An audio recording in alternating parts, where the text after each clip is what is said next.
అధ్యక్ష మైక్ ఇవ్వండి. అధ్యక్ష మైక్ ఇవ్వండి. పడావుబడ్డ భూములు అధ్యక్ష అందుకే కదా తెలంగాణ తెచ్చుకున్నది. తెలంగాణ ఉమ్మడి రాష్ట్రంలో నిర్లక్ష్యమైందనే కదా అధ్యక్ష. ఉమ్మడి రాష్ట్రంలో నిర్లక్ష్యమైంది, మన పట్ల వివక్ష ఉందనే తెలంగాణ తెచ్చుకున్నాం. తెలంగాణ వచ్చిన తర్వాత జరిగిన ప్రభుత్వ కార్యక్రమాల గురించి మాట్లాడుకుందాం. గతం గురించి, గత ఉమ్మడి రాష్ట్రంలో జరిగిన అన్యాయం జరిగిందనే కదా మేము కొట్లాడింది, అందరం కొట్లాడింది. అందుకే కదా ఇవాళ మన దాని గురించి ఎందుకు ఇవాళ మాట్లాడితే తెలంగాణ రాష్ట్రంలో తెలంగాణ ప్రభుత్వం ఏం చేసిందో మాట్లాడదాము. తెలంగాణ ప్రభుత్వం ఏం జరిగిందో పైన పటారం, లోన లోటారం, ఊపర్ శర్వాణి, అందరు పరిశాని తప్ప ఏం కనబడతలేదు అధ్యక్ష. అనేక సందర్భాలు మా దగ్గర ఉన్నాయి, మొత్తం ప్రభుత్వం ఏమేం చేసిందో చెప్పడానికి కూడా. కానీ గౌరవ ప్రతిపక్ష సభ్యులుగా మాట్లాడాలి. కానీ 50 సంవత్సరాల కింది చరిత్ర మా తాత మీ చాలా నిమ్మకాయలు పెడితే నడవదు సార్. ఇప్పుడు తెలంగాణ వచ్చిన ఇంకేం జరిగింది చెప్పమనండి అధ్యక్ష. అధ్యక్ష వారు మొదటిసారి ప్రభాకర్ అన్న మొదటిసారి శాసనసభకు వచ్చినారు, మొదటిసారి మంత్రి అయినారు అధ్యక్ష. కాబట్టి కొద్దిగా తొందరపడుతున్నారు. తొందరపడకండి అధ్యక్ష, చరిత్ర చాలా ఉంది. తప్పకుండా మా తాతలు నేతులు దాగినరు, మా మూతుల వాసన చూడండి అంటే కుదరదు. కేవలం క్రెడిట్ మాత్రమే మేము తీసుకుంటాం. మేము నాగార్జున సాగర్ కట్టినాం, శ్రీశైలం కట్టినాం, కానీ మొత్తం మిగతాయి మాత్రం అన్యాయం అంతా వేరే ఖాతాలో దోస్తామంటే కుదరదు అధ్యక్ష. బరాబర్ చెప్తాం, ప్రధాన ప్రతిపక్షంగా ప్రజల తరపున బరాబర్ లెక్కలు చెప్తాం. బరాబర్ కాంగ్రెస్ పార్టీ యొక్క ఏమేమి దురాగతాలు ఉన్నాయో అవన్నీ చెప్పవలసిన బాధ్యత మా మీద ఉన్నది. బరాబర్ చెప్తామని చెప్పి కూడా నేను తెలియజేస్తా ఉన్నా అధ్యక్ష. అధ్యక్ష పడావుబడ్డ భూములు, పాడుబడ్డ ఇండ్లు, ఆకలి కేకలు, ఆత్మహత్యలు, వలసలు, కరువులు, కర్ఫ్యూలు, ఎన్కౌంటర్లు, కరెంటు కోతలు, కటిక చీకెట్లు, నెర్రెలు బారిన నేలలు, నెత్తురు గారిన నేలలు. ఇదే కదా ఆనాటి మీ గొప్ప ఘనత వహించిన ప్రభుత్వంలో ఆనాడు మీరు చూపెట్టిన అద్భుతాలు ఇవే కదా అధ్యక్ష. ఒక్క మాటలో చెప్పాలంటే అధ్యక్ష, వీళ్ళ పాలనలో తాగునీటికి దిక్కులేదు, సాగునీటికి దిక్కులేదు, కరెంట్ అనేది అడ్రస్సే లేదు. ఇక ఇది వీళ్ళ పాలన అధ్యక్ష. 50 ఏళ్ళు పరిపాలించి అధ్యక్ష, ఇక్కడ కూర్చున్న సభ్యులు ఆలోచన చేయాలి అధ్యక్ష. రాజగోపాల్ రెడ్డి గారు చేస్తున్నారు. నల్లగొండలో ఫ్లోరోసిస్ తప్ప ఏమిచ్చింది అధ్యక్ష వీళ్ళు? నల్లగొండలో ఫ్లోరోసిస్ తో 1,50,000 మంది నడుములు వంగరబోతుంటే మునుగోడు నియోజకవర్గంలో ఒక్కసారి నాకు ఒక కాంగ్రెస్ సభ్యుడు మాట్లాడిండు అధ్యక్ష.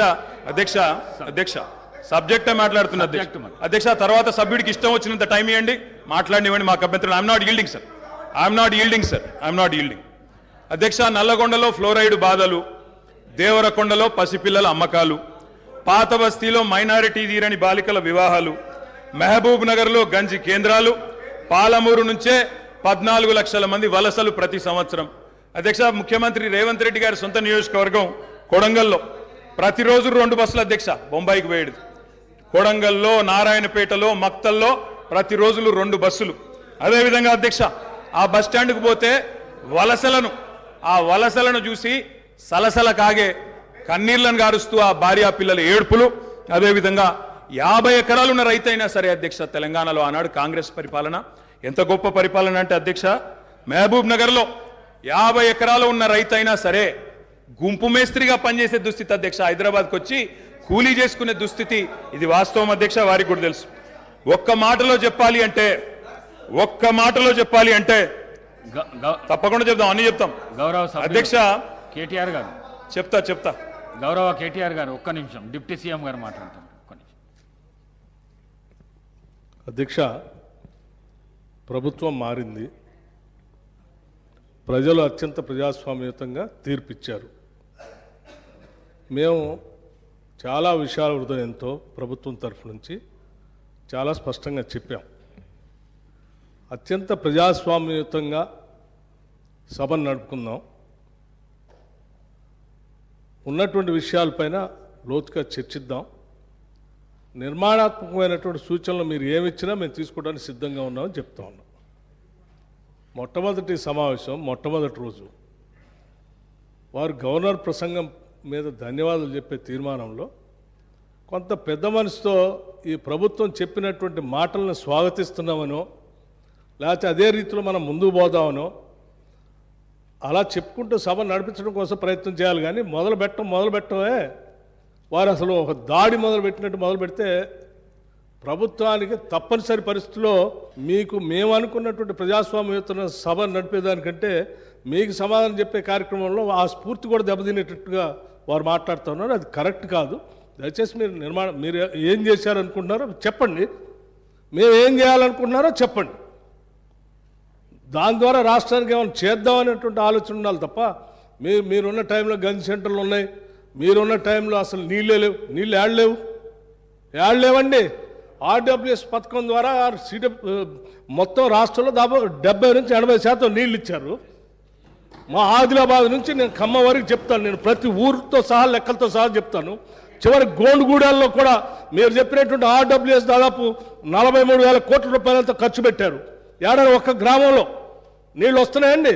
ఇప్పటికి కూడా ఐటీడీ నీళ్ళే తాగుతూ ఉన్నాం, వేసినటువంటి బోర్లు బావిలో నుంచి నీళ్లు తాగుతున్నాం చెప్తా ఉన్నారు. మళ్ళీ అదేదో పెద్ద గొప్పగా చేసినట్టు చెప్తున్నారు. మీరు వచ్చిన తర్వాతనే నల్గొండలో నీళ్ళు వచ్చినాయి, అంతకుముందు నల్గొండలో నీళ్ళు రాలేదా? ఫ్లోరోసిస్ ఎరాడికేషన్ కాలేదా? మీరు వచ్చిన తర్వాత జరిగిందా? మీకంటే ముందే జరిగింది.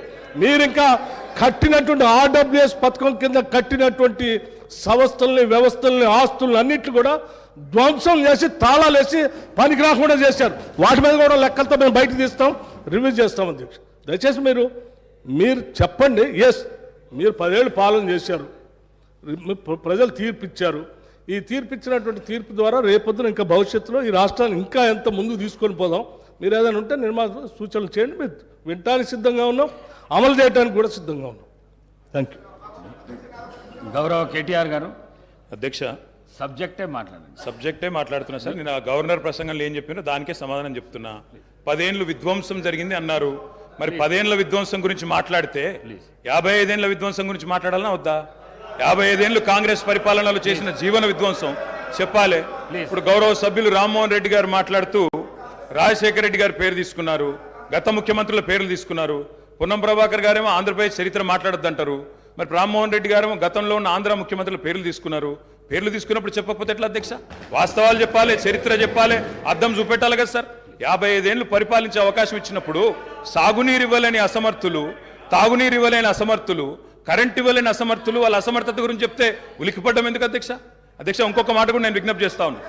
ఇది మొదటి రోజు అధ్యక్ష. మొదటి రోజే ఇంత ఉలికిపడితే ఎట్లా అధ్యక్ష? మొదటి రోజు ఇంత భయపడితే ఎట్లా? ఒక్కొక్క మంత్రి గారు లేసి అప్పుడే ఉలికిపడి మాట్లాడుతున్నారు. అంత భయం ఎందుకు సార్? అధ్యక్ష, నిర్మాణాత్మక సూచనలు చేయాలన్నారు భట్టి గారు, మీ వెల్కమ్ ఇట్. కానీ మీరు నిర్మాణాత్మకమైన గవర్నర్ ప్రసంగం ఉంటే, విధ్వంసంగా ఉండకపోతే వాస్తవాలు చెప్తే మేము కూడా వాస్తవాలు చెప్పేటోళ్ళం. మా అధ్యక్షుడు స్పష్టంగా చెప్పారు, కొత్త ప్రభుత్వం వచ్చింది, తొందరపడకండి, ఒక 3 నెలలు సమయం ఇద్దాం, అట్రఫ్లాప్ అవుతారు ఎట్లాగూ, కానీ 3 నెలలు సమయం ఇద్దాం. ఎందుకంటే అధ్యక్ష చాలా చెప్తా, అవి కూడా చెప్తా. పాపం వాళ్ళ సభ్యుడే వాళ్ళని నిరికిస్తాను. అధ్యక్ష, ఒక్క మాటలో చెప్పాలంటే తెలంగాణలో అధ్యక్ష, ఒక్క మాటలో చెప్పాలంటే ఏంది అధ్యక్ష కాంగ్రెస్ పరిపాలన? బొంబాయి, బొగ్గుబాయి, దుబాయ్. ఆనాడు ఇదే కదా అధ్యక్ష, మొత్తం ప్రజలు వలసలు పోయే దుస్థితి, రైతులు మొగులు దిక్కు చేసే దుస్థితి, మొత్తంగా ఆఖరికి ఇవాళ అక్కడ కూర్చున్న ముఖ్యమంత్రి గారి సొంత జిల్లాలోనే గంజి కేంద్రాల అధ్యక్ష. ఇందిరమ్మ రాజ్యం అంటే గంజి కేంద్రాలు, ఆకలి సావులు, ఎన్కౌంటర్లు తప్ప ఏముండే అధ్యక్ష? ఇది గొప్పగా చెప్తున్నారు అధ్యక్ష. ఆ రోజుల్లో ప్రాజెక్టులు కట్టకున్నా, పైసలు తరలించకపోయిన ఆంధ్రాకి మౌనంగా మంగళహారతులు పట్టింది తెలంగాణ కాంగ్రెస్ నాయకులు కాదా అధ్యక్ష? ఆనాడు మేము రాజీనామాలు చేస్తుంటే, గొంతు చించుకుంటుంటే, పేగులు దిగేదాకా కొట్లాడుతుంటే, పదవుల కోసం పెదవులు మూసుకున్నది ఎవరు అధ్యక్ష? ఇలా బాగా మాట్లాడుతున్నారు అధ్యక్ష. ఇంకొక మాట చెప్తా ఉన్నా, ఇదే శాసనసభ అధ్యక్ష, తెలంగాణ పదం నిషేధిస్తే ఒక్క కాంగ్రెస్ నాయకుడు మాట్లాడిండా అధ్యక్ష? ఇదే శాసనసభలో అధ్యక్ష, అక్కడ కూర్చున్న ముఖ్యమంత్రి కిరణ్ కుమార్ రెడ్డి గారు, మా హరీష్ రావు గారు లేచి మాకు నిధులు ఇవ్వరా అని అడిగితే, ఒక్క పైసా ఇయ్యా, ఏం చేసుకుంటావో చేసుకోపో అన్నప్పుడు ఒక్క కాంగ్రెస్ నాయకుడు మాట్లాడిండా? ఇలా బాగా మాట్లాడుతున్నారు. పదవుల కోసం పెదవులు మూసిన చరిత్ర ఖచ్చితంగా తెలంగాణ కాంగ్రెస్ నాయకులదే. అందులో రెండో అభిప్రాయం కూడా అవసరం లేదు అధ్యక్ష. I'm not yielding sir. ఎందుకంటే మీరు నాకు రెస్క్యూకి రావాలా. మేము ప్రధాన ప్రతిపక్షం, 39 మంది ఉన్నాం ఇక్కడ. మాటికి ఒక్కసారి ఇంటర్ఫియర్ చేస్తే మాకు కూడా సమయం ఇవ్వాలా మీరు? మాకు కూడా 4 సభ్యులకు మాట్లాడే అవకాశం ఇవ్వండి. మాటికి మంత్రి గారు చెప్పడం ఏందండి? సమాధానం చెప్పలేరా అధ్యక్ష? అంత భయం ఎందుకు? సమాధానం చెప్పలేరా అధ్యక్ష? సమాధానం చెప్పలేరా సార్? వీళ్ళు తర్వాత చెప్పమనండి సార్, మా రిప్లై అయిపోయిన చెప్పమనండి అధ్యక్ష. గౌరవ సభ్యులు అధ్యక్ష, సార్ ఇది వెంకన్న ఒక్క నిమిషం వెంకన్న ఒక్క నిమిషం వెంకన్న ఒక్క నిమిషం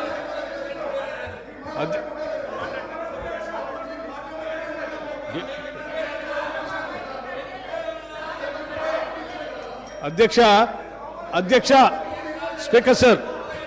స్పీకర్ సార్ గౌరవ్ కేటీఆర్ గారు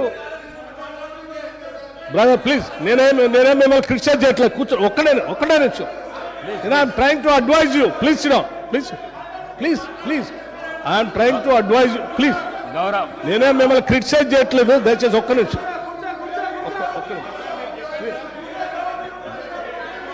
గౌరవ్ ప్రశాంత్ రెడ్డి గారు అధ్యక్ష శ్రీహరి కూర్చో శ్రీహరి అధ్యక్ష ఒకటే నిమిషం అధ్యక్ష గౌరవ శాసనసభ్యులు సీనియర్ శాసనసభ్యులే వారు బాగా తెలుసు సభా వ్యవహారాలు కూడా మనం గతంలో కూడా ఈ విషయాన్ని చర్చించాము అధ్యక్ష గత 55 ఏళ్ళలో మీరు ఏం చేశారు అని పదే మాట్లాడుతూ ఉన్నారు ఇంతలో కూడా మాట్లాడారు నేనేం చెప్తా ఉన్నానంటే ఆ 55 ఏళ్ళు ఉమ్మడి రాష్ట్రంలో పాలన దానికంటే బాగా చేసుకోవచ్చనే అది వద్దనుకొని మనం ప్రత్యేక రాష్ట్రం తెచ్చుకున్నాం మనం రిలేటివిటీ ఎప్పటి నుంచి తీసుకుంటామంటే 2014 నుంచే తీసుకుంటాం కూర్చోండి ఒక నిమిషం చెప్పలేండి ఒక్క నిమిషం చెప్పండి ప్రత్యేక రాష్ట్రం ఏర్పడిన తర్వాత అది బాగలేదనే ఈ రాష్ట్ర ప్రజలందరూ కూడా సకల జనం సమ్మె చేస్తే ఇక్కడ ఉన్నటువంటి మంత్రులు కూడా కౌశిక్ రెడ్డి గారు కూర్చోండి పెద్ద రాష్ట్రంలో మంత్రులు ఉంటే కూడా రాజీనామా చేసి మంత్రులందరూ కూడా తీర్మానం చేసి ఈ సభలో ఉన్నటువంటి కాంగ్రెస్ శాసనసభ్యులు కూడా అందరూ తీర్మానం చేసి ప్రత్యేక రాష్ట్రం కావాలని కేంద్ర నాయకత్వాన్ని ఒప్పించి శ్రీమతి సోనియా గాంధీ గారి దగ్గర కలిసి సభలో సరిపోయేంత బలం లేకపోయినప్పటికీ సభలో ఉన్నటువంటి వాళ్ళందరినీ ఒప్పించి ప్రత్యేక తెలంగాణ రాష్ట్రం ఇచ్చినటువంటి కాంగ్రెస్ పార్టీ ఆ ఆలోచన ఉంది కాబట్టి ఇచ్చింది అధ్యక్ష కాంగ్రెస్ పార్టీ ఇచ్చిన తర్వాత సంపదతో కూడినటువంటి రాష్ట్రాన్ని మీ చేతిలో పెడితే మిగులు బడ్జెట్తో ఉన్నటువంటి రాష్ట్రాన్ని మీ చేతిలో పెడితే 10 ఏళ్లు బాగు చేయాల్సింది పోయి 5 లక్షల కోట్ల అప్పు చేసి వాళ్ళ అప్పుల రాష్ట్రంగా మార్చిన మీరు అప్పుడు బాగలేదు ఇప్పుడు బాగలేదు అంటారు బాగుండాల్సింది 10 ఏళ్ళ నుంచి చేయాల్సింది మీరు ఆ రోజు గతంలో డిప్యూటీ సీఎం గారు కేసీఆర్ కూడా అందులో మంత్రిగా ఉన్నారు అవన్నీ బాగలేదని అనుకున్నప్పుడు అందరం కలిసి తీర్మానం చేసి తీసుకొచ్చుకుంటాం తెచ్చుకున్న తెలంగాణ రాష్ట్రంలో పాలన గురించి అభివృద్ధి గురించి మాట్లాడుకోవాలి కానీ మాట్లాడితే పాత మాట్లాడుకుంటే వీళ్ళందరూ రాజీనామా ఎందుకు చేస్తా అన్నారు పార్లమెంట్లో వాళ్ళందరూ కొట్లాడుతా అన్నారు వాళ్ళందరూ పెప్పర్ స్ప్రే తింటారు మిగతా వాళ్ళు ఎందుకు రాజీనామా చేస్తారు అది బాగాలేదని కదా తెచ్చుకున్న దాంట్లో మీరెంత బాగా చేశారో చెప్పాలి కానీ ఏం చేశారు పట్టుమని ఏమైనా గోదావరిలో ఒక చుక్క నీళ్లు తెచ్చారా కృష్ణా నీళ్లు తెచ్చారా ఏం చేయలేదు కదా లక్షల కోట్లు వృధా చేశారు కానీ ఒక్క ఎకరానికైనా అదనంగా ఆయకట్టు నీళ్ళు ఇచ్చారా ఒక్కడికైనా ఉద్యోగాలు ఇచ్చారా ఒక్కడికైనా ఒక ఇందిరా ఇల్లు ఇచ్చారా ఒక్కడికైనా ఏదైనా చేశారా ఈ రాష్ట్రంలో ఏమి లేదు అది చెప్పండి మేము చెప్పింది అదే ధనంతో కూడిన సంపదతో కూడిన తెలంగాణ రాష్ట్రం ఇస్తే 10 ఏళ్ళు విధ్వంసం చేశారు ఇవాళ విధ్వంసం చేయడం కాదు స్వేచ్ఛ లేకుండా చేశారు ఇవాళనే వాళ్ళకి స్వేచ్ఛ వచ్చినట్టు తీర్పిచ్చారని చెప్పాము దాని గురించి మాట్లాడిన 10 ఏళ్ళ నుంచి గౌరవ కేటీఆర్ అధ్యక్ష మా బట్టన్న కూడా ఇంత ఆవేశపడతాడు అనుకోలేదు అధ్యక్ష ఎందుకంటే వారికి వాస్తవాలు తెలిసి కూడా ఇంత ఆవేశపడి అధ్యక్ష గావు కేకలతో పెడబొబ్బలతో నోటికి గొంతు పెంచి అరిస్తే గొంతు పెంచి దాడి చేస్తే మందబలంతో శాసిస్తాననుకుంటే వాస్తవాలు కాకుండా పోవు సార్ పాలమూరులో గంజి కేంద్రాలు వాస్తవం తెలంగాణలో నెత్తురు బారిన నేలలు వాస్తవం నెర్రెలు బారిన నేలలు వాస్తవం కరెంటీ అని మాట వాస్తవం 14 లక్షల వలసలు వాస్తవం అధ్యక్ష ఇవన్నీ కాంగ్రెస్ పాలనకు తార్కాణాలు అధ్యక్ష నేను చెప్పడం లేదు అధ్యక్ష ఎవరో కాదు అధ్యక్ష గౌరవ ముఖ్యమంత్రి రేవంత్ రెడ్డి గారు మాట్లాడిన రికార్డు అసెంబ్లీలో అధ్యక్ష, కాంగ్రెస్ పరిపాలన గురించి గౌరవ ముఖ్యమంత్రి రేవంత్ రెడ్డి గారు మాట్లాడిన మాటలు వారి మాటలు చెప్తా అధ్యక్ష. అధ్యక్ష, వారు చెప్పినారు రేవంత్ రెడ్డి గారు, ఇది 2014 25 జూన్ అధ్యక్ష. వారి మాటలు నేను కోట్ చేస్తా ఉన్నా, అసెంబ్లీ రికార్డ్ అధ్యక్ష. నేను చదువుకోవడానికి హైదరాబాద్లో ఉంటే నా తండ్రి గారు చనిపోతే మా గ్రామానికి పోయినాను. పద్ధతి ప్రకారం దాన సంస్కారాలు అయిన తర్వాత స్నానం చేసి ఇంటికి పోవాలి. ఎండాకాలం వస్తే ఏ బావిలో కూడా రోజుల తరబడి ఈత కొట్టినామో ఆ బావి ఎండిపోయింది. బోర్ దగ్గర పోయి స్నానం చేద్దాం అనుకుంటే కరెంట్ లేదు. నాకున్న పరిచయాలతో కరెంటే ఇస్తే బోర్ల నుంచి నీళ్ళు వస్తలేవు. స్నానం చేయవలసిన సమయంలో నెత్తి మీద నీళ్లు చల్లుకొని ఇంటికి వచ్చినాం అధ్యక్ష. తెలంగాణ ప్రాంతం నిర్లక్ష్యం కావడానికి కారణం కాంగ్రెస్ పాలకులన్న విషయం ఇప్పుడు అర్థమైంది అధ్యక్ష.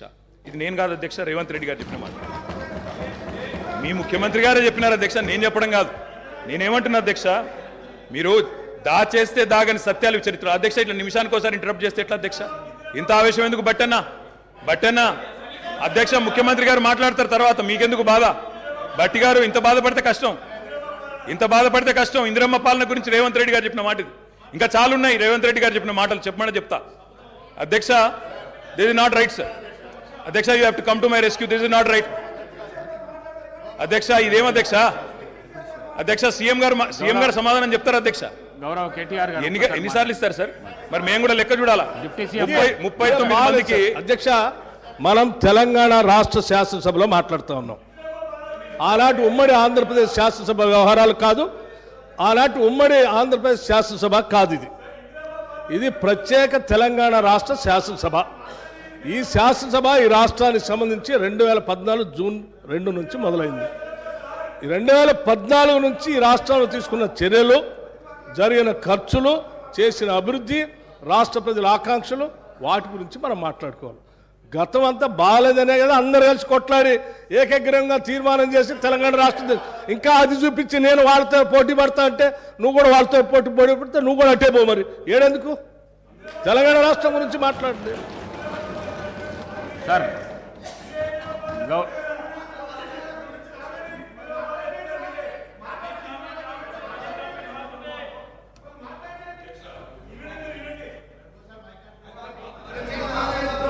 అధ్యక్ష, మాట్లాడండి అధ్యక్ష. ఇందిరమ్మ పాలన అంటే 84 వరకు ఇందిరమ్మ పాలన ఉండే సార్. మరి ఇందిరమ్మ రాజ్యం తెచ్చినాం ఇందిరమ్మ పాలన తెచ్చినాం అంటే మరి ఇందిరమ్మ పాలన గుర్తు చేయాలి కదా సార్. ఇందిరమ్మ పాలనలో గంజి కేంద్రాలు ఉండేది గుర్తు చేయాలి. ఇందిరమ్మ పాలనలో కరెంటు లేనిది గుర్తు చేయాలి. ఇందిరమ్మ పాలనలో నిర్బంధాలు గుర్తు చేయాలి. ఇందిరమ్మ పాలనలో నియంతృత్వం గుర్తు చేయాలి. ఇందిరమ్మ పాలనలో ఎమర్జెన్సీ రోజులు గుర్తు చేయాలి. ఇందిరమ్మ పాలనలో ఆర్టికల్ 365ని ఎట్లా యూజ్ చేసి ప్రజాస్వామికంగా ఎన్నుకున్న ప్రభుత్వాలను రద్దు చేసినో గుర్తు చేయాలి. ఇందిరమ్మ పాలనలో ఎట్లా ముల్కీ రూల్ను తుంగలో దొక్కినో గుర్తు చేయాలి. ఇందిరమ్మ పాలనలో ఎట్లా రాష్ట్ర ప్రభుత్వాలను ఒక నియంతలాగా శాసించినో గుర్తు చేయాలి. ఇందిరమ్మ పాలనలో ఎట్లా ఇంటింటికి తాగునీళ్ళు ఇవ్వలేని దుస్థితులను గుర్తు చేయాలి. ఇందిరమ్మ పాలనలో ఎట్లా అయితే గరీబీ హటావో అని నినాదం ఇచ్చి మర్చిపోయినో గుర్తు చేయాలి. రాజశేఖర రెడ్డి గారిని గుర్తు చేసుకున్నప్పుడు, కిరణ్ కుమార్ రెడ్డి గారిని గుర్తు చేసుకున్నప్పుడు వారు తప్పకుండా మేము కూడా అన్ని చెప్పాలి కదా సార్. పోతిరెడ్డి పాడుకు పొక్కదవి నీళ్లు తీసుకుపోతుంటే హారతులు పట్టిన వాళ్ళ సంగతి చెప్పాలా? హంద్రీనివాకు హారతులు పట్టిన వాళ్ళ సంగతి చెప్పాలా? తెలంగాణకు అన్యాయం చేసిన ప్రతి ఒక్కరి సంగతి చెప్పాలా? కేవలం సెలెక్టివ్గా తలుచుకుంటాం, ఇందిరమ్మ పేరు అవసరం వచ్చినప్పుడు తలుచుకుంటాం, లేకపోతే తలుచుకోమంటే ఎట్లుంటుంది అధ్యక్ష? కాబట్టి తప్పకుండా చెప్పాలా. చరిత్ర అనేది దాస్తే దాగేది కాదు అధ్యక్ష. ప్రగతి భవన్కు పోయి అక్కడ కేసీఆర్ గారి పేరు మీద మట్టి పూయంగానే చరిత్ర మరుగున పడిపోదు అధ్యక్ష. తప్పకుండా వాస్తవాలుగానే ఉంటాయి. వాస్తవం ఏంది అంటే 50 ఏళ్ల గోస తర్వాత కలిసొచ్చే కాలానికి నడిసొచ్చే కొడుకు కేసీఆర్. తెలంగాణ తల్లిని దాస్య శృంఖలాలు తెంచిన కొడుకు కేసీఆర్ గారు అధ్యక్ష. ఇవాళ వారు మాట్లాడినారు, గవర్నర్ గారు, మార్పు మొదలైంది, నిర్బంధం పోయింది అన్నారు. అవును అధ్యక్ష, మార్పు మొదలైంది, నిర్బంధం పోయింది. ఎప్పుడు పోయింది అధ్యక్ష నిర్బంధం? జూన్ 2, 2014 నాడు దాస్య శృంఖలాల నుంచి శ్రీశ్రీ గారు చెప్పినారు అధ్యక్ష, బానిసకొక బానిస అని. దరిద్రం ఏంటంటే అధ్యక్ష, దరిద్రం ఏంటంటే గతంలో మనల్ని పీడించిన వాళ్ళు పోయినారు, కానీ వాళ్ళ పేర్లు తలుచుకునే వాళ్ళు ఇంకా అక్కడే ఉన్నారు అధ్యక్ష. అది బానిసకొక బానిస అంటే కదా అధ్యక్ష. ఇంకొక మాట చెప్పాలి అధ్యక్ష. ఈరోజు గత 10 ఏళ్ళని మాట్లాడుతున్నాను, చెప్తాం అధ్యక్ష. విద్యుత్ సంస్థల గురించి చెప్తాను, ఇంకా చాలా విషయాలు చెప్తాను.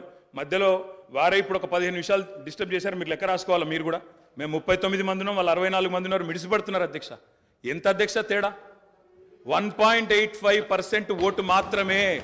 1.85%. అధ్యక్ష, ఈ రకమైన మిడిసిపాటు మంచిది కాదు. గౌరవ కేటీఆర్ గారు, సబ్జెక్ట్ డీవియేషన్ కాకుండా నేనేం అవ్వలేదు సార్, ఆయన చెప్పిన దానికే చెప్తున్నా. మిమ్మల్ని అక్కడ కూర్చోబెట్టారు అంటే చెప్తున్నా అధ్యక్ష. ఎక్కువ తేడా ఏం లేదు సార్, మిడిసిపాటు వద్దని చెప్తున్నా సార్. అధ్యక్ష, నీళ్లు, నిధులు, నియామకాలు, ఇది మా ఉద్యమ నినాదం. దాన్నే అధ్యక్ష వారు సమాధానం ఎట్లాగో చెప్తారు చెప్పండి సార్. సమాధానం ఎట్లాగో చెప్తారు. Leader of the house. Speaker sir, కొంతమంది ఎన్ఆర్ఐస్కి ప్రజాస్వామిక స్ఫూర్తి అర్థము అవగాహన కాదు. మనం ప్రయత్నం చేసినా కూడా వారు తెలుసుకునే ప్రయత్నం చేయరు. ప్రజాస్వామ్యంలో 49కి 0 వాల్యూ ఉంటుంది, 51కి 100% వాల్యూ ఉంటుంది. ఎందుకంటే 51% ఓట్లు, 51% నెంబర్ ఉన్న వాళ్ళు ప్రభుత్వాన్ని ఏర్పాటు చేస్తారు. 49% ఉన్నవాళ్ళు ప్రతిపక్షంగా కూర్చొని ప్రభుత్వం తీసుకునే పరిపాలనలో నిర్ణయాలను, శాసనాలను సహేతుకంగా విశ్లేషించి సలహాలు, సూచనలు ఇస్తారు. సలహాలు, సూచనలు ఒకవేళ ప్రభుత్వము పెడచెవిన పెడితే నిరసనలు, ధర్నాలు, రాస్తారోకలు చేస్తారు.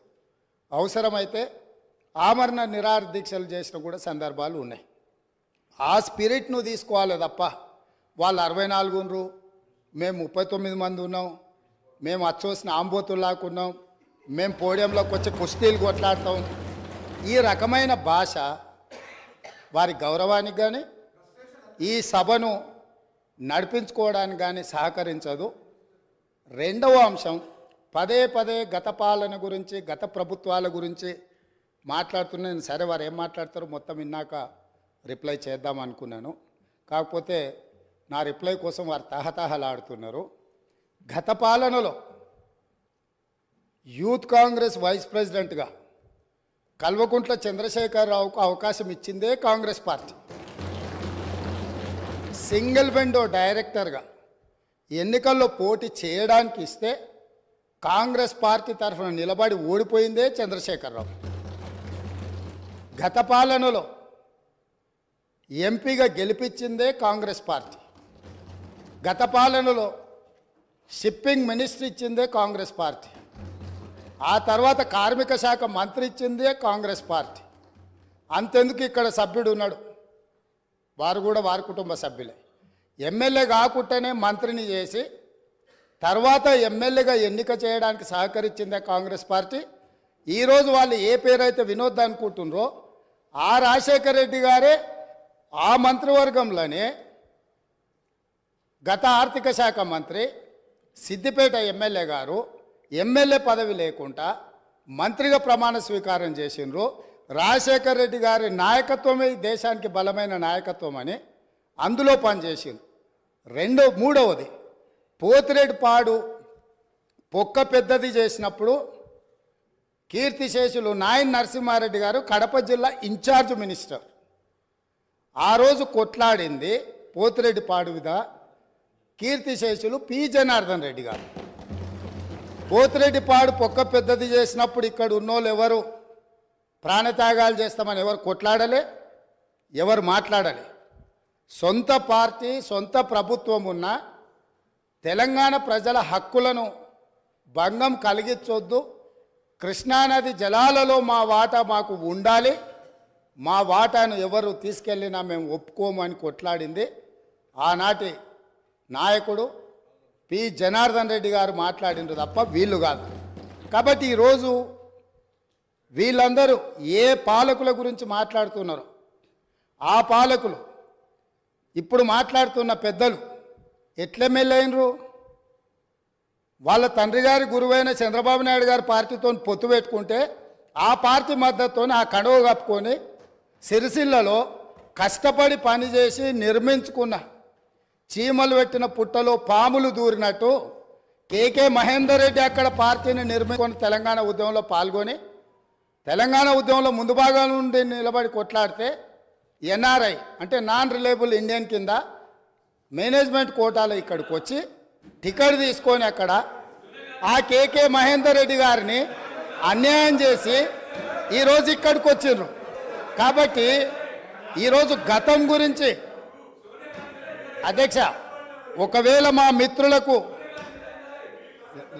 ఒకవేళ వాళ్ళకు అంతగా గతం గురించి చర్చించాలనే ఆలోచన ఉంటే ఒకరోజు మొత్తం తమరు సమయం ఇవ్వండి.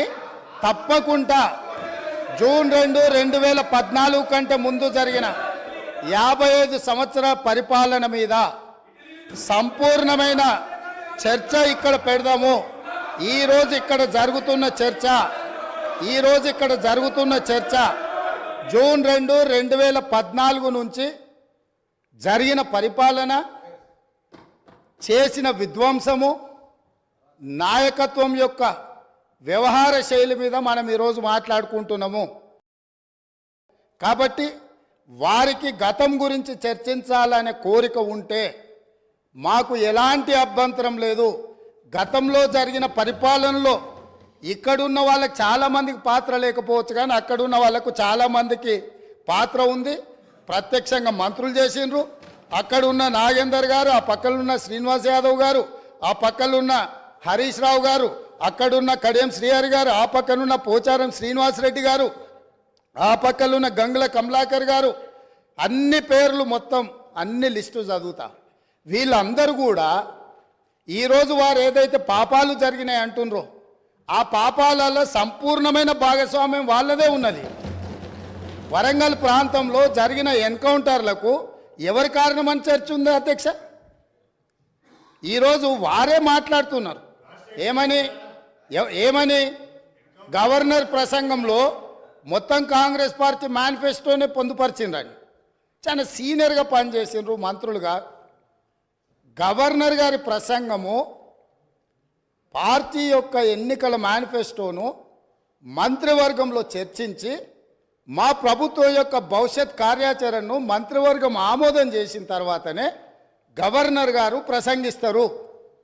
పరిపాలనలో అనుభవం ఉన్న వాళ్ళు, గతంలో ఈ రకమైన నిర్ణయాలు చేసిన వాళ్ళు కూడా ప్రజల్ని తప్పుదోవ పట్టించడానికో లేకపోతే వాళ్ళ యజమానులను సంతోషపెట్టడానికో ఎందుకు మాట్లాడుతున్నారో నాకైతే తెలియదు. నేను సభ్యుడికి సూచన చేస్తున్నా. నేను చాలా విషయాలు ప్రస్తావించిన, తప్పకుండా సావధానంగా 5 సంవత్సరాలు సమయం ఉంది. సంపూర్ణంగా ఎక్స్రే తీసినట్టుగా ఎక్కడెక్కడ ఏమేమి ఉన్నాయో అన్నిటిని వివరిస్తాం. మా ఆర్థిక మంత్రి గారు, డిప్యూటీ సీఎం గారు జరిగిన విధ్వంసం ఏంది, ఆర్థిక నేరమేంది, అన్ని విషయాలు ఈ సభలోనే తమరి అనుమతి తీసుకొని చర్చకు పెట్టి వాటన్నిటిని విశ్లేషిద్దాం. మేము సిద్ధంగా ఉన్నాం. సంవయనం పాటించి ఈరోజు గవర్నర్ గారి ప్రసంగానికి సంబంధించిన మీకు మనసు ఉంటే, తెలంగాణను అభివృద్ధి చేసుకోవాలన్న ఆలోచన ఉంటే అభినందిస్తూ మీరు ముందుకు రండి. లేదు మేము ఇట్లనే ఉంటామంటే పిల్లి శాపనార్థాలకు ఉట్లు తెగిపడవు. ఈ శాపనార్థాలు పెడుతూనే ఉంటారు జీవితకాలం. కాబట్టి దయచేసి ప్రతిపక్షానికి నేను సూచన చేస్తున్నా, మేము పాలకపక్షంగా మా విజన్ డాక్యుమెంటుని సభలో పెడుతున్నాం. మీరు సలహాలు సూచనలు ఇవ్వండి. సహేతుకమైన సలహాలు సూచనలకు ఎప్పుడు మేము సిద్ధంగా ఉన్నాము. ఎందుకంటే ప్రతిపక్షాలను గౌరవించడం అనే సాంప్రదాయం కాంగ్రెస్ పార్టీకి మొదటి నుంచి ఉంది, ఇప్పుడు కూడా ఉంది. ఆ సాంప్రదాయాన్ని కొనసాగిస్తామని మీ ద్వారా వారికి తెలియజేయదలుచుకున్నాం.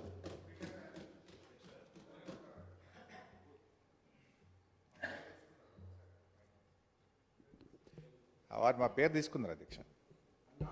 గౌరవనీయులు రాష్ట్ర ముఖ్యమంత్రి గారు ఈ సభను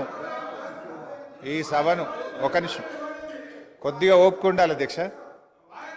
చాలా విషయాలు మాట్లాడేది ఉంది, తొందరపడకండి రాజగోపాల్ గారు. అయితే గౌరవ ముఖ్యమంత్రి గారు ఈ సభను తప్పుదోవ పట్టించే విధంగా కొన్ని వ్యాఖ్యలు చేశారు. సభ యొక్క రికార్డులు సరిచేయాల్సినటువంటి అవసరం ఉంది కనుక నేను ఈ అవకాశం తీసుకున్నాను అధ్యక్ష.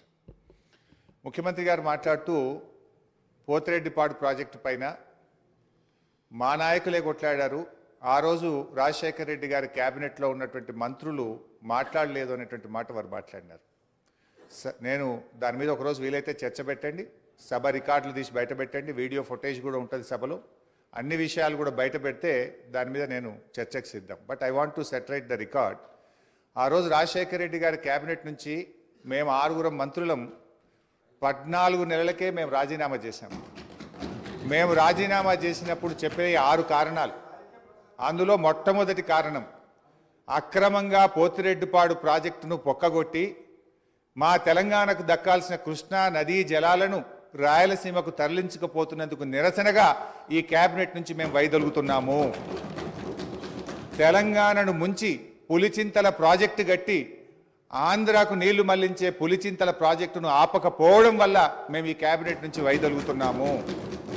610 జీవో అమలు చేయడంలో నిర్లక్ష్యం కారణంగా మా తెలంగాణ పిల్లలకు ఉద్యోగాలు దక్కే విషయంలో మా మాట తప్పుతున్నందుకు నిరసనగా ఈ కేబినెట్ నుంచి మేము వైదొలుగుతున్నాము. నక్సలైట్లతో చర్చల పేరిట చర్చలు జరిపి ఎన్కౌంటర్లు చేస్తున్నారు, ఆ ఫేక్ ఎన్కౌంటర్లు జరుగుతున్నాయి కనుక మేము రాజీనామా చేస్తున్నాము.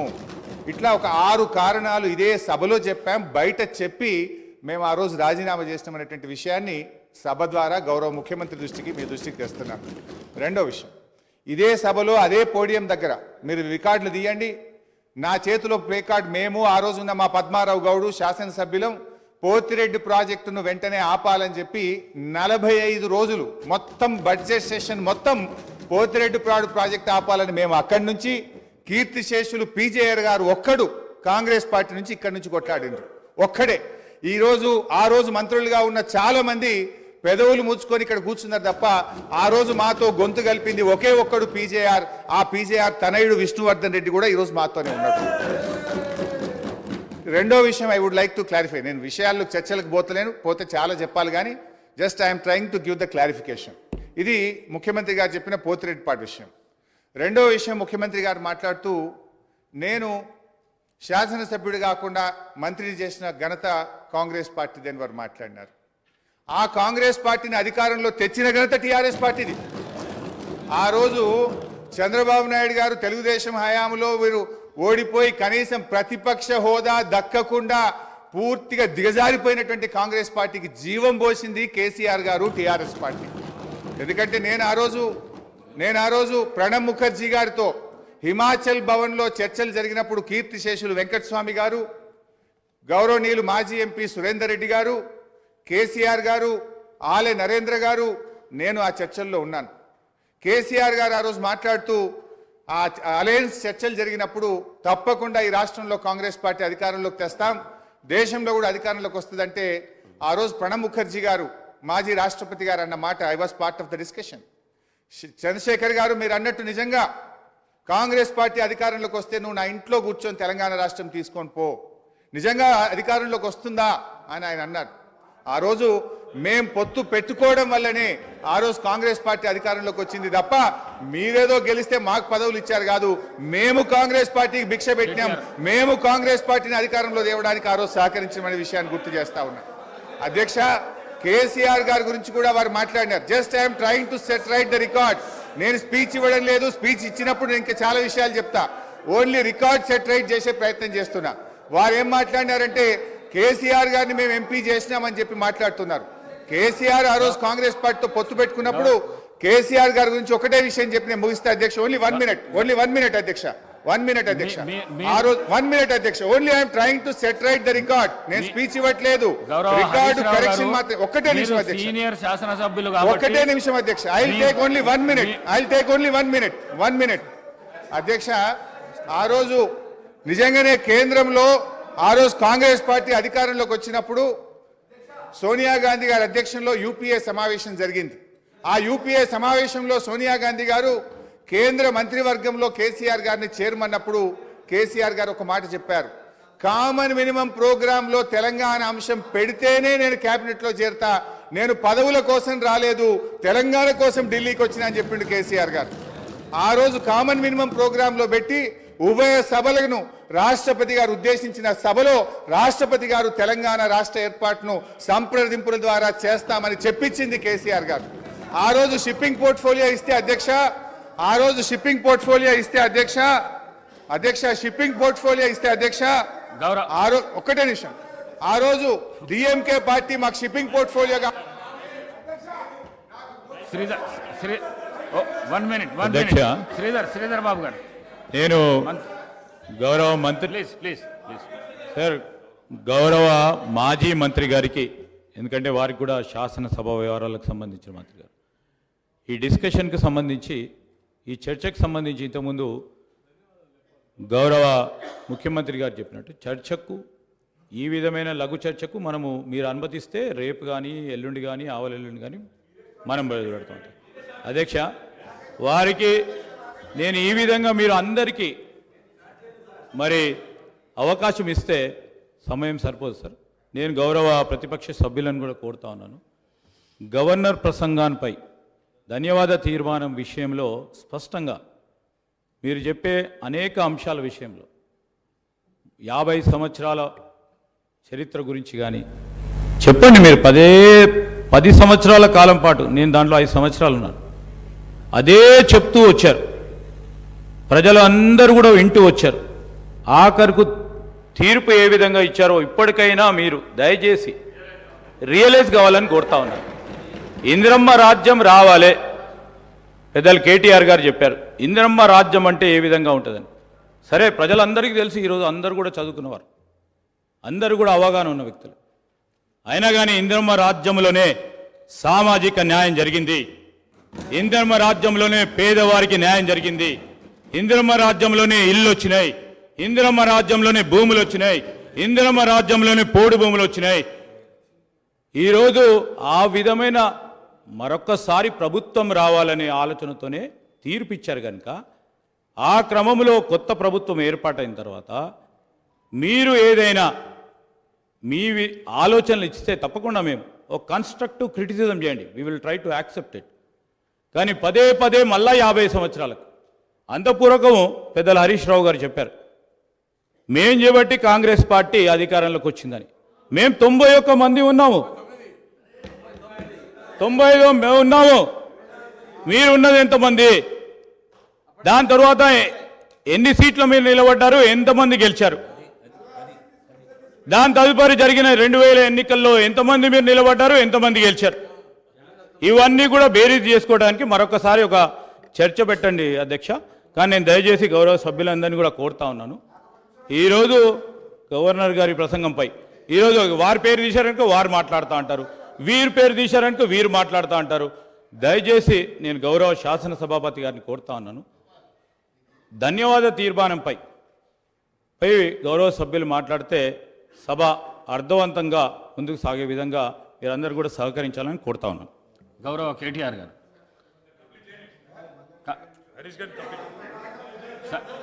సార్ మీరు గౌరవ హరీష్ రావు గారు, మీకు టైం ఇచ్చినా మీరు మాట్లాడినరు, కన్క్లూడ్ చేసేసేయండి.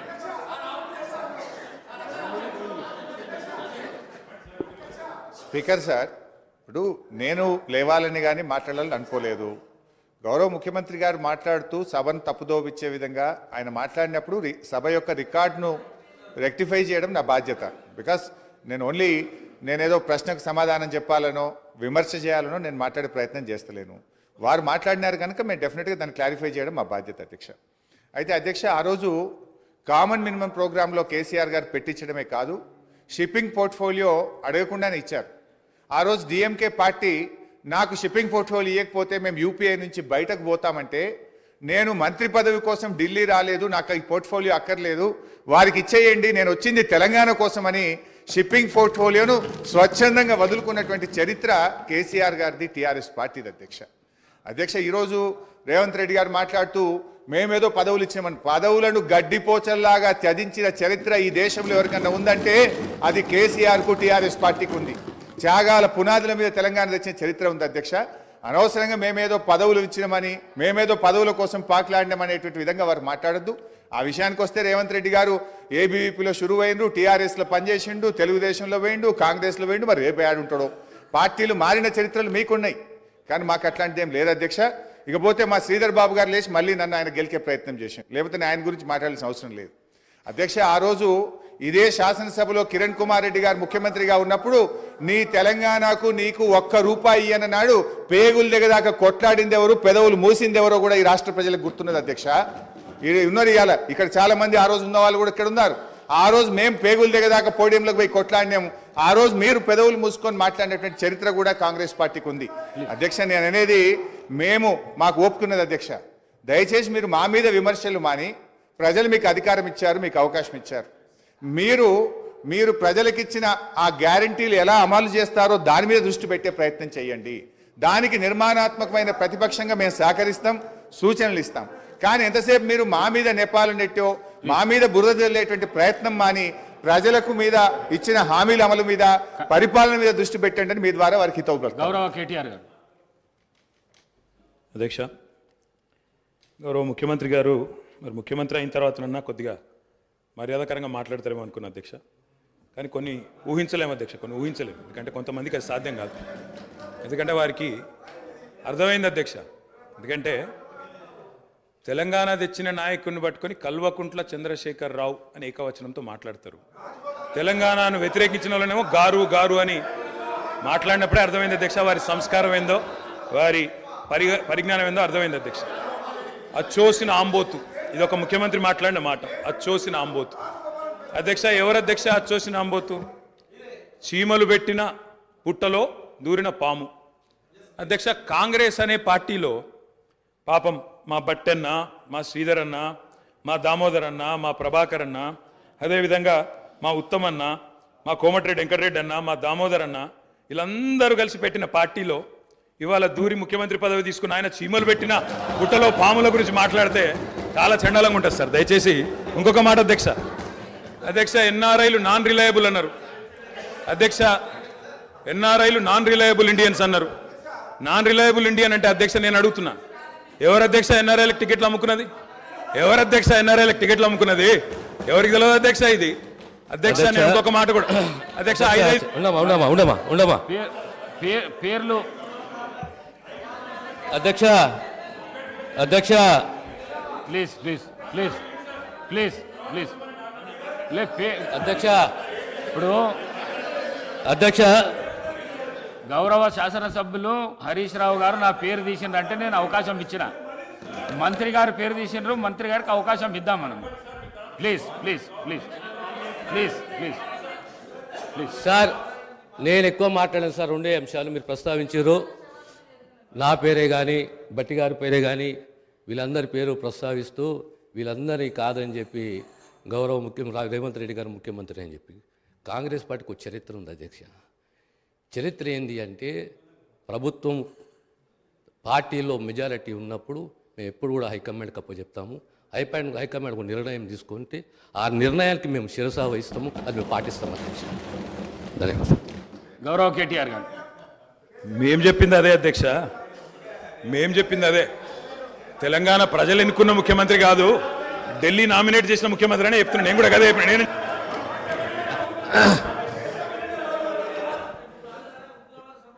ఒక్క నిమిషం. ఈ సంప్రదాయం అనేది కొత్తది కాదు అధ్యక్ష. తెలంగాణ రాష్ట్ర ప్రజలు కూడా తెలుసు, కాంగ్రెస్లో ఈ సిస్టమ్ ఉన్నది, ఈ ఆనవాయితీ ఉన్నది. ఖచ్చితంగా కాంగ్రెస్ పార్టీ ఈ ఆనవాయితీ పాటిస్తుంది. ప్రతి ఒక్క శాసనసభ్యుడు కాంగ్రెస్ పార్టీ నుండి హైకమాండ్ని గౌరవిస్తాడు, హైకమాండ్ ఒక నిర్ణయాన్ని గౌరవిస్తున్న విషయాన్ని తమ ద్వారా గౌరవ సభ్యులు తెలియజేస్తున్నారు అధ్యక్ష. అధ్యక్ష అధ్యక్ష అధ్యక్ష నేను ఒక్కడిని మాట్లాడుతున్నాను ఇక్కడ నుంచి. ముఖ్యమంత్రి గారితో సహా 5 మంత్రులు ఇంటరప్ట్ చేస్తున్నారు. ఇదేం పద్ధతి అధ్యక్ష? ఇది అధ్యక్ష, ఇది మీరు నడపాలా, హౌస్ని మీరు నడపాలా అధ్యక్ష. వారు సార్ వినండి sir. In a democracy sir, we have utmost respect for you. Prasad గారు, స్పీకర్ గారు, మీరంటే చాలా రెస్పెక్ట్ ఉంది అధ్యక్ష. The opposition in a democracy has its say and the government has its way. మేము మాట్లాడిన తర్వాత వాళ్ళకి పుష్కలంగా మైక్ ఇవ్వండి, గంటలు మాట్లాడమని నేను వద్దనట్లేదు సార్. కానీ ఈ రకంగా ఒక వ్యక్తి మాట్లాడుతుంటే, ఒక సభ్యుడు మాట్లాడుతుంటే ముఖ్యమంత్రి గారితో సహా 5 మంత్రులు లేచి, ప్రభాకర్ గారు, దామోదర్ గారు, శ్రీధర్ బాబు గారు, బట్టి గారు, ముఖ్యమంత్రి గారు అందరూ మాట్లాడితే, గౌరవ కేటీఆర్ గారికి నా సూచన సార్, గవర్నర్ ప్రసంగం విషయంలో దాన్ని మాట్లాడుతున్నా సార్. నేను వారు మాట్లాడిన దాన్ని మాట్లాడుతున్నాను. ఈ డీవియేషన్ రాదు మనకు. నేను అదే అండి, వారు మాట్లాడింది రైట్ ప్లీజ్ సార్. ఎన్ఆర్ఐలు నాన్ రిలయబుల్ ఇండియన్స్ అన్నారు. మరి ప్రపంచవ్యాప్తంగా ఉన్న ఎన్ఆర్ఐలు గమనించాలా. కాంగ్రెస్ పార్టీకి ఎన్ఆర్ఐల మీద ఉన్న గౌరవం, ఎన్ఆర్ఐల పట్ల ఉన్న ప్రేమ, గౌరవ ముఖ్యమంత్రి గారికి ఉన్న ప్రేమ గమనించాలని నేను కోరుతా ఉన్నా. ఇంకొక మాట అధ్యక్ష, ఎన్ఆర్ఐలు అన్నారు అధ్యక్ష. అధ్యక్ష ఎవరు అధ్యక్ష? 100 కోట్ల మంది భారతీయులను కాదని బయట నుంచి తెచ్చుకున్న అధ్యక్షులు చేసుకుంది ఎవరు అధ్యక్ష? బయట దేశం వాళ్ళని తెచ్చుకున్న అధ్యక్షులు చేసుకున్న దుస్థితిలో ఉన్న కాంగ్రెస్ పార్టీ ఎన్ఆర్ఐల గురించి మాట్లాడితే ఎట్లా అధ్యక్ష?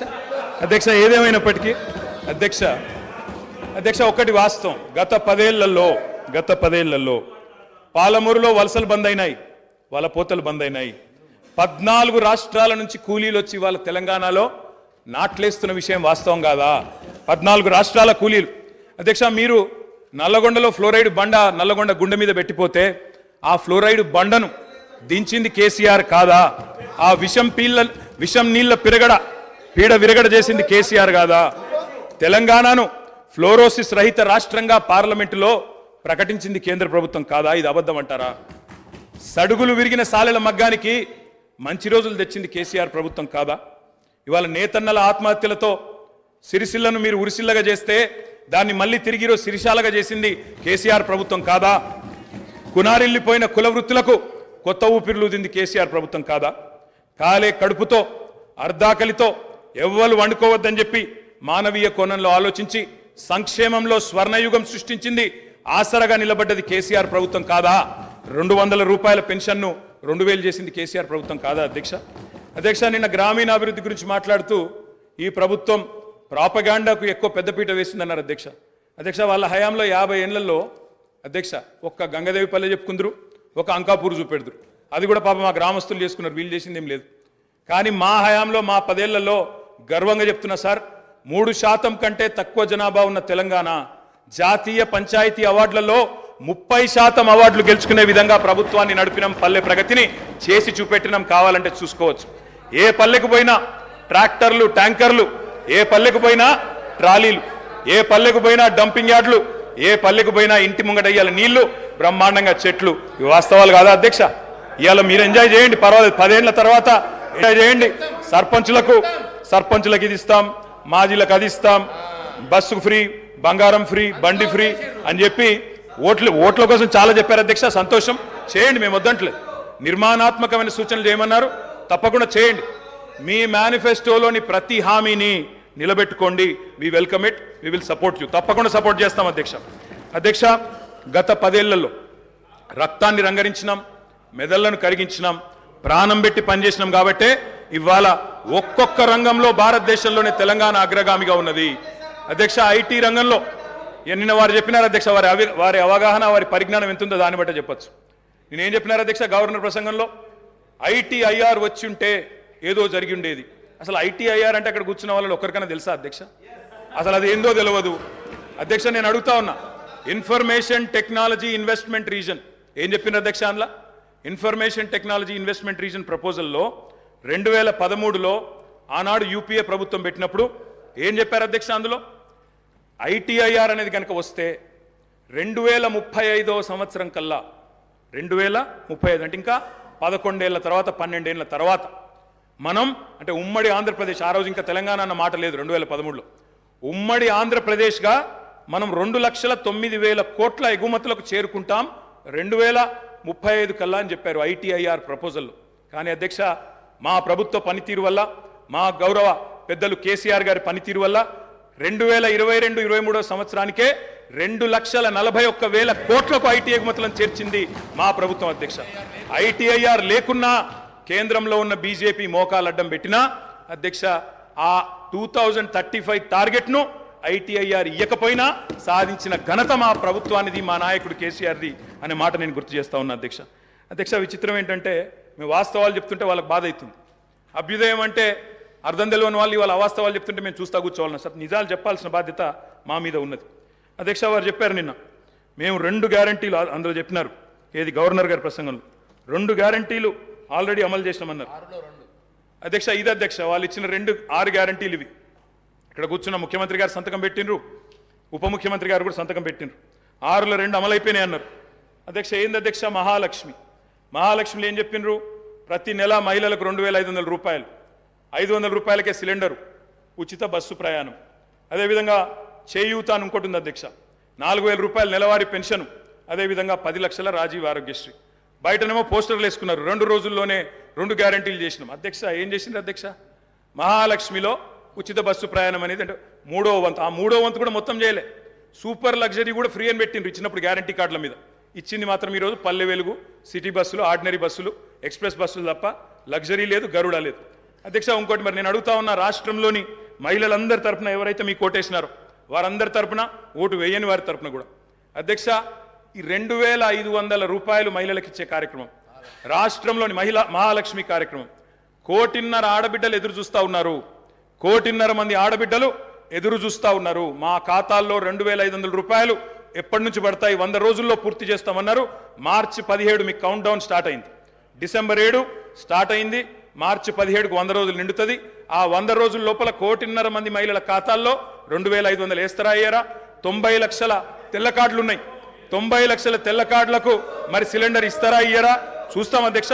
ఇస్తే స్వాగతిస్తాం, తప్పకుండా ఇస్తే వి వెల్కమ్ ఇట్. ఇవ్వాలనే కోరుతున్నాం, తప్పకుండా ఇవ్వాలని కోరుతున్నాం. అధ్యక్ష అధ్యక్ష అధ్యక్ష ఇక్కడ చెప్పారు దయచేసి, I'm not yielding sir, I'm not yielding sir. చేయూత కింద చెప్పారు అధ్యక్ష, 4,000 రూపాయలు ఇస్తామన్నారు నెలకు. డిసెంబర్ 9 నుంచే స్టార్ట్ చేస్తా అని రేవంత్ రెడ్డి గారు స్వయంగా చెప్పినారు.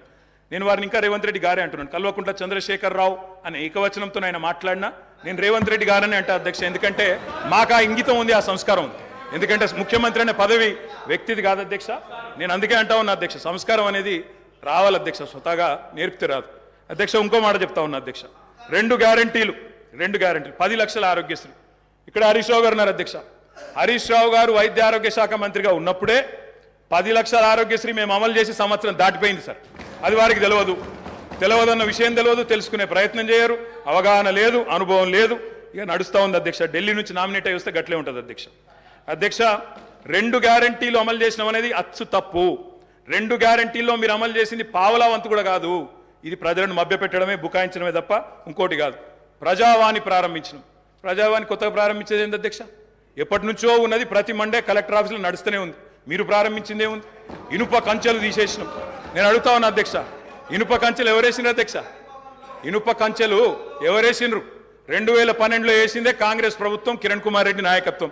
వాళ్ళు వేసిన కంచెలు వాళ్ళే తీసి ఆ ఇల్లును బట్టన్న కప్పచెప్పి ఇప్పుడు అక్కడ ముఖ్యమంత్రి ఉంటలేరు కాబట్టి సహజంగా అక్కడ సెక్యూరిటీ అవసరం లేదని సెక్యూరిటీ తీసేసి దానికి మేమేదో గోడలు బద్దలు కొట్టినాం, కంచెలు తీసేసినాం. అధ్యక్ష ఈ బిల్డప్లు ప్రజలు నమ్మరు అధ్యక్ష. 2012లో వాళ్ళే కంచెలేసి 2023లో వాళ్ళే తీసి ఏదో చేసినాం అంటే ప్రజలంతా పిచ్చివాళ్ళు కాదు అధ్యక్ష, అన్ని గమనిస్తూ ఉన్నారు అధ్యక్ష. నేను ఒకటే అంటా ఉన్నా అధ్యక్ష, వారు ఎన్ని చెప్పినారంటే అధ్యక్ష మాటలు. ఇగో మా బట్టన్న గ్యారంటీ ఇవ్వడమే కాకుండా గ్యారంటీ మీదకి వెళ్ళి అఫిడవిట్ ఇచ్చిండు సార్. 100 రూపాయల బాండ్ పేపర్ మీద మొత్తం మధిర నియోజకవర్గంలో మా బట్టన్న మొత్తం అఫిడవిట్ ఇచ్చుకుంటూ తిరిగిండు. ప్రజలు నమ్మతలేరో నమ్ముతారో నమ్మరో అని చెప్పి అఫిడవిట్ ఇచ్చిండు అధ్యక్ష. నో ప్రాబ్లం, తప్పకుండా వారు చేయాలనే కోరుతున్నాం, చేస్తే పూర్తిగా సహకరిస్తామని చెప్పి కూడా తెలియజేస్తా ఉన్నాం. ఇవాళ నాయకుడు రాహుల్ గాంధీ గారు చెప్పారు అధ్యక్ష, మొట్టమొదటి క్యాబినెట్లోనే 6 గ్యారంటీలకు చట్టబద్ధత తెస్తాం, మెగా డిఎస్సి మొట్టమొదటి క్యాబినెట్లోనే ఇస్తాం, 6 నెలల్లో డిఎస్సి పూర్తి చేస్తాం, రిక్రూట్మెంట్ చేస్తాం. మొట్టమొదటి క్యాబినెట్. ఇప్పుడు 3 క్యాబినెట్లు అయినట్టున్నాయి అధ్యక్ష. మరి మొదటి క్యాబినెట్ ఎడవైందో, 6 గ్యారంటీలకు చట్టబద్ధత ఎడవైందో చెప్పాలి అధ్యక్ష. అధ్యక్ష రాహుల్ గాంధీ గారు చెప్పారు ఆదిలాబాద్లో. ఏం చెప్పారు అధ్యక్ష? 24 గంటల్లోనే, ఇది నేను చెప్తలేను అధ్యక్ష, హిందుస్థాన్ టైమ్స్ రాసింది. 24 గంటల్లోనే 2 లక్షల రూపాయల రుణమాఫీ చేస్తాం రైతులకు. ఇది రాహుల్ గాంధీ గారు చెప్పిన మాట. నిలబెట్టాలని చెప్పి నేను కోరుతా ఉన్నా. 24 గంటలు కాకపోయినా 24 రోజుల్లోనైనా నిలబెట్టండి అని చెప్పి నేను కోరుతా ఉన్నా అధ్యక్ష. వారు చెప్పినారు కౌలు రైతులకు బీమా రుణాలు, కౌలు రైతులకు బీమా. కౌలు రైతులు ఎదురు చూస్తున్నారు రాష్ట్రంలో, మరి రుణాలు ఇవ్వమని కోరుతా ఉన్నారు అధ్యక్ష. ఇది రేవంత్ రెడ్డి గారు చెప్పారు. కేసీఆర్ ఉంటే 5,000 వస్తాయి, కేసీఆర్ ఓడిపోతే 15,000 వస్తాయని చెప్పి డిసెంబర్ 9 నాడు స్వయంగా రేవంత్ రెడ్డి గారు చెప్పారు. ముఖ్యమంత్రి పదవిలో కూర్చున్నారు. మరి వారు డిసెంబర్ 9 దాటిపోయినట్టుంది. ఈరోజు డిసెంబర్ 16 అనుకుంటా. 15,000 ఎడబోయినాయని చెప్పి రైతులు అడుగుతా ఉన్నారు. రేవంత్ రెడ్డి గారు మీరు సమాధానం చెప్పేటప్పుడు చెప్పాలని కోరుతా ఉన్నాం అధ్యక్ష. వారు చెప్పారు బీసీలకు 1,00,000 కోట్లు, బీసీలకు సబ్ ప్లాన్ తెస్తాం, బీసీలకు ఎంబీసీ మంత్రిత్వ శాఖ తెస్తాం, బీసీలకు మేము బ్రహ్మాండంగా 1,00,000 కోట్లు కేటాయిస్తాం, సబ్ ప్లాన్ తెస్తామన్నారు. నిలబెట్టుకోండి, వెల్కమ్ చెప్తాం, తప్పకుండా స్వాగతిస్తాం. మోస్ట్ బ్యాక్వర్డ్ క్లాసెస్కి స్పెషల్ మినిస్ట్రీ పెడతామన్నారు అధ్యక్ష. బీసీ డిక్లరేషన్లో మోస్ట్ బ్యాక్వర్డ్ క్లాసెస్కి స్పెషల్ మినిస్ట్రీ అన్నారు. ఇప్పటిదాకా కదలికున్నట్టు లేదు. వారికి నేను గుర్తు చేస్తా ఉన్నా. రాష్ట్రంలోని బలహీన వర్గాలు చూస్తూ ఉన్నారు. సమాధానం చెప్పేటప్పుడు చెప్పాలని చెప్పి నేను కోరుతా ఉన్నా. మైనారిటీలకు sub plan, minority sub plan అన్నారు. బడ్జెట్ సెషన్లోనన్నా తెండి, తప్పకుండా మైనారిటీలకు బీసీలకు సబ్ ప్లాన్ తేవాలా. తేకపోతే తప్పకుండా ప్రధాన ప్రతిపక్షంగా మైనారిటీల తరపున బీసీల తరపున గొంతు విప్పుతామని చెప్పి కూడా నేను తెలియజేస్తా ఉన్నా. అధ్యక్ష, ఆటో డ్రైవర్లకు నెలకు 1200 ఇస్తాం, బోర్డు పెడతామని చెప్పి రాహుల్ గాంధీ గారు చెప్పారు. తప్పకుండా నిలబెట్టాల. 7 లక్షల మంది ఆటో డ్రైవర్లకు ఇస్తామన్నారు, నిలబెట్టుకోవాలని చెప్పి నేను కోరుతా ఉన్నా. రాష్ట్రంలోని తమ్ముళ్ళు ఎదురు చూస్తూ ఉన్నారు. మొదటి కేబినెట్లో మెగా డిఎస్సి అన్నారు, అతి లేదు గతి లేదు. అదేవిధంగా జాబ్ క్యాలెండర్ అన్నారు, టీఎస్పీఎస్సీ ప్రక్షాళన అన్నారు. మరి దాని మీద కూడా తప్పకుండా చెప్పాలి. అధ్యక్ష, ఇంకా చెప్పారు అధ్యక్ష, మొదటి ఏడాదిలో 2 లక్షల ఉద్యోగాలు భర్తీ చేస్తామన్నారు. ఆ ఉద్యోగాల వివరాలు ప్రకటించాలని చెప్పి నేను డిమాండ్ చేస్తా ఉన్నా. తప్పకుండా చేయాలని చెప్పి కోరుతా ఉన్నా. ఇక మా సోదరుడు వివేక్ గారు కూడా మాట్లాడినారు అధ్యక్ష. మా వివేక్ అన్న కూడా చెప్పిండు 40,000 ఉద్యోగాలు ఇస్తా చెన్నూరులో అని చెప్పిండు అధ్యక్ష. చెన్నూరు ప్రజలు ఆశగా మా వివేక్ అన్న గురించి చూస్తున్నారు. తప్పకుండా 40,000 ఉద్యోగాలు ఇవ్వాలని చెప్పి కూడా నేను కోరుతా ఉన్నా అధ్యక్ష. అధ్యక్ష, ఇంకా చాలా చెప్పారు అధ్యక్ష. ఇట్లా హామీలు 1, 2 కాదు అధ్యక్ష, చాలా చెప్పారు. We welcome it. మీరు నిలబెట్టుకోండి, తప్పకుండా నిలబెట్టుకోండి, తప్పకుండా బ్రహ్మాండంగా పనిచేయండి. మేము చేసిన దానికంటే ఎక్కువ పని చేయండి, మేము చేసిన దానికంటే ఎక్కువ పేరు సంపాదించుకోండి. 64 కాకపోతే ప్రజలు మీకు ఇంకా ఎక్కువ ఆశీర్వాదం ఇస్తారు. తప్పకుండా చేసుకోండి, మాకు అభ్యంతరం లేదు. అధ్యక్ష, ఇంకొక మాట గవర్నర్ ప్రసంగంలో చెప్పారు అధ్యక్ష, మాకు చాలా విచిత్రం అనిపించింది. అమరుల త్యాగాలు, బలిదానాలు. ఎవరు అధ్యక్ష, ఎవరి వల్ల చనిపోయినారు ఈ అమరులు? యాదిరెడ్డి అనే తమ్ముడు ఢిల్లీకి పోయి ఎవరి పేరు రాసిపెట్టి చచ్చిపోయినాడు అధ్యక్ష? ఇక్కడ ఉన్న వాళ్ళకి వినబడతలేదు మా ఆర్తనాదాలు అని చెప్పి ఢిల్లీకి పోయి రాసి చనిపోయిన మాట వాస్తవం కాదా అధ్యక్ష? తెలంగాణ ఉద్యమాన్ని అనగా తొక్కింది ఎవరు అధ్యక్ష? 1952లో 7 మందిని చంపింది ఎవరు? 69లో 371 మందిని చంపింది ఎవరు? 2004 నుంచి 14 దాకా మరి 100 మంది ప్రాణాలు తీసుకున్నది ఎవరు? శ్రీకాంతచారి కానీ, యాదిరెడ్డి కానీ, యాదయ్య కానీ వారి మరణాలకు కారణం ఎవరు? బలి దేవత ఎవరు? ఇవన్నీ కూడా ప్రజలకు తెలుసు అధ్యక్ష. తప్పకుండా సరైన సమయంలో సరైన నిర్ణయం ప్రజలు తీసుకుంటారు అధ్యక్ష. బలి దేవత అన్నదెవరో కూడా ప్రజలకు తెలుసు అధ్యక్ష. కావాలంటే రికార్డు ప్లే చేయమంటే కూడా చేస్తా. బలి దేవత ఎవరు, బలి దేవత అని అన్నదెవరు, ఇవన్నీ కూడా ప్రజల ముందు ఉన్నాయి. తప్పకుండా చెప్తాం అధ్యక్ష. అధ్యక్ష, పౌర హక్కుల గురించి మాట్లాడింది. నియంతృత్వం, నిర్బంధం, ఇక అది జోక్ ఆఫ్ ద మిలేనియం అధ్యక్ష. కాంగ్రెస్ పార్టీ నియంతృత్వం గురించి మాట్లాడడం, నిర్బంధం గురించి మాట్లాడడం, ప్రజాస్వామ్యం గురించి మాట్లాడడం. ఎన్కౌంటర్ల పేరిట 100 మందిని కాల్చి చంపింది ఎవరు అధ్యక్ష? ఎమర్జెన్సీ పెట్టింది ఎవరు అధ్యక్ష? తెలంగాణలో నెత్తురు కారిచ్చింది ఎవరు అధ్యక్ష? పౌర హక్కుల హననం చేసింది ఎవరు అధ్యక్ష? మీ హయాంలోనే కదా గ్రీన్ టైగర్లు, బ్లాక్ కోబ్రాలు, నయీం ముఠాలు విచ్చలవిడిగా తిరిగింది ఎవరు? పెంచింది ఎవరు అధ్యక్ష? వీళ్ళు కాదా? ఇలా మాట్లాడుతున్నారు అధ్యక్ష పౌర హక్కుల గురించి. అధ్యక్ష, మా సీతక్క గారికి తెలుసు అధ్యక్ష పౌర హక్కుల గురించి. ఆనాడు చర్చల కోసం నక్సలైట్లను పిలిచి కాల్చి చంపింది ఎవరు అధ్యక్ష? వీళ్ళు కాదా అధ్యక్ష? నేను ఏమంటున్నా అంటే, ఇవాళ వచ్చి 1000 ఎలుకలు తిన్న పిల్లి తీర్థయాత్రలకు బయలుదేరినట్టు చాలా నీతివంతమైన మాటలు మాట్లాడతామంటే కుదరదు అధ్యక్ష. చరిత్ర చెరిపేస్తే చెరిగిపోదు, చించేస్తే చినిపోదు అధ్యక్ష. ఇంకొక మాట, ఇక చాలా ఉన్నాయి అధ్యక్ష చెప్పాలంటే. అధ్యక్ష, ఒక్క మాట, విద్యుత్ రంగం గురించి చాలా చెప్పారు అధ్యక్ష. విద్యుత్ రంగం గురించి చాలా చెప్పారు అధ్యక్ష. విద్యుత్ రంగం మీద వాస్తవాలు చెప్పాల్సిన బాధ్యత మా మీద ఉంది. ఇవాళ శ్వేతపత్రాలు అంటున్నారు అధ్యక్ష. వీళ్ళు కొత్తగా ప్రచురించేది ఏం లేదు అధ్యక్ష, మేమే ప్రచురించిన ఆల్రెడీ శ్వేతపత్రాలు. ఇగో కోకొల్లలుగా, ఒకటి కాదు అధ్యక్ష, శాఖల వారీగా 10 సంవత్సరాలు తెలంగాణ దశాబ్ది ఉత్సవాల సందర్భంగా అన్ని శాఖల శ్వేతపత్రాలు మేము ప్రచురించినాం.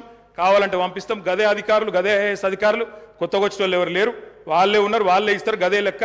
మీరు తిమ్మిని బమ్మిని చేస్తామన్నా, మసిపూసి మారేడికాయ చేస్తామన్నా మార్చగలిగింది ఏం లేదు. ఆల్రెడీ శ్వేతపత్రాలు ఉన్నాయి సార్. కొత్త ప్రచురించేది ఏమీ లేదు, వాళ్ళు కొత్తగా సాధించేది కూడా ఏం లేదు అధ్యక్ష.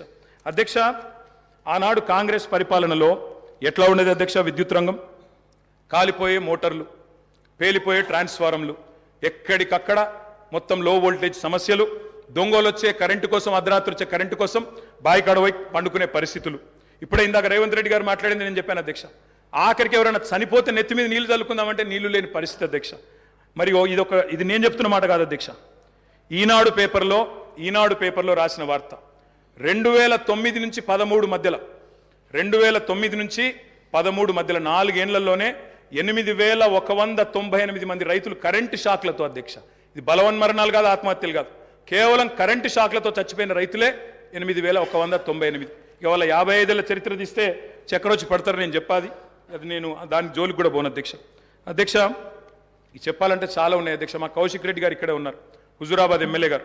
ఆ ఎమ్మెల్యే గారు గతంలో అక్కడ హుజూరాబాద్లో మరి కేసీఆర్ గారు స్వయంగా పోయి అక్కడ భిక్షపతి అని ఒక రైతు చనిపోతే మా మధుసూనాచారి గారు, మాజీ స్పీకర్ గారు, కేసీఆర్ గారు స్వయంగా పోయి ఆ రైతును పరామర్శించి ఆ కుటుంబాన్ని ఆదుకున్న పరిస్థితి. పాము కాటుతో చనిపోయినారు అధ్యక్ష.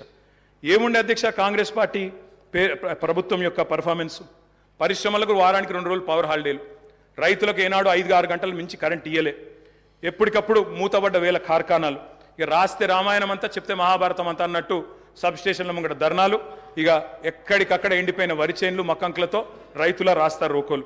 అధ్యక్ష, ఆనాడు విద్యుత్ శాఖ మంత్రిగా, ఆర్థిక శాఖ మంత్రిగా రోషయ్య గారు ఉండేది అధ్యక్ష, కొనిజేటి రోషయ్య గారు. రోషయ్య గారు స్వయంగా ఒకసారి స్టేట్మెంట్ ఇచ్చినారు. ఏమని? నేను గనక 1 సంవత్సరంన్నర లోపల విద్యుత్ వ్యవస్థను చక్కగా చేయకపోతే ఉరేసుకుంటా అన్నారు అధ్యక్ష, ఇదే శాసనసభలో. సంవత్సరంన్నర తర్వాత తుమ్మల నాగేశ్వరరావు గారు ఇంకా పెద్దలు వారందరికీ తెలిసి ఉండాలి, గుర్తుండాలి. ఆ రోజు రోషయ్య గారు బ్యాగులో పెట్టుకుని తెచ్చుకున్నారు అధ్యక్ష ఉరితాడు. నా వల్ల కాలేదు, ఇక ఉరేసుకోవడానికి నేను రెడీగా ఉన్నా అని చెప్పి ఇదే శాసనసభకి ఉరితాడు కూడా తెచ్చుకున్నారు అధ్యక్ష. అది వీళ్ళ పర్ఫార్మెన్స్. అధ్యక్ష, విద్యుత్ సంస్థల లెక్కలు చెప్పినారు అధ్యక్ష. లెక్కలు తప్పకుండా లెక్కలు చెప్పాలా. నేను లెక్కలు చెప్పాను. అప్పుల పాలు చేశామన్నారు. అప్పుల పాలు గౌరవ శాసనసభ్యులకు సబ్జెక్ట్ చెప్ప ఏం చెప్తున్నా సార్? లెక్కలు చెప్తున్నా సార్, లెక్కలు చెప్తున్నా. స్వర్గీయ రోషయ్య గారు ఈ భూమి మీదనే లేడు కాబట్టి ఆయన పేరు తీసుకోవాల్సిన అవసరం లేదు. Okay sir. ఎవరైనా బతికున్న వాళ్ళు ఉంటే వాళ్ళ పేరు తీసుకో. తప్పకుండా సార్. స్వర్గీయ రోషయ్య గారి గురించి నేనేమన్నా తప్పుగా మాట్లాడితే మీరు చర్య తీసుకోవచ్చు సార్. అది మీ మీ మీ మీ డెసిషన్ సార్ అది. అధ్యక్ష, మీరు విద్యుత్ సంస్థల అప్పుల లెక్క చెప్పినారు, నేను ఆస్తుల లెక్క చెప్తా సార్. అధ్యక్ష, 81,516 కోట్ల అప్పు చేసిపోయినారు అన్నారు అధ్యక్ష. కానీ కేసీఆర్ గారి ప్రభుత్వం తెలంగాణ రాష్ట్రం ఏర్పడిన తర్వాత సృష్టించిన ఆస్తుల గురించి చెప్పలేదు అధ్యక్ష. ఉద్దేశపూర్వకంగా బదనాం చేయడానికి, బట్టగాల్చి మీదేయడానికి, అప్పుల సాకు చెప్పి 6 గ్యారంటీలు గొట్టెతందుకు ఒక ఉపోద్ఘాతాన్ని రూపొందించి ఇగో అప్పుల పాలైపోయింది, దివాలా తీసిందని చెప్పి తప్పించుకోవడానికి తప్ప ఇంకోటి కాదు అధ్యక్ష. అధ్యక్ష, టీఎస్ ట్రాన్స్కో అధ్యక్ష, ఇంకొక మాటలో చెప్పాలంటే అధ్యక్ష, వీళ్ళు అప్పచెప్పిపోయినాడు 2014లో. విద్యుత్ శాఖ అతి భయంకరమైన శాఖ అధ్యక్ష, అతి భయంకరమైన శాఖ, అత్యంత దురవస్థలో మాకు అప్పచెప్పిపోయినారు. అప్పచెప్పిపోయినప్పుడు ఏంది అధ్యక్ష పరిస్థితి? 2,700 మెగావాట్ల కరెంటు లోటు ఆ రోజు తెలంగాణ ఏర్పడ్డ నాడు. 22,423 కోట్ల అప్పులు మీరు అప్పచెప్పినాడు మాకు. 22,423 కోట్ల అప్పులు అధ్యక్ష. ఆనాడు ఇది ఆ రోజు మీరు అప్పచెప్పినప్పుడు అప్పులు 22,000, లోటు 2,700. అధ్యక్ష, ట్రాన్స్కో ఆస్తులు అధ్యక్ష లెక్క, వాళ్ళేమో అప్పులు చెప్పారు, నేను ఆస్తులు చెప్తున్నా. ట్రాన్స్కో ఆస్తులు వాళ్ళు అప్పచెప్పిపోయినాడు మాకు 2014లో 7,461 కోట్లు. ఈరోజు అధ్యక్ష ట్రాన్స్కో ఆస్తులు మళ్ళీ తిరిగి మేము వాళ్ళకి అప్పచెప్పినప్పుడు 24,476 కోట్ల అధ్యక్ష. జెన్కో ఆస్తులు అధ్యక్ష, టీఎస్ జెన్కో ఆస్తులు ఆనాడు 19,607 కోట్లు 2014లో, ఈరోజు 53,963 కోట్ల అధ్యక్ష. అధ్యక్ష, డిస్కామ్లు ఎన్పీడీసీఎల్, ఎస్పీడీసీఎల్ ఆ రోజు వీళ్ళు మాకు అప్పచెప్పిపోయినాడు మరి చాలా తక్కువ ఉండే అధ్యక్ష. ఈరోజు ఆస్తులు చూస్తే 59,132 కోట్లు, 81,000 కోట్ల అప్పులు అన్నారు అధ్యక్ష. కానీ ఆస్తులు మా ప్రభుత్వం సృష్టించింది మొత్తంగా కలిపితే 1,37,571 కోట్లు. ఇది వాస్తవం అధ్యక్ష. ఆస్తులు మాత్రం చూపెట్టకుండా అప్పులు మాత్రం చూపెట్టి తిమ్మిని బమ్మిని చేసి ఏదో బుకాయించేదో చేస్తాం, జాదుగర్ చేస్తామంటే కుదరదు అధ్యక్ష. అధ్యక్ష, మొత్తం డిస్టర్బే చేశారు అధ్యక్ష. I'm just getting started. మీరు దయచేసి మొత్తం 5 మంత్రులు ముఖ్యమంత్రి గారు డిస్టర్బ్ చేశారని మాట్లాడే అవకాశం ఇవ్వలేదు. ఇంకోటి నేను సబ్జెక్టే మాట్లాడుతున్నా సార్, ఒక్కటి కూడా అన్పార్లమెంటరీ మాట మాట్లాడట్లేదు, సబ్జెక్ట్ తప్ప ఇంకో మాట మాట్లాడట్లేదు. అవకాశం ఇవ్వండి. ప్రతిపక్షాలు నిర్మాణాత్మకమైన సూచనలు చేస్తే వారు వెల్కమ్ చెప్తానన్నారు, అందుకే చెప్తున్నా అధ్యక్ష. అధ్యక్ష, 4,000 మెగావాట్ల యాదాద్రి థర్మల్ పవర్ ప్రాజెక్ట్ అధ్యక్ష, దామరచెర్ల మండలం మిర్యాలగూడలో పెట్టినాము. అది రేపో మాపో కమిషన్ అవుతుంది. తప్పకుండా దాన్ని కూడా మరి పూర్తి స్థాయిలో నిర్మించాలని ప్రభుత్వాన్ని కోరుతా ఉన్నా. 1,080 మెగావాట్ల భద్రాద్రి అధ్యక్ష, దాన్ని కూడా నిర్మించాం. 800 మెగావాట్ల కేటీపీఎస్ ప్లాంట్లు మరి పూర్తి స్థాయిలో నిర్మాణం చేసినాం అధ్యక్ష. తప్పకుండా దాన్ని కూడా వారు పూర్తిగా మరి సవ్యంగా ముందుకు తీసుకొని పోవాలని కోరుతా ఉన్నా అధ్యక్ష. అధ్యక్ష, ఇంకా విద్యుత్ రంగానికే వస్తే నేను ఒక మాట అడుగుతా ఉన్నా అధ్యక్ష. అధ్యక్ష, ఉదయ్ స్కీమ్లో చేరినాం అధ్యక్ష.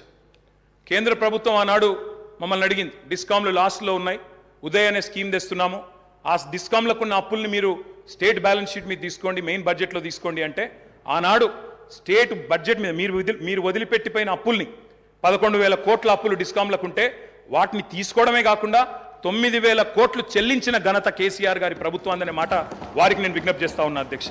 అధ్యక్ష, ఇంకొక మాట, ఇక్కడ విద్యుత్ శాఖ మంత్రి గారు లేరనుకుంటాను అధ్యక్ష, ముఖ్యమంత్రి గారి దగ్గరే ఉందేమో, బట్టి గారి దగ్గర ఉన్నట్టుంది అధ్యక్ష. బట్టి అన్న కూడా వినాలా అధ్యక్ష. విద్యుత్ సంస్థలు, విద్యుత్ ఉత్పత్తి కేంద్రాలకు ఒక ప్రత్యేకత ఉంటుంది అధ్యక్ష.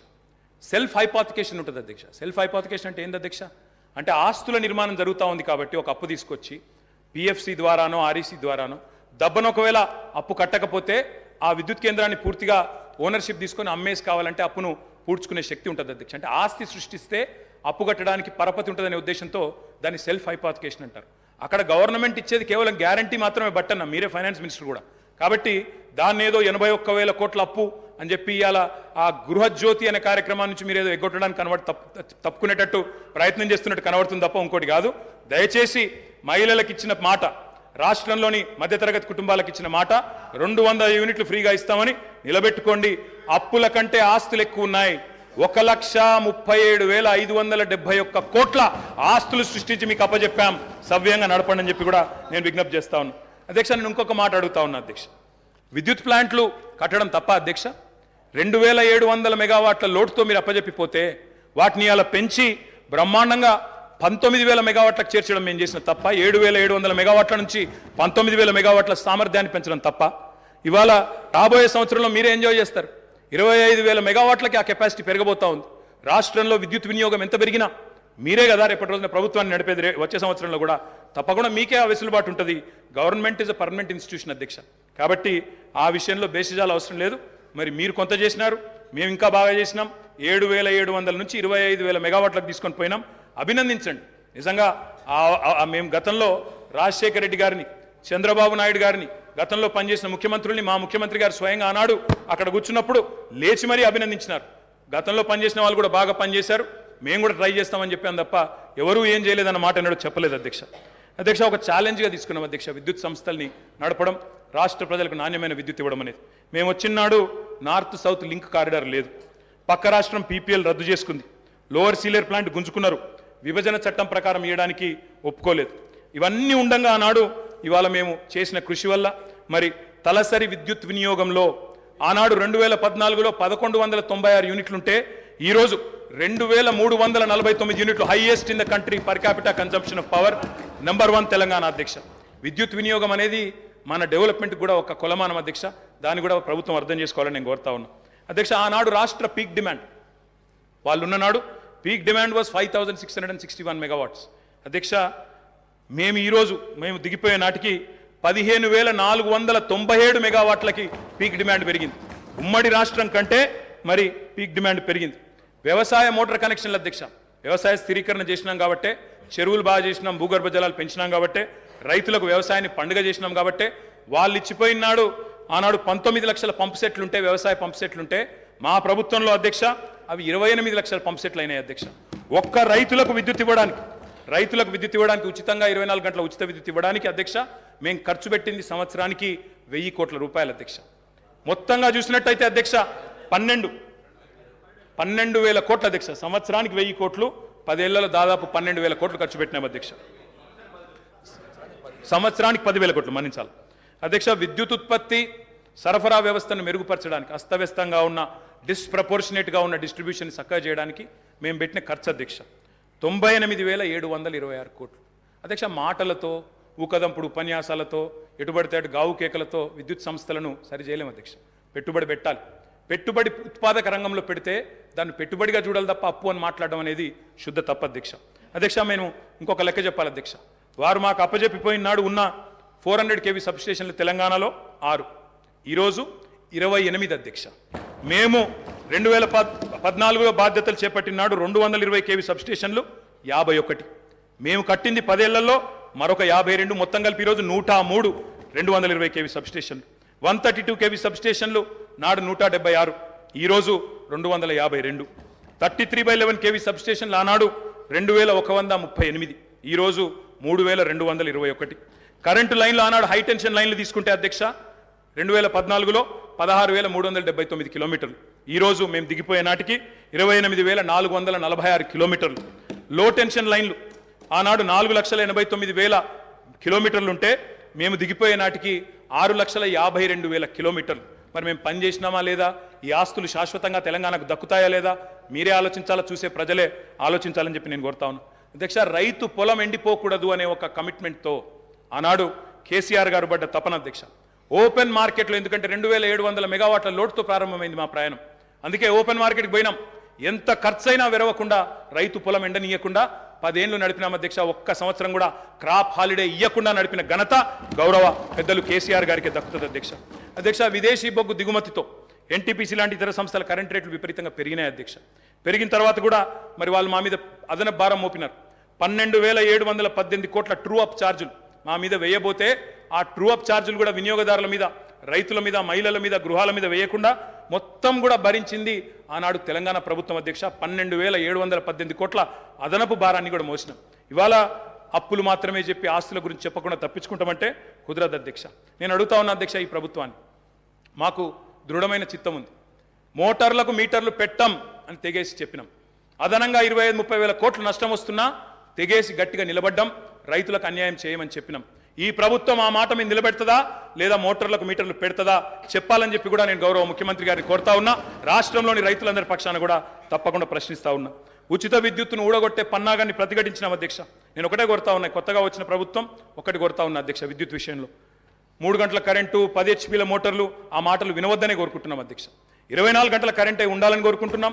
వ్యవసాయానికి 24 గంటల కరెంటే ఉండాలా, గృహాలకు 24 గంటల కరెంటే ఉండాలా, పరిశ్రమలకు కూడా మళ్ళీ పవర్ హాలిడే ఇచ్చే దుస్థితి రాకూడదని కోరుతా ఉన్నాం. వారే పిలుపునిచ్చారు అధ్యక్ష, కరెంటు బిల్లులు కట్టొద్దు, మేము వచ్చేస్తున్నాం కట్టకండి అన్నారు. మరి రాష్ట్రంలో ప్రజలు కట్టబోవడం లేదు.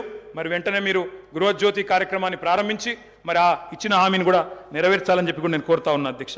వ్యవసాయం విషయానికి వస్తే అధ్యక్ష, ఆనాడు మీకు తెలుసు అధ్యక్ష, ఎండిన చెరువులు, ప్రాజెక్టులు కట్టలేదు, రకరకాల అవస్థలు. ఒక్కొక్క ప్రాజెక్టు ఎస్ఆర్ఎస్పి కానీ అప్పర్ మానేరు, నా కాన్స్టిట్యున్సీ అధ్యక్ష, అప్పర్ మానేరు అధ్యక్ష 12 ఏళ్ళకి ఒకసారి నిండేది. కుడెల్లి వాగులో, మంజీరాలో నీళ్ళే వచ్చేది కాదు అధ్యక్ష. ఆనాడు ఎన్నడూ ప్రాజెక్టుల విషయంలో పెద్దగా పట్టించుకోలేదు అధ్యక్ష. మరి ఇక నేను మళ్ళీ ఎక్కువ మాట్లాడితే ఎక్కువ మాట్లాడినాను అంటారు అధ్యక్ష, నేను దాని జోలికి పోను.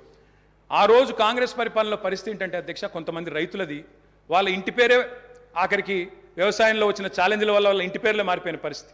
నల్గొండ పక్కకు మూషంపల్లి అని ఒక ఊరు ఉంటుంది అధ్యక్ష. ఆ ఊళ్ళో రామరెడ్డి గారు అని ఒక పెద్ద మనిషి, పాపం ఆయన 54 బోర్లు వడక ఆఖరికి ఆయన ఊళ్ళో ఆయన పెట్టిన పేరే బోర్ల రామరెడ్డి. బొక్కబోర్ల పడ్డ రామరెడ్డి, బొక్కబోర్ల పడ్డ వ్యవసాయం, బోర్ల రామరెడ్డి ఆయన ఇంటి పేరు అయిపోయింది అధ్యక్ష. అది ఆనాడు పరిస్థితి అధ్యక్ష, చుక్క నీరు రాని పరిస్థితి. అదేవిధంగా అధ్యక్ష, మా శ్రీధర్ బాబు గారికి తెలుసు, ఆయన మంత్రిగా ఉండే ఆనాడు, నేను ఎమ్మెల్యేగా ఉంటే 2009-10లో.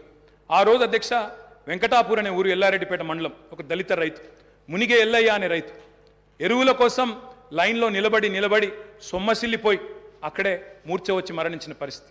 ఇది నేనేం వక్రీకరిస్తలేను, ఏం వేరే చెప్తలేను అధ్యక్ష, ఉన్న వాస్తవాలే చెప్తా ఉన్నా. ఆ రోజు మీరు మంత్రిగా ఉన్నారు అధ్యక్ష. ఇట్లా ఎన్నో ఉన్నాయి అధ్యక్ష. వారి పరిపాలనకి మా పరిపాలనకి తేడా ఏంటంటే అధ్యక్ష, ఒక సంవత్సరం కిందట మా సురభి వాణీదేవి గారు ఎమ్మెల్సీ ఎన్నికల్లో నేను ప్రచారం చేస్తూ ఉంటే అధ్యక్ష, ఒకరోజు కాలేజీల యాజమాన్యాలతో మీటింగ్ పెట్టినప్పుడు అందరు యాజమాన్యాలు వచ్చినారు. వస్తే నేను కొద్దిసేపు ఉపన్యాసం చెప్పి మేము బాగా పనిచేస్తున్నాం, మాకు ఓటేయండి అని చెప్పి పొద్దున బ్రేక్ఫాస్ట్ మీటింగ్, వాళ్ళందరూ చాలా గంభీరంగా ఉన్నారు సార్. గంభీరంగా ఉంటే నాకు అనుమానం వచ్చింది, వీళ్ళు ఓట్లు వేస్తారా లేదా ఏం సంగతి అని చెప్పి అక్కడ పెద్ద మనిషి దగ్గర పోయి అడిగినాను సార్. అయ్యా పెద్ద మనిషి, మరి మీరేం సార్ ఇంత సీరియస్గా ఉన్నారు, ఓటు వేస్తారా లేదా అని అడిగిన. ఆయన అన్నారు, ఒక్క నిమిషం మైక్ ఇస్తారా నాకు అన్నారు. తీసుకోండి అని చెప్పినాను సార్. ఆయన పేరు అధ్యక్ష, ఆ పెద్ద మనిషి పేరు కృష్ణారెడ్డి గారు. మన ఐతవోలోనే ఊరు, మన మహబూబ్ నగర్ జిల్లా, పూర్వ మహబూబ్ నగర్ జిల్లా, ప్రస్తుత నాగర్ కర్నూలు జిల్లా అధ్యక్ష. ఆయన గొప్ప మాట చెప్పినారు అధ్యక్ష. ఆయన ఏమన్నారంటే, నా పేరు కృష్ణారెడ్డి అండి, నేను ఎస్విఎస్ అనే మెడికల్ కాలేజ్ నడుపుతాను మహబూబ్ నగర్ జిల్లాలో. మరి ఒకప్పుడు నా ఊరిలో ఏమయ్యా కృష్ణారెడ్డి, నీ చేను ఎక్కడ ఉంది అంటే చెరువు కింద ఉంది అని చెప్పేటోన్ని, కానీ కేసీఆర్ గారి ప్రభుత్వం వచ్చిన తర్వాత నా చేను చెరువు కింద లేదు, నా చేను కిందికే చెరువు వచ్చింది అని ఆ కృష్ణారెడ్డి గారు చెప్పారు అధ్యక్ష. ఇది నేను చెప్పేదేమి అతిశయోక్తి కాదు అధ్యక్ష. కావాలంటే ఆ కృష్ణారెడ్డి గారిని పిలిపించి మీరు కూడా అడగొచ్చు, వారే చెప్తారు అధ్యక్ష. ఒక్క మాట అధ్యక్ష, ఇవాళ తెలంగాణలో పుట్ల కొద్ది పంటలు, ఎటు చూసినా ధాన్యం గుట్టలు అధ్యక్ష. ఎక్కడ పోయినా ఏ రోడ్డు కనబడి అధ్యక్ష మీరు రాష్ట్రంలో ధాన్యం గుట్టలు, రైతుల కళ్ళం నిండా గింజలు అధ్యక్ష. డిస్టర్బ్ చేశారు వాళ్ళే. అయినా మీరు నా మొదటి స్పీచ్, మీరు స్పీకర్ అయిన తర్వాత మీరు అగ్రికల్చర్ సార్, అది కూడా రైతుల సబ్జెక్ట్. నేనేమి సబ్జెక్టు మాట్లాడుతున్నా తప్ప ఎక్కడ పోవట్లేదు. I'm speaking strictly on subject sir, విమర్శలు కూడా నేను చేయట్లేదు అధ్యక్ష. రైతు కళ్ళం నిండా గింజలు ఉన్నాయి, పల్లెం నిండా మెతుకులు ఉన్నాయి సార్. దేశానికే గుమ్మిగా మారింది సార్ ఇవాళ తెలంగాణ. అన్నమో రామచంద్ర అని ఏడ్చిన తెలంగాణ అధ్యక్ష ఇవాళ దేశానికి అన్నం పెట్టే స్థాయికి వచ్చింది. ఒక మాటలో చెప్తా అధ్యక్ష, 2014లో ఆనాడు మొత్తం ప్రభుత్వం సేకరించిన ధాన్యం సివిల్ సప్లైస్ కార్పొరేషన్ ద్వారా ఆనాడు ప్రభుత్వం సేకరించిన ధాన్యం వరి ధాన్యం అధ్యక్ష 2014లో 2 పంటలు కలిపి వానాకాలం యాసంగి కలిపి 24 లక్షల మెట్రిక్ టన్నులు సార్. పోయిన సంవత్సరం అధ్యక్ష 2022-23లో మరి మా ప్రభుత్వం వచ్చిన తర్వాత 10 ఏళ్ళు మేము తీసుకున్న చర్యల వల్ల మరి 1,30,00,000 మెట్రిక్ టన్నుల ధాన్యాన్ని సేకరించే స్థాయికి సివిల్ సప్లైస్ కార్పొరేషన్ ఎదిగింది అధ్యక్ష. 9 ఏళ్లలో రైతుల నుంచి 1,30,000 కోట్ల విలువ చేసే ధాన్యాన్ని కొనుగోలు చేసినాం. పంటల విస్తీర్ణాన్ని 1,31,00,000 ఎకరాల నుంచి 2,68,00,000 ఎకరాలకు చేర్చింది కేసీఆర్ గారి ప్రభుత్వం అధ్యక్ష. ఎట్లా సాధ్యమైంది అధ్యక్ష? ఇది కడుపు నిండా కరెంటు, 2 పంటలకు పెట్టుబడి, 31,000 కోట్ల రుణమాఫీ, మిషన్ కాకతీయ, ఇంకా చెప్పాలంటే చాలా ఉన్నాయి అధ్యక్ష. కొత్త గోడౌన్లు, కొత్తగా ఎన్నో కార్యక్రమాలు ఉన్నాయి. నేను అనేది ఒకటే అధ్యక్ష, మీరు మాటిచ్చారు, రైతు భరోసా అన్నారు. డిసెంబర్ 9 నాడే 15,000 వేస్తాం, ఒక 4 రోజుల తర్వాత ఆగితే 10,000 కాదు 15,000 పడతాయన్నారు. కేసీఆర్ ఓడిపోతే 15,000 వస్తాయన్నారు. మరి రైతులు ఎదురు చూస్తున్నారు, వేయాలనే కోరుతా ఉన్నాం. అదేవిధంగా మీరు చెప్పారు 2 లక్షల రుణమాఫీ ఏకకాలంలో సింగిల్ స్ట్రోక్ చేస్తామన్నారు. 24 గంటలు అన్నారు, 24 రోజుల్లోనే చేయమని చెప్పి రాష్ట్రంలోని లక్షలాది మంది రైతుల తరపున కోరుతా ఉన్నారు. అదేవిధంగా అప్పు లేకపోతే అర్జెంటుగా బ్యాంకుకు పోండి, 2 లక్షల వరకు లోన్ తెచ్చుకోండి అని స్వయంగా ముఖ్యమంత్రి గారు, ఆనాటి పిసిసి అధ్యక్షుడు వారే పిలుపునిచ్చినారు. ఆయన పిలుపుని అందుకొని స్ఫూర్తి తీసుకొని రైతులు లోన్లు తెచ్చుకున్నారు, ఎదురు చూస్తున్నారు. మరి వెంటనే 2 లక్షల రుణమాఫీ జరుగుతుందని. అదేవిధంగా అధ్యక్ష రైతు బీమా పెట్టాం, ఇంకా చాలా కార్యక్రమాలు చేసినాం. మీరు కౌలు రైతులకు కూడా బీమా అన్నారు, తప్పకుండా చేయండి, వీల్ వెల్కమ్ ఇట్. ఇంకొక మాట కూడా నేను చెప్తా ఉన్నా అధ్యక్ష, వ్యవసాయం విషయానికి వస్తే నాకు బాధ ఎక్కడ అనిపించిందంటే అధ్యక్ష, నిన్న గవర్నర్ ప్రసంగంలో పౌర సరఫరాల శాఖ గురించి కూడా అసత్యాలు చెప్పారు అధ్యక్ష, సత్యదూరమైన విషయాలు చెప్పారు. 56,000 కోట్ల అప్పులున్నాయి సివిల్ సప్లైస్ కార్పొరేషన్కి అని చెప్పినారు. మంత్రి గారు లేరు కానీ చెప్తాను అధ్యక్ష, ఇది శుద్ధ సత్యదూరమైన మాట అధ్యక్ష. పౌర సరఫరాల శాఖ యొక్క విధి ఏంది అధ్యక్ష? రైతుల దగ్గర ధాన్యం కొనాలి, ఎఫ్సిఐకి మిల్లింగ్ చేసి అమ్మాలి. ఈరోజు పరిస్థితి ఏంటంటే అధ్యక్ష, నేను కూడా లెక్కలు తీసుకున్నాను. పౌర సరఫరాల శాఖ దగ్గర ప్రస్తుతం ఉన్న స్టాకుల విలువ దాదాపు 30,000 కోట్ల విలువ చేసే స్టాకులు ఇవాళ పౌర సరఫరాల శాఖ దగ్గర ఉన్నాయి. రిసీవబుల్స్ అంటే కేంద్రానికి మనం ఆల్రెడీ ఇచ్చిన ధాన్యానికి విరుద్ధంగా మనకు రావాల్సిన డబ్బులు అధ్యక్ష దాదాపు 17,000 కోట్లు ఉన్నాయి. అంటే 2 కలిపితేనే 47,000 కోట్ల రూపాయలు అయితే స్టాకుల రూపంలో లేదా రిసీవబుల్స్ రూపంలో మీ దగ్గర ఉన్నాయి. కానీ మీరేం చేస్తున్నారు అధ్యక్ష? ఆ వీటిని చూపెట్టకుండా, రిసీవబుల్స్ చూపెట్టకుండా, స్టాక్ యొక్క మార్కెట్ వాల్యూ చెప్పకుండా 56,000 కోట్ల అప్పులు అని చెప్తా ఉన్నారు అధ్యక్ష. అప్పులు కూడా ఎక్కడ ఉంటాయి అధ్యక్ష? సివిల్ సప్లైస్ కార్పొరేషన్కి. రైతు దగ్గర మనం పంట కొంటాం, కొన్న తర్వాత వాళ్ళకి పైసలు ఇవ్వాలి, మనం మిల్లింగ్ చేసి మళ్ళీ ఎఫ్సిఐకి ఇవ్వాలి. ఎఫ్సిఐ నుంచి పైసలు వచ్చే వరకు 4-5 నెలలు అవుతుంది సార్, అప్పుడప్పుడు 6-7 నెలలు కూడా అవుతుంది. ఆ ఇంటరిమ్ పీరియడ్లో రైతుకు మనమే పైసలు ఇస్తాం కాబట్టి ఆ మిత్ ఏదైతే జరుగుతుందో దాని మీద వచ్చిన దాన్ని కూడా అప్పు కింద చూపెట్టే పరిస్థితి చేసినారు అధ్యక్ష. అంటే 7-8,000 కోట్ల అప్పు లేదా 9,000 కోట్ల అప్పు ఉంటే అది కూడా ఎందుకు వచ్చింది అధ్యక్ష? రైతుకు మిత్తి దాకొద్దు, రైతుకు సకాలంలో పేమెంట్ ఇవ్వాలని చెప్పి మేము చేసిన ప్రయత్నాన్ని అభినందించకపోగా ఇవాళ ఈ రకంగా బట్టగాల్చి మీదేసే ప్రయత్నం ఏదైతే చేస్తూ ఉన్నారో ఇది కరెక్ట్ కాదు అధ్యక్ష. ఇంకొక మాట అధ్యక్ష, అప్పుల గురించి చెప్పారు. ఇంకొక మాట అన్నారు అధ్యక్ష, చాలా బాధాకరం. ఏమన్నారు అధ్యక్ష? ఎంత దారుణమైన మాట అంటే, ఇందాక దారుణమైన ప్రసంగం ఎందుకన్నా అంటే ఎంత మాట అన్నారు అధ్యక్ష? రాష్ట్రం దివాలా తీసింది అన్నారు అధ్యక్ష. దివాలా తీసింది రాష్ట్రం కాదు అధ్యక్ష, దివాలా తీసింది మీ రాజకీయ ప్రసంగం అధ్యక్ష. దివాలా కోరు ప్రసంగం అది. ఎందుకంటున్నా అధ్యక్ష అంటే ఇట్స్ పొలిటికలీ ఇంటెలెక్చువలీ బ్రాంక్రప్ట్ స్పీచ్ అది అధ్యక్ష. నేను ఒక్క మాట చెప్తాను అధ్యక్ష, ఎట్లుందంటే తెలంగాణలో సామెత ఉంటుంది సార్, గుమ్మి నిండా వడ్లు ఉండాలి, గూటం వల్ల పిల్లలు ఉండాలన్నట్టు. గుమ్మి నిండా వడ్లు అట్లే ఉండాలి భద్రంగా, పిల్లలు మాత్రం గూటాల లెక్క తయారు కావాలన్నట్టు. అవుతుందా సార్? గుమ్మిలో వడ్లు కొంత తీస్తేనే కదా పిల్లలకు కొంత పెట్టగలిగేది. అందుకే అంటా ఉన్నా అధ్యక్ష నేను, ఇవాళ తెలంగాణ తన ఆర్థిక పరపతిని వినియోగించుకొని బ్రహ్మాండంగా భవిష్యత్తు మీద పెట్టుబడి పెట్టింది, క్యాపిటల్ ఎక్స్పెండిచర్ చేసింది. మేము ఇవాళ చేసిన ప్రయత్నం వల్ల ఏం జరిగింది అధ్యక్ష? బ్రహ్మాండంగా ఈరోజు 1-2 కాదు అధ్యక్ష, కేంద్ర ప్రభుత్వ సంస్థలే చెప్తా ఉన్నాయి, Telangana per capital income highest in the country అనే మాట స్వయంగా రిజర్వ్ బ్యాంక్ ఆఫ్ ఇండియా చెప్తా ఉంది. ఏ స్టేట్లో లేని పర్ క్యాపిటల్ తలసరి ఆదాయం తెలంగాణదని చెప్తా ఉంది అధ్యక్ష. మరి అప్పు అంటారు, అప్పు చేసి మేము దేని మీద పెట్టినాం అధ్యక్ష? అప్పు అంటారు, ఆస్తుల గురించి చెప్పరు అధ్యక్ష, నెట్వర్త్ చూడరు, నెట్వర్త్ గురించి చెప్పరు. అప్పు చేసి మీలాగా పప్పు పిల్లలు పంచలేదు మేము. అప్పు చేసి చెప్తాను సార్, కాళేశ్వరం తొందర ఎందుకు పడుతున్నాం? చెప్తా తొందర ఎందుకు పడుతున్నాం? బరాబర్ చెప్తా. రాజగోపాల్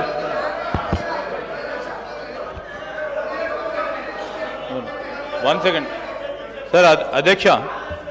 అధ్యక్ష గౌరవ సభ్యులు కేటీఆర్ గారు దాదాపు 60 నిమిషాల నుంచి సుదీర్ఘంగా సరే మా దగ్గర మొత్తం ఉంది సార్. ఈరోజు మా కాంగ్రెస్ పార్టీకి సంబంధించిన గౌరవ సభ్యులు రామ్మోహన్ రెడ్డి గారు 35 నిమిషాలు మాట్లాడటం జరిగింది. వివేక్ గారు 15 నిమిషాలు మాట్లాడారు. ఇప్పటి వరకు కేటీఆర్ గారు 57 నిమిషాలు, అంటే మా సభ్యుల కంటే ఎక్కువ సమయం స్పీకర్ గారు మీకు కేటాయింపు చేయడం జరిగింది. నేను కోరుతా ఉన్నాను స్పీకర్ గారిని ఇంటరప్షన్ ఓన్లీ 22 మినిట్స్. వారు పూర్తి స్థాయిలో ఇంటరప్షన్ టైం తీసే మాట్లాడుతూ ఉన్నాను. Sir, I would like to request honorable member to conclude, sir. There are other members to take part in this discussion. I would like to request the honorable member to conclude.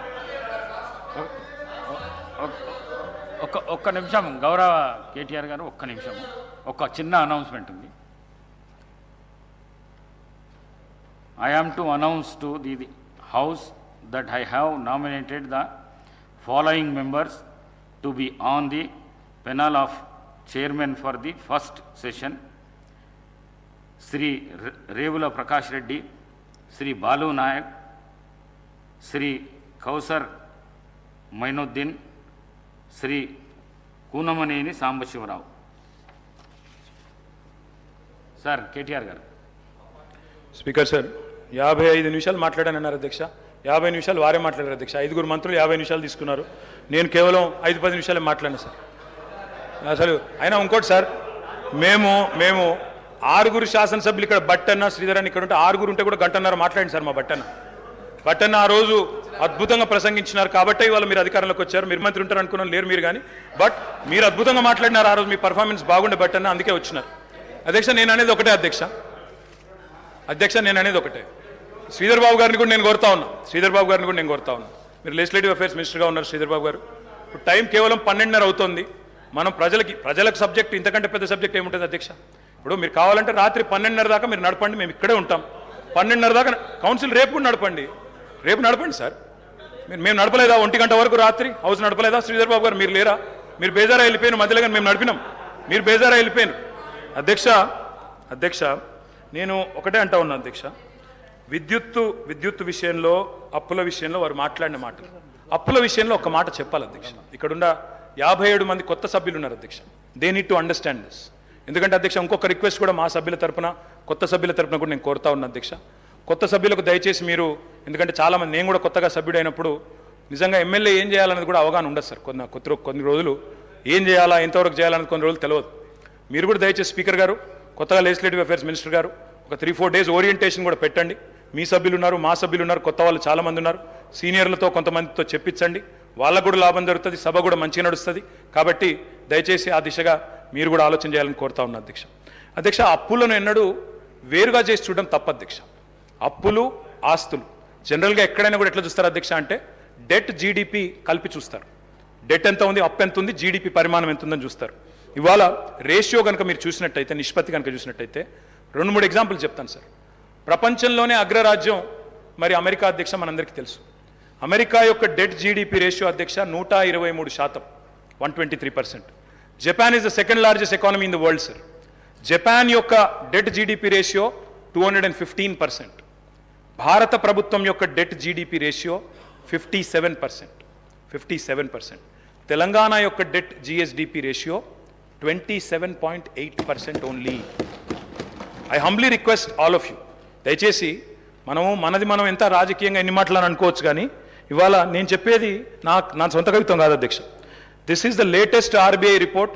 I'm happy to furnish it to all the honourable members sir. మీరు నిన్నగాక మొన్న release చేశారు. Highest GSDP in the country 5,05,000 కోట్ల నుంచి 13,27,000 కోట్లకు పెరిగింది అని గొప్పగా మా బట్టన్న తర్వాత ముఖ్యమంత్రి గారి ఫోటో పెట్టి నిన్నగాక మొన్ననే రిలీజ్ చేసినారు. పర్ఫార్మెన్స్ మాది, ఫోటోలు వాళ్ళవి, పర్వాలేదు సార్, ఏమి ఇబ్బంది లేదు. కానీ నెంబరే కదా సార్ అధ్యక్ష. ఇంకొక మాట అధ్యక్ష, లయబిలిటీస్ చూసుకుంటే, డెట్ చూసుకుంటే, అప్పు చూసుకుంటే అధ్యక్ష, కింది నుంచి 28 రాష్ట్రాలు సార్ దేశంలో. 28 రాష్ట్రాల్లో ఇవాళ అప్పుల్లో ఎక్కడుంది తెలంగాణ అంటే 24వ ర్యాంకులో ఉంది సార్. 24వ ర్యాంక్. ఆర్థిక మంత్రి గారు ఇక్కడే ఉన్నారు.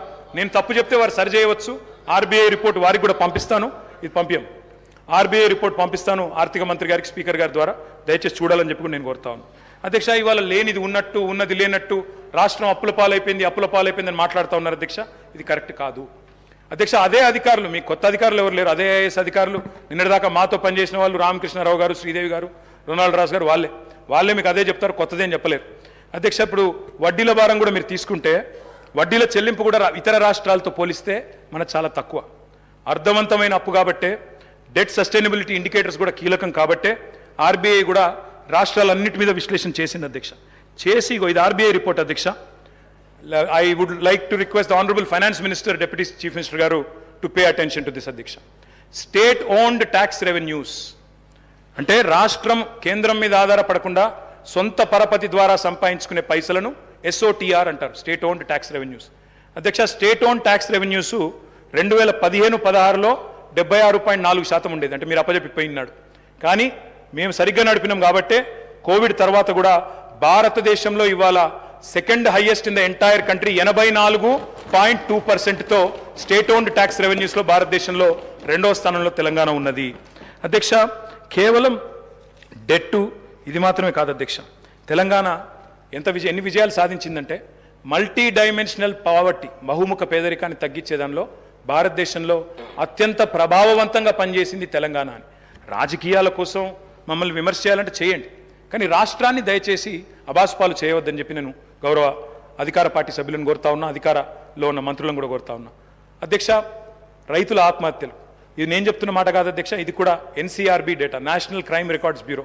పూర్తి స్థాయిలో రైతుల ఆత్మహత్యలు ఇవాళ దాదాపుగా 0 అయింది. ఎక్కడ అంటే ఇదిగోండి అధ్యక్ష, ఇది తెలంగాణ రాష్ట్రం అని చెప్పి స్వయంగా ఎన్సీఆర్బీ చెప్తుంది అధ్యక్ష, నాది కాదు అధ్యక్ష. మీరు అన్ఎంప్లాయ్మెంట్ గురించి బాగా మాట్లాడినారు.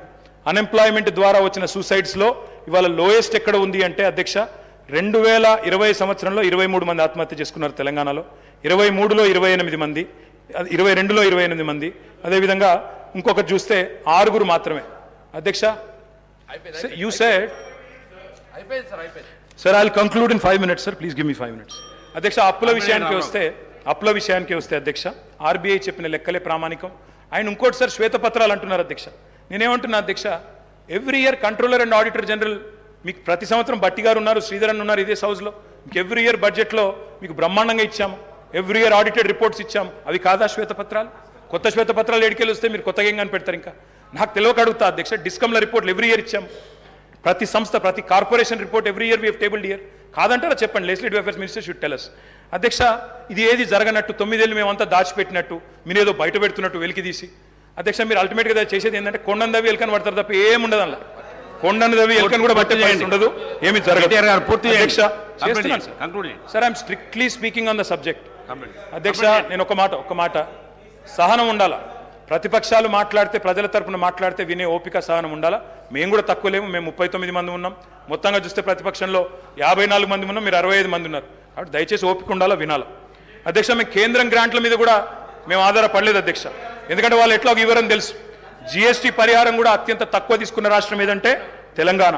సొంత పన్నుల ఆదాయంలో number 2 in the country Telangana. Per capital expenditure highest in the country, capital expenditure highest in the country. Asset క్రియేషన్లో ఖర్చు పెట్టేది తెలంగాణ.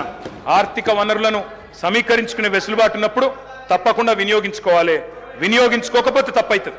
అధ్యక్ష నేను ఇంకొక మాట అంటున్నా, ప్రభుత్వ పెట్టుబడితో సార్ కంప్లీట్ చేయండి, కంక్లూడింగ్ సార్, అంత అసహనం ఎందుకు sir? You have to come to our rescue sir. Sir నేను సబ్జెక్ట్ మాట్లాడుతున్నాను సార్, నేనేం వేరే మాట్లాడుతున్నారు. మీకు ఇచ్చిన సమయం కూడా అయిపోతుంది సార్. ఎట్లా సార్, మేము 39 మంది ఉన్నాం, ఒక్కనే సభ్యుని మాట్లాడుతున్నాను, అందుకే మీకు చాలా సమయం ఇచ్చినాం. వాళ్ళ 5 మంత్రులు డిస్టర్బ్ చేశారు సార్.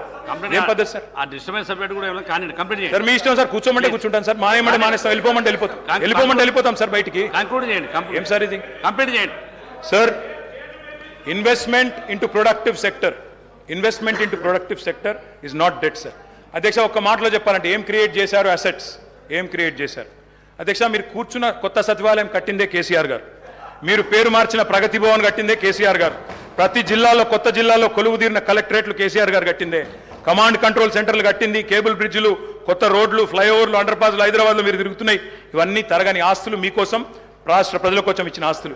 యాదాద్రి ఆలయం నుంచి మొదలు పెడితే అంబేద్కర్ సచివాలయం దాకా మొత్తం కట్టిందే కేసీఆర్ గారి ప్రభుత్వం.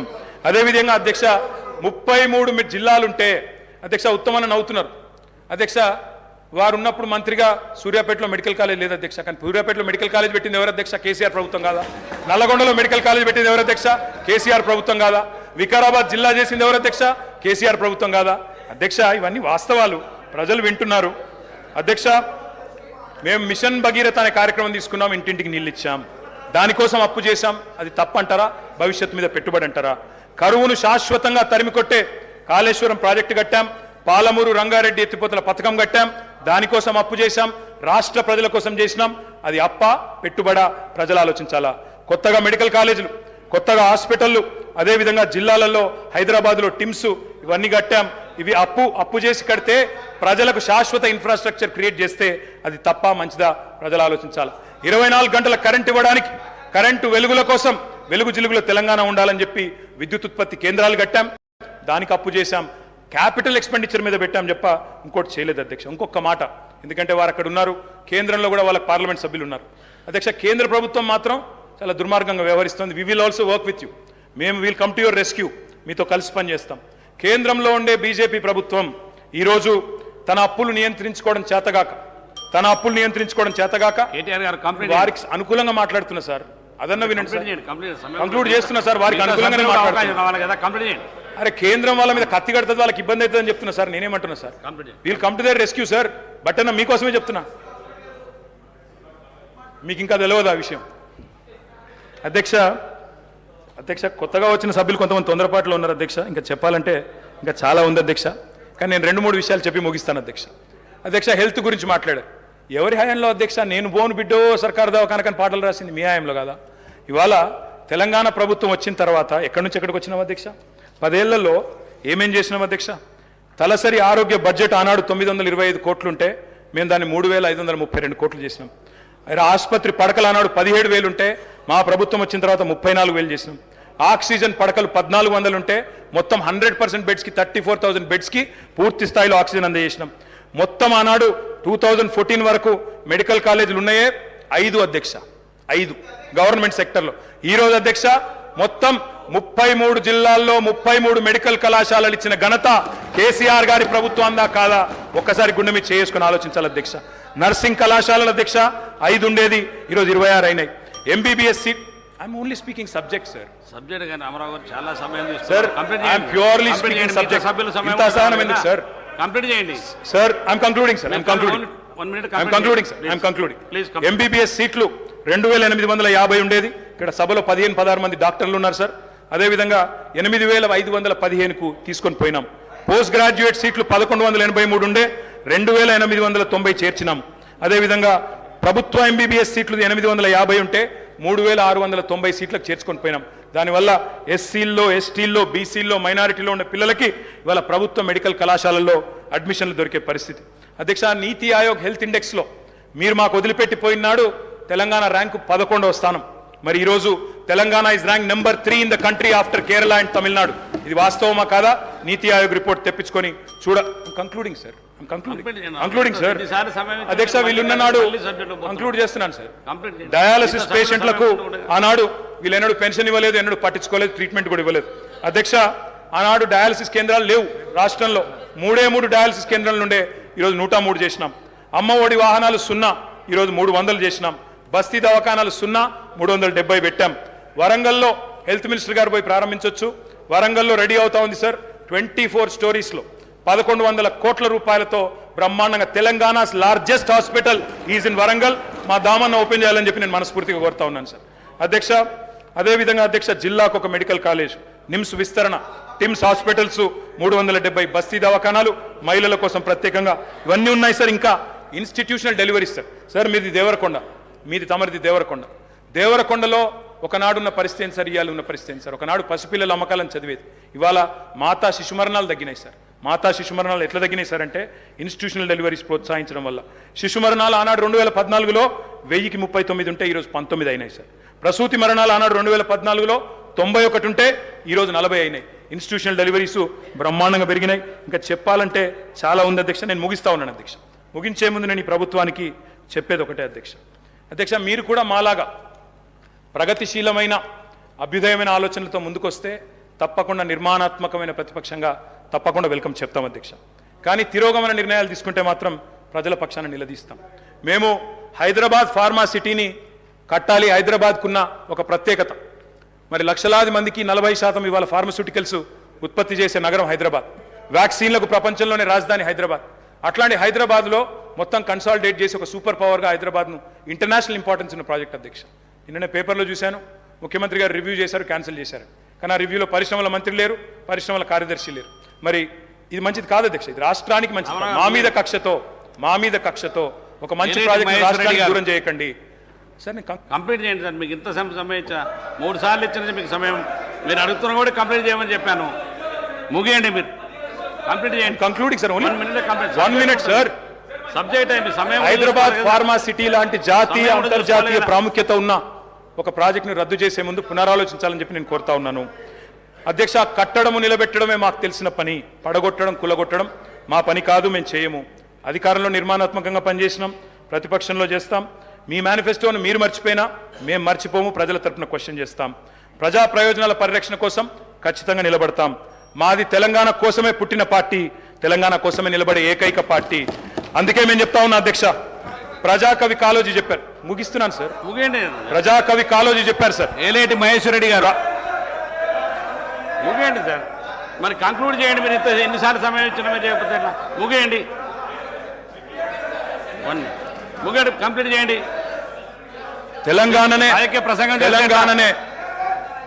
తెలంగాణనే ఆశగా శ్వాసగా తెలంగాణ ప్రజల ప్రయోజనాలే పరమావిధిగా ప్రతిక్షణం పరితపించే పార్టీ మాది.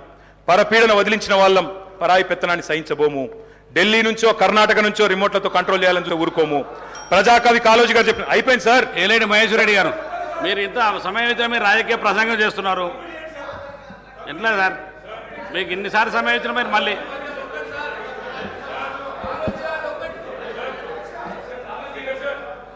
మహేశ్వర రెడ్డి గారు కానివ్వండి.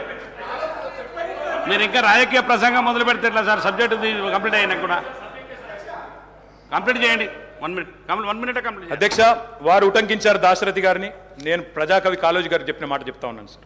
ఇది లాస్ట్ పారాగ్రాఫ్ సార్, వదిలేస్తాను సార్, తర్వాత మీరు వారికి అవకాశం ఇవ్వండి, నో ప్రాబ్లం. ప్రజాకవి కాళోజీ గారు చెప్పినారు సార్, ప్రాంతేతరుడు ద్రోహం చేస్తే మోసం చేస్తే ప్రాంతం పొలిమేరల వరకు తరిమి కొడతాం, ప్రాంతం వాడు మోసం చేస్తే ప్రాంతం లోపలే పాత పెడతాం. ఇదే కమిట్మెంట్తో పనిచేస్తాం. జై తెలంగాణ, జై కేసీఆర్. మహేశ్వర రెడ్డి గారు,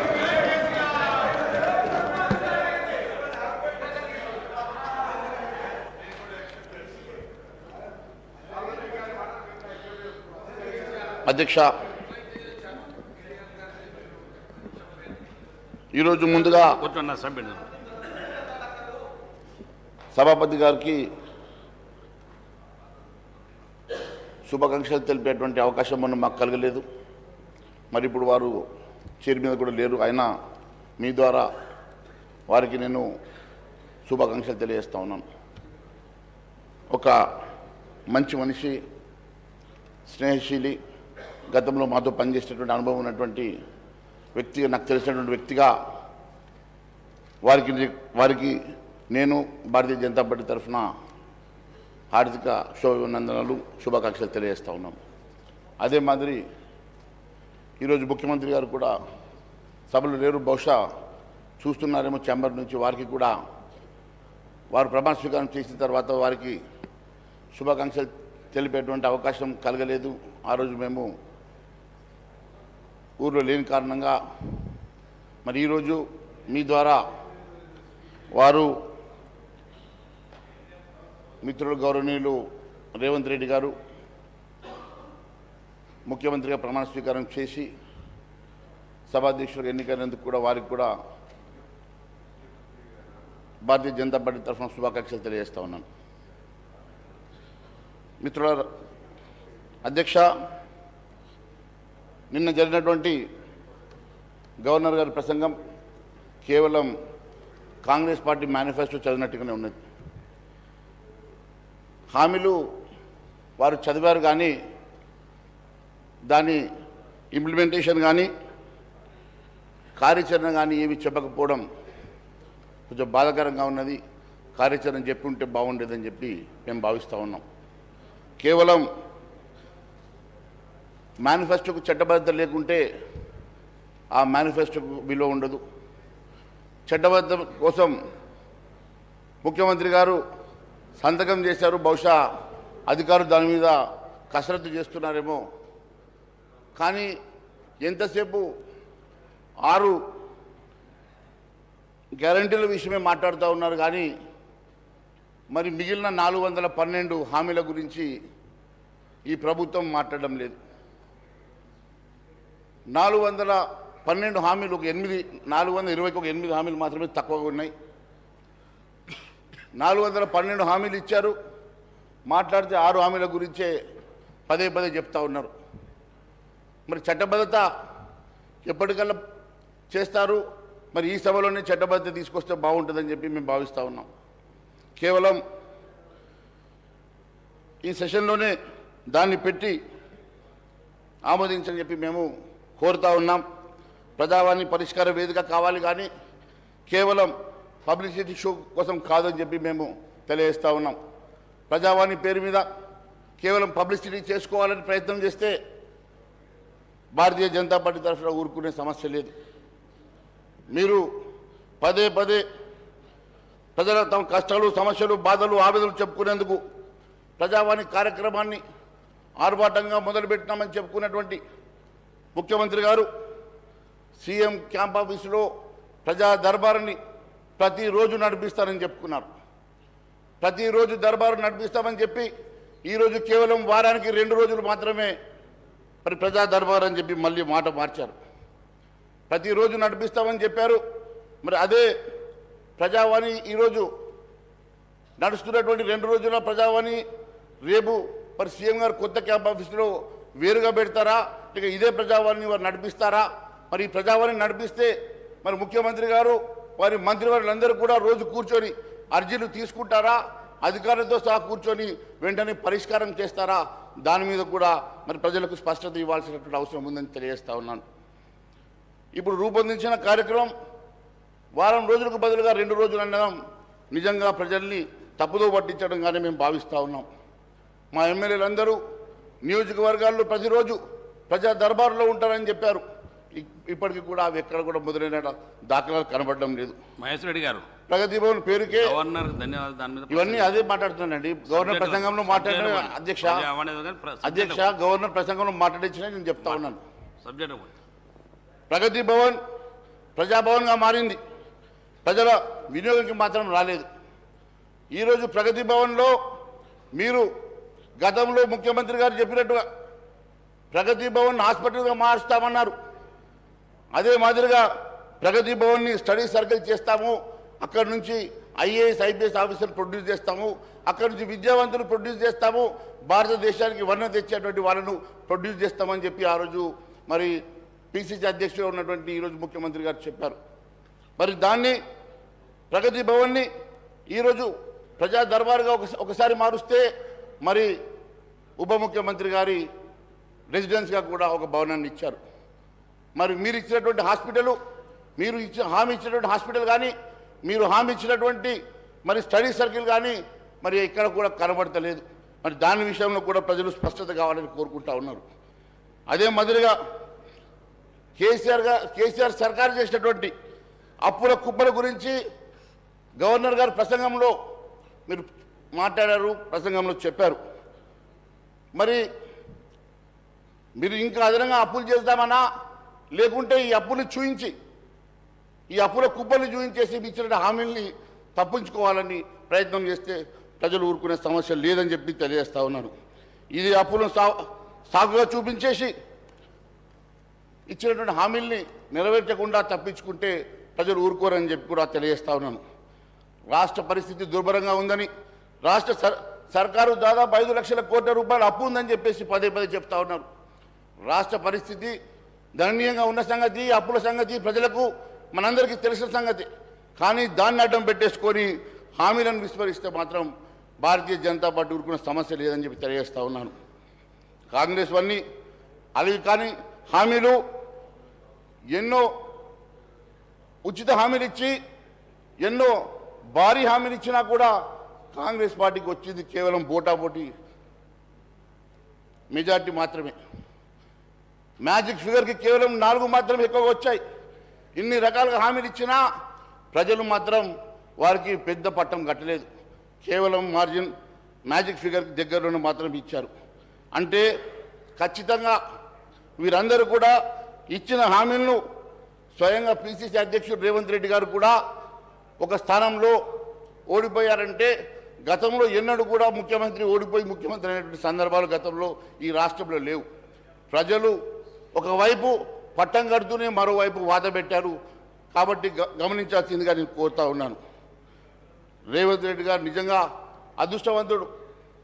ఒక స్థానంలో ఓడిపోయినా కూడా ఈరోజు ముఖ్యమంత్రి అయ్యాడు కాబట్టి ఖచ్చితంగా వారు ఇచ్చినటువంటి హామీలు నెరవేరుస్తారన్న మాకు విశ్వాసం కొంతవరకు ఉన్నది. ఈరోజు పాలన అనుభవం ముఖ్యమంత్రి గారికి లేకపోయినా వారి మంత్రివర్యులు చాలామంది సీనియర్లు ఉన్నారు. సీనియర్ మంత్రివర్యుల తప్పకుండా వారి సలహాలు సూచనలు తీసుకుంటారని నేను భావిస్తూ ఉన్నాను. వారికి అనుభవం లేకపోయినా ఎంతోమంది సీనియర్ మంత్రులందరూ కూడా వారికి అండగా ఉంటారు కాబట్టి వారి సూచనలు సలహాలు తీసుకొని ముందుకెళ్తారని చెప్పి మేము భావిస్తూ ఉన్నాం. వారు ఐపీఎస్ ఆఫీసర్ కాదు, లేక వారి మంత్రులు కానిస్టేబుల్ హోంగార్డులు కాదు. మహేశ్వర రెడ్డి గారు వాళ్ళందరూ కూడా మీరు సబ్జెక్ట్ సార్ నేను మాట్లాడేది సార్ వారు చెప్పిన మాటలు సార్ నేను డివియేషన్ చేయడం లేదు. లేలే మీరు ముఖ్యమంత్రి గారి గురించి సార్ నేను డివియేషన్ చేయడం లేదు సార్. మీరు సబ్జెక్ట్ మాట్లాడండి. నేను సబ్జెక్టే మాట్లాడండి. మరి ఈరోజు ముఖ్యమంత్రి గారు అందరి సలహాలు సూచనలు తీసుకొని వారు ఈ రాష్ట్రాన్ని ముందుకు తీసుకెళ్తారని చెప్పి మేము భావిస్తూ ఉన్నాం. ఖచ్చితంగా గతంలో ఉన్నటువంటి దూకుడు తగ్గించుకొని వారి యొక్క సమయస్ఫూర్తితో ఈ రాష్ట్రాన్ని ముందుకు నడిపించి ఈ రాష్ట్రాన్ని కాపాడుతారని చెప్పి విశ్వాసాన్ని మేము వ్యక్తపరుస్తూ ఉన్నాం. కొత్త అప్పుల ద్వారా ఈ రాష్ట్రంలో పన్నుల భారాన్ని పెంచొద్దని పన్నులు పెంచకుండానే హామీలు నెరవేర్చాలని చెప్పేసి మేము కోరుతా ఉన్నాం. దాదాపు 42 పేజీల 412 హామీలు నెరవేర్చడానికి ఖచ్చితంగా మీరు ముందుకు రావాలని మేము ఖచ్చితంగా భారతీయ జనతా పార్టీ కన్స్ట్రక్టివ్గా మీరు ఇచ్చేటువంటి మంచి పనులకు మేము మీ వెంట ఉంటాం. లేని పక్షంలో నిలదీస్తామని చెప్పి కూడా సభాముఖంగా తెలియజేస్తా ఉన్నాం. అధ్యక్ష, ఆర్థిక పరిస్థితి పైన శ్వేతపత్రాలు ఇవ్వాల్సిందిగా కోరుతా ఉన్నాం. ఇందులో కాంగ్రెస్ కొత్తగా ప్రవేశపెట్టినటువంటి స్కీమ్స్కి అవసరమైనటువంటి నిధులు ఎన్ని అవసరం ఉంటాయో అవి చెప్పాల్సిందిగా శ్వేతపత్రం ఇవ్వాల్సిందిగా కోరుతా ఉన్నాం. కాంగ్రెస్ పార్టీ ఇచ్చిన హామీలు నెరవేర్చడానికి మరి కావాల్సినటువంటి నిధులు ఎంత కావాలా, దానికి కావాల్సినటువంటి అవసరాలకు ఏ రకంగా సమకూరుస్తారో మరి ప్రజలకు సభకు తెలియజేయాల్సిన అవసరం ఉందని తెలియజేస్తా ఉన్నాను. కాంగ్రెస్ హామీలు ఎంత మేరకు నిధులు అవసరం ఉందో, ఏ మార్గాల ద్వారా నిధులు తీసుకొస్తారో, ఏ రకంగా మరి అవన్నీ అంశాలు మేము బడ్జెట్ సమావేశంలో ఖచ్చితంగా మాట్లాడతాం. ఇప్పుడు మొన్ననే ప్రభుత్వం ఏర్పాటైంది. కనీసం 100 రోజులను సమయం ఇవ్వాల్సిందిగా మేము ఇవ్వాలని చెప్పి మేము ఈరోజు ఈ నిర్ణయం తీసుకొని మరి ఈ అంశంలో లోతుగా వెళ్లకుండా రేపు బడ్జెట్ సమావేశంలో ఈ అంశాలు మేము మాట్లాడతాం. ఇప్పుడు కనీసం 100 రోజులన్నా వారికి సమయం ఇచ్చిన తర్వాతనే మాట్లాడిన అంశం మీద ఈరోజు మేము ఆ విషయాలు లోతుగా వెళ్ళడం లేదు.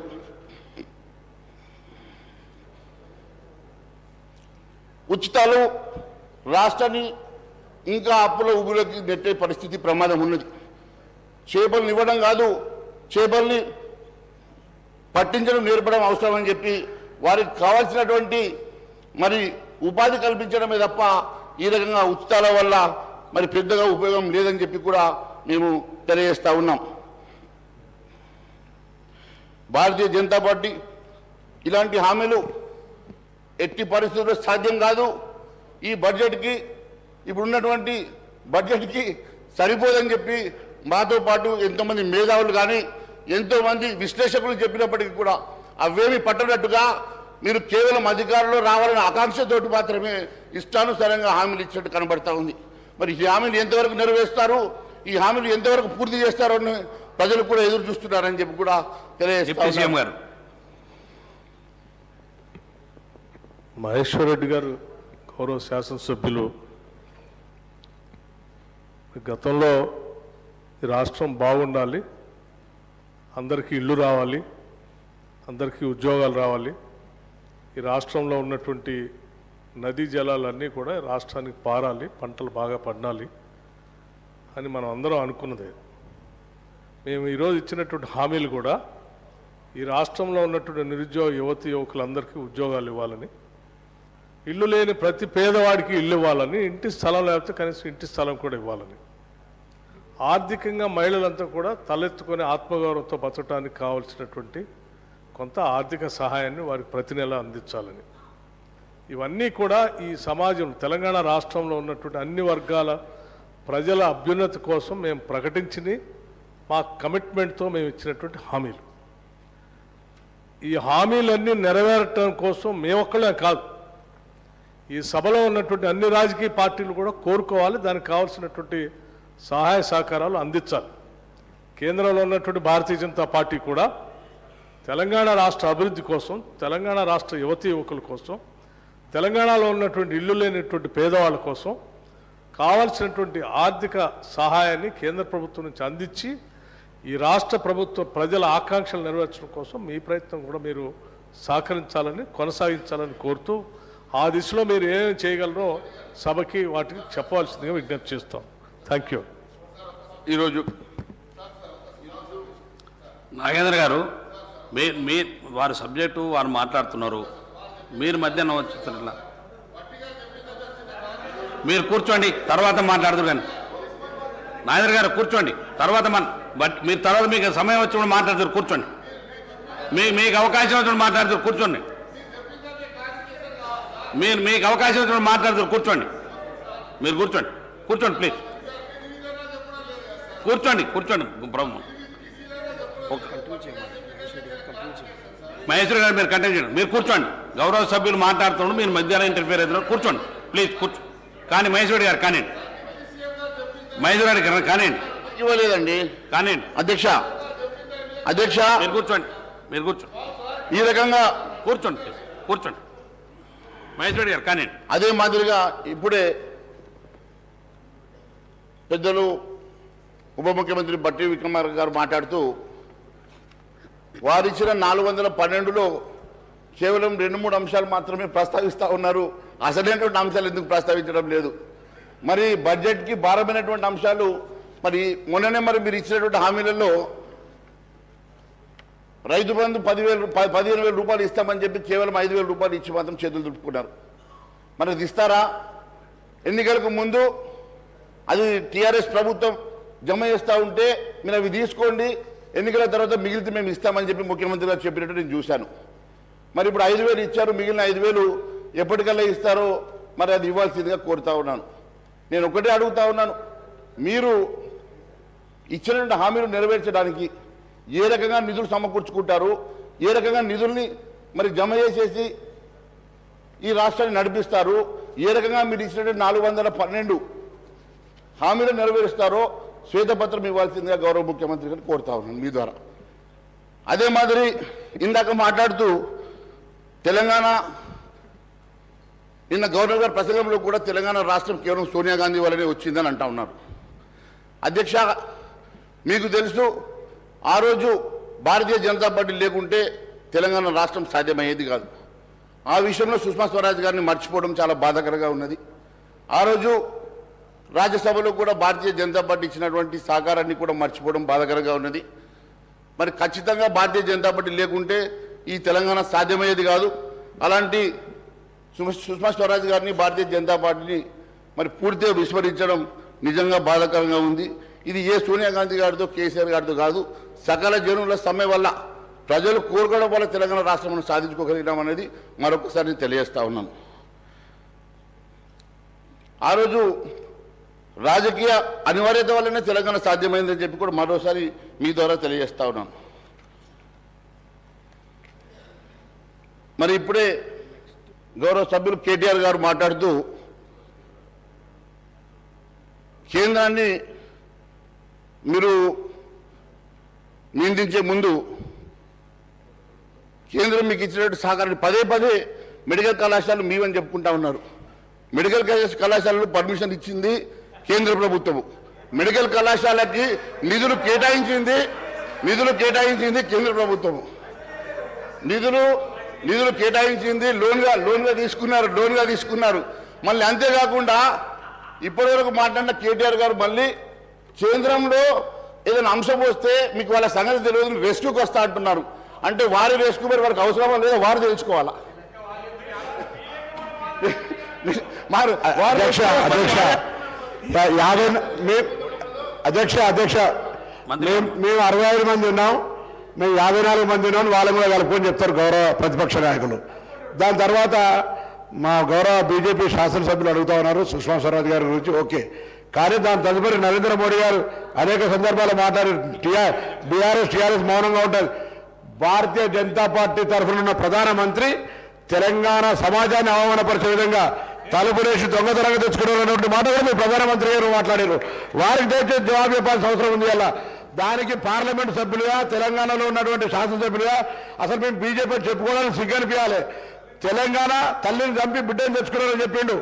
భారతీయ జనతా పార్టీ తెలంగాణను అవమానపరచడం ఇంకెవరు కూడా అవమానపరచలే. అటువంటి పార్టీ అలా మళ్ళీ ఈ మాటలు చెప్తే ఎట్లా అధ్యక్ష? చూడండి, మంత్రి సబ్జెక్ట్ మాట్లాడండి. అరే వారు సమాధానం చెప్పాలన్నా వద్దా అధ్యక్ష? వారు మాట్లాడిన సమాధానం చెప్పాలన్నా వద్దా? వారు ఇంత ఘోరంగా మాట్లాడుతూ ఉన్నారు. ఆ రోజు నిజంగా కూడా భారతీయ జనతా పార్టీ లేకుంటే ఈరోజు తెలంగాణ రాష్ట్రం సాధ్యమయ్యేదా? తెలంగాణ రాష్ట్రం సాధ్యమైన తర్వాత ఆ రోజు ఇచ్చిన సందర్భాన్ని గుర్తు చేసి ఉండొచ్చు. ఇచ్చిన సందర్భం తలుపులు పెట్టి మీరు ఇచ్చినారా, ఎట్లా ఇచ్చినారంటే ఆ రోజు అన్ని పార్టీల వాళ్ళు మీకు సపోర్ట్ చేయడం వల్ల తెలంగాణ రాష్ట్రం వచ్చిన సంగతి మాత్రమే గుర్తు చేస్తా ఉన్నాను. మరి వీరేమో వారు రెస్క్యూకి వస్తా అంటే మరి వారి ఇద్దరి మధ్య ఇబ్బందులు ఏమున్నదో తెలియదు. దాని మీద స్పందించడానికి మీరు ముందుకు రావడం లేదు. కానీ ఈ అంశంలో మీరు ఎందుకు వస్తా ఉన్నారు? మీరు మా సభ్యులంటలేము, మీరు గౌరవ ప్రతిపక్షమని చెప్తాను అధ్యక్ష. 54 అని వారు చెప్తా ఉన్నారు. బీజేపీ ఎంఐఎం టీఆర్ఎస్ అని మేము ఆరోపించినట్టుగానే వాళ్ళు కలుపుకోరు. 54 అని వారు చెప్తారు. అన్నయ్య బోల్లేదు సార్. మహేష్ రెడ్డి గారు మీరు సబ్జెక్ట్ సబ్జెక్ట్ మాట్లాడండి. వారు కేటీఆర్ గారు చెప్పింది కేవలం మేము 39 మంది ఉన్నామని మాత్రమే చెప్పారు. అపోజిషన్ లో 54 మంది ఉన్నారని చెప్పారు. కూర్చోండి. వారు అపోజిషన్ సంఖ్య చెప్పారు కానీ మీరు కలిపితే కలిసిపోతారా? మీరు కలిస్తే కలిసిపోతారా? మీరు కలుపుకుంటారు. మహేష్ రెడ్డి గారు మీరు సబ్జెక్ట్ వెళ్ళండి, మాట్లాడు. కూర్చోండి. అదే మాదిరిగా చెప్తాను. సబ్జెక్ట్ మాట్లాడండి. అదే మాదిరి నేను మీ ద్వారా ఈ రాష్ట్ర ప్రభుత్వాన్ని అడుగుతా ఉన్నాను. కాంగ్రెస్ ప్రభుత్వం విడుదల చేసే శ్వేతపత్రంలో కేంద్రం గత 10 సంవత్సరాల నుంచి ఇచ్చినటువంటి అభివృద్ధి కోసం కానీ సంక్షేమం కోసం కానీ నిధులు ఎన్ని మంజూరు చేసిందో, ఎన్ని నిధులు ఇచ్చిందో వివరాలు దాంట్లో పొందుపరిస్తే బాగుంటుందని చెప్పి మేము వారికి ఆశిస్తున్నాం. గతంలో పాలమూరు రంగారెడ్డి ప్రాజెక్టు జాతీయ హోదా ఉంటే అమలు చేస్తామని చెప్పి నిన్న గవర్నర్ గారు ప్రసంగంలో చెప్పారు. అధ్యక్ష, కాంగ్రెస్ పార్టీ వరంగల్ డిక్లరేషన్లో ప్రతి ఎకరాకు సాగునీరు అందేలా నిర్దిష్ట సమయంలో అది సంపూర్ణ ప్రాజెక్టును పూర్తి చేస్తామని హామీ ఇచ్చింది. కాంగ్రెస్ మేనిఫెస్టో అభయహస్తం పేజీ నంబర్ 8. ఆ తర్వాత 4వ చాప్టర్లో 3వ అంశమైన సాగునీటి పారుదల రంగం కాంగ్రెస్ మేనిఫెస్టో అభయహస్తం పేజీ నంబర్ 20లో పాలమూరు రంగారెడ్డి ప్రాజెక్టులు జాతీయ హోదాకై కృషి చేస్తామన్నారు. మరి అదే విషయం గవర్నర్ ప్రసంగంలోనూ చెప్పించారు. అంటే జాతీయ హోదా రాకపోతే ఈ ప్రాజెక్టును ముందుకు తీసుకెళ్లే ఉద్దేశం మీకు ఉందా లేదా అనే స్పష్టత లేదు. మీరు లేకుంటే మీరు దాన్ని ముందుకు తీసుకెళ్లే ఉద్దేశం లేదు కాబట్టి దీన్ని ఒక లింక్ పెట్టినారు. మీరు దీన్ని లింక్ పెట్టడం అనేది ఇది మంత్రి గారు సార్ మేము మేనిఫెస్టోలో పెట్టింది చాలా సార్. మేము మేనిఫెస్టోలో పెట్టిన అంశానికి నేను గౌరవ సభ్యులను కోరుతా ఉన్నాను. మహేశ్వర్ రెడ్డి గారు బీజేపీ పార్టీ జాతీయ స్థాయిలో వారు ప్రధానమంత్రి ఉన్నారు. ఈరోజు మేము వారిని కోరుతా ఉన్నాము. ఈరోజు తెలంగాణ రాష్ట్ర ప్రజలకు సంబంధించిన అంశం విషయంలో వారు ముందు నిలబడి జాతీయ హోదాను ఇప్పించే ప్రయత్నం చేయాలని కోరుతా ఉన్నాను. ఎట్లా ఇస్తారంటే మీ పార్టీ ప్రభుత్వంలో ఉంది, మేమందరం వస్తాం, మేము వారిని కూడా కోరుతాం, మా ప్రధాన ప్రతిపక్షాన్ని కూడా కోరుతాము. మీరు జాతీయ హోదాను ఇప్పియండి. మేమందరం కూడా తెలంగాణ రాష్ట్ర ప్రజలకు సంబంధించిన ఈ అంశాన్ని నేను మా మహేశ్వర్ రెడ్డి గారు వారి బీజేపీ పార్టీ వారిని కూడా కోరుతా ఉన్నాం. అధ్యక్ష మహేశ్వర్ రెడ్డి గారు కానీ అధ్యక్ష ఎన్నిసార్లు ఇంటరప్షన్ కరెక్ట్ కాదు అధ్యక్ష. ఒక్క నిమిషం సార్, ఒక్క నిమిషం. సీఎం రేవంత్ రెడ్డి గారి సొంత జిల్లా అయినటువంటి పాలమూరు, సీఎం సొంత జిల్లా ఇది ఎట్టిస్తారు సార్, ఇది ఎట్టిస్తారు? What is this? నేను 1 minute. శ్రీహరి గారు మన లెజిస్లేటివ్ అఫైర్స్ మినిస్టర్ గారు శ్రీధర్ బాబు గారు పాలమూరు రంగారెడ్డికి జాతీయ హోదా తీసుకురావడానికి బీజేపీ వాళ్ళ సహకారం అడిగారు సార్. దాన్ని మేము కూడా స్వాగతిస్తున్నాం. వీలైతే నేను ప్రభుత్వానికి విజ్ఞప్తి చేస్తున్నా, అభ్యర్థిస్తున్నా, మనందరం ఒక శాసనసభ ద్వారా ఒక ఏకగ్రీవ తీర్మానం చేస్తూ జాతీయ హోదా, పాలమూరు రంగారెడ్డి ప్రాజెక్టుకు జాతీయ హోదా కల్పించాలని ఒక ఏకగ్రీవ తీర్మానం ఈ సభ ద్వారా చేసి కేంద్ర ప్రభుత్వానికి పంపిస్తాం. శ్రీధర్ బాబు గారు దీని విషయంలో ముందుకు రావాల్సిందని నేను కోరుతున్నాను. మహేశ్వరుడు గారు చూడండి, అదే ఇప్పుడు రెస్క్యూకి వస్తామని చెప్పి రెస్క్యూకి వచ్చేసారు సార్. రెస్క్యూకి వచ్చేసారు. దీన్ని బట్టి చాలా స్పష్టంగా ఏర్పడుతూ ఉంది వీళ్ళ రిలేషన్షిప్ ఏందో. నేను ఒకటే అడుగుతా ఉన్నాను సార్, గౌరవ ముఖ్యమంత్రి గారి సొంత జిల్లా పాలమూరు. అలాంటి సొంత జిల్లాలో కేవలం జాతీయ హోదా ఏ రకంగా వస్తుందో ఎంపీగా ఉన్నటువంటి రేవంత్ రెడ్డి గారికి, ఇరిగేషన్ మంత్రిగా ఉన్నటువంటి మా ఉత్తమ్ కుమార్ రెడ్డి గారికి బాగా తెలుసు. జాతీయ హోదాకి ఏమేం కావాలా, ప్రొసీజర్ ఏంది, దాని నామ్స్ ఏంటి, అవన్నీ కూడా సార్ మీకు సమయం ఇచ్చినప్పుడు మీరు మాట్లాడాలి సార్. చాలాసేపు మాట్లాడారు మీరు గంటన్నర మాట్లాడారు. మాకు 10 నిమిషాలు కూడా సమయం గారు మీరు గవర్నర్ ప్రసంగంలో మాట్లాడేది అనవసరంగా. ఇది గవర్నర్ ప్రసంగం అండి, ఇది గవర్నర్ ప్రసంగంలో మాట్లాడుతా ఉన్నాను అధ్యక్ష.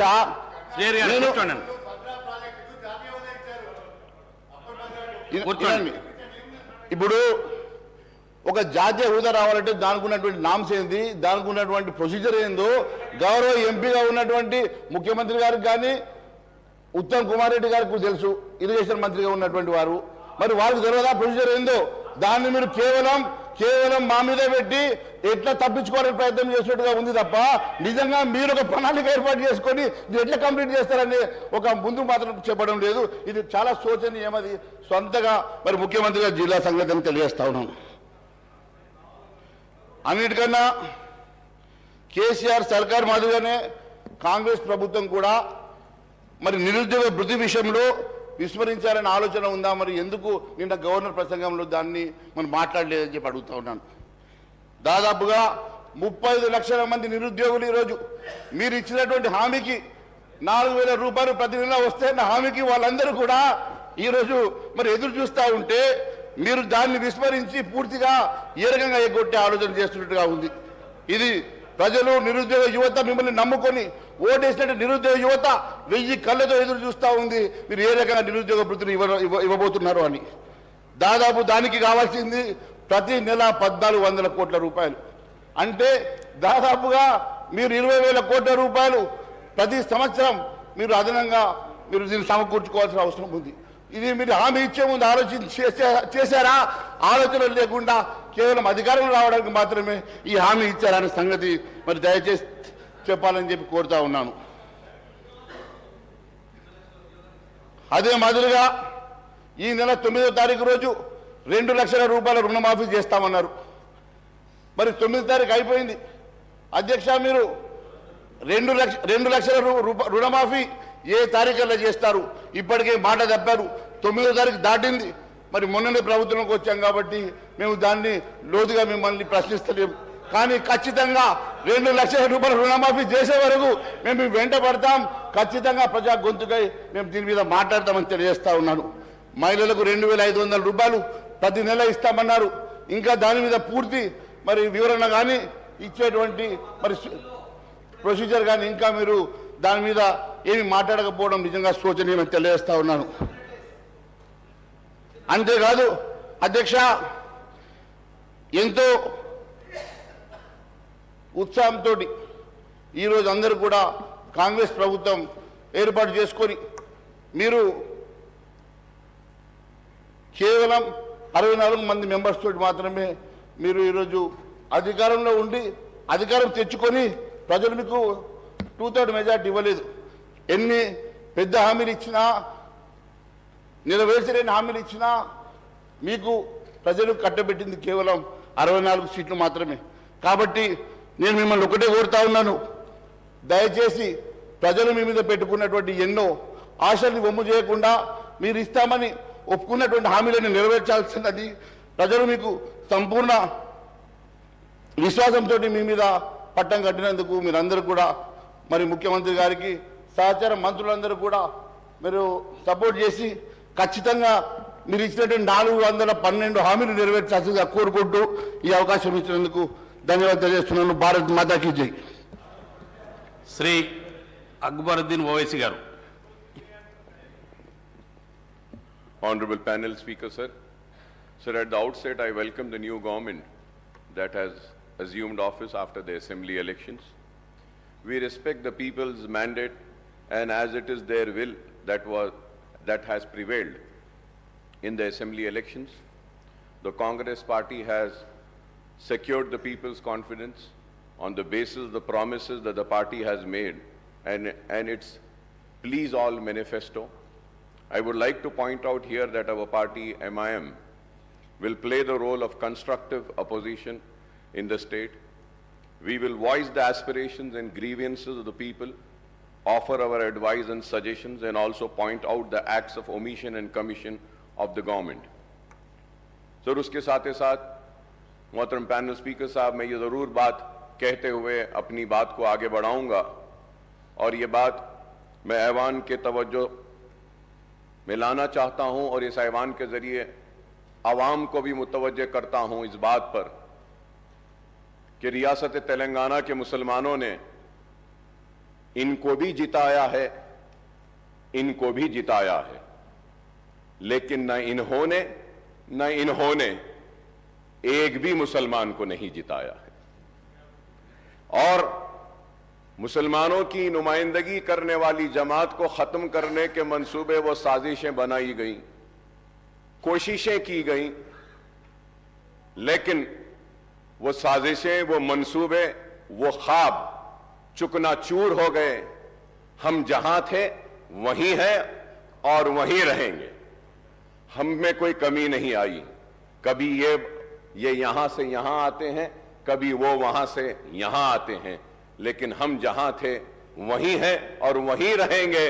और बेबाकी के साथ, पूरी दियानत के साथ, ईमानदारी के साथ, इखलास के साथ मुसलमानों की नुमाइंदगी करते रहेंगे।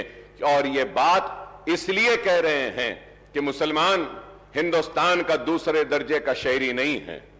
मुसलमान को भी दस्तूर हिंद ने वो बराबर का हक दिया गया है।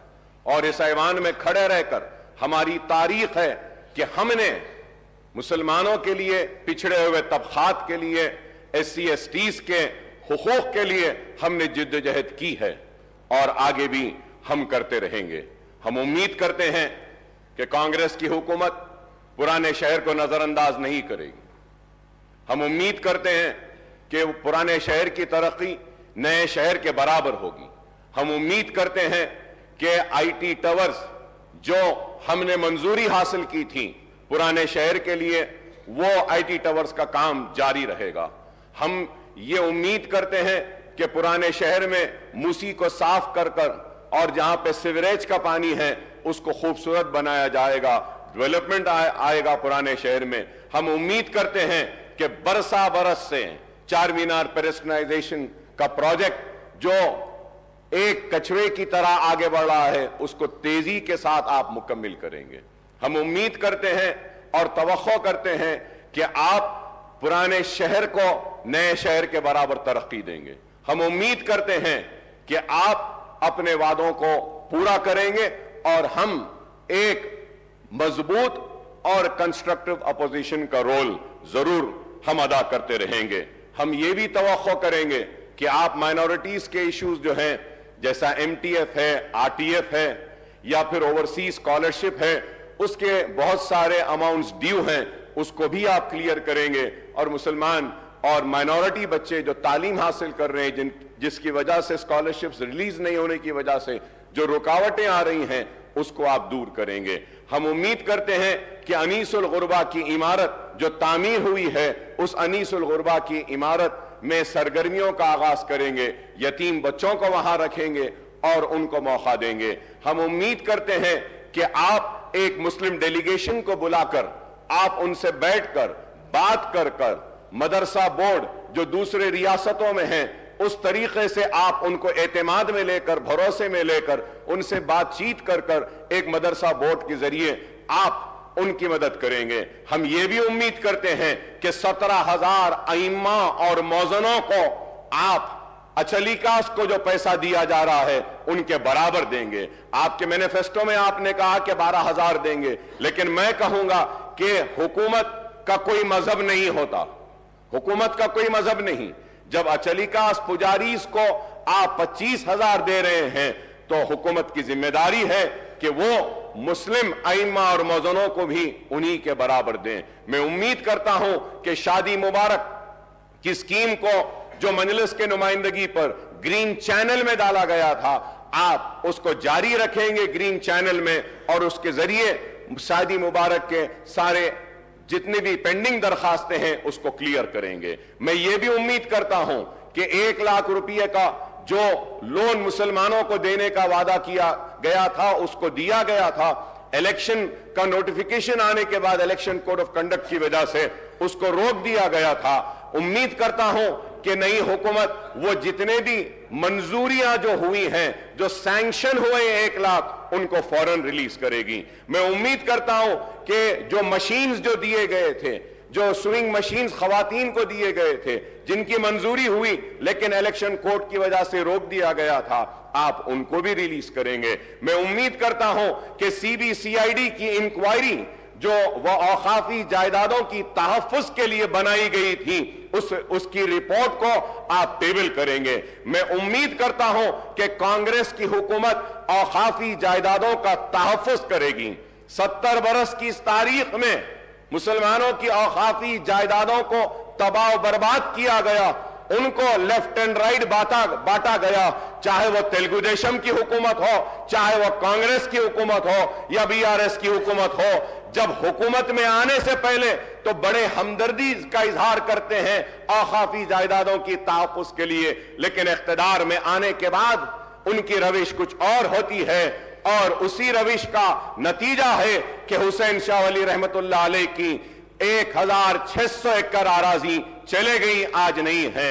आज मैं उम्मीद करता हूं कि आप उसको टेबल करेंगे। मैं उम्मीद करता हूं कि आलेर का इनकाउंटर जो हुआ, पुलिस की मौजूदगी में, पुलिस की कस्टडी में पुलिस एनकाउंटर करके उन मासूमों को मार देती है। हमारे मुतालबे पर एक इंक्वायरी कमेटी बनाई गई थी। मैं उम्मीद करता हूं कि आप टेबल करेंगे उस रिपोर्ट को और वो कातिलों को सजा देंगे जो पुलिस कस्टडी में उन मासूमों को गोली मारकर मार दिए गए।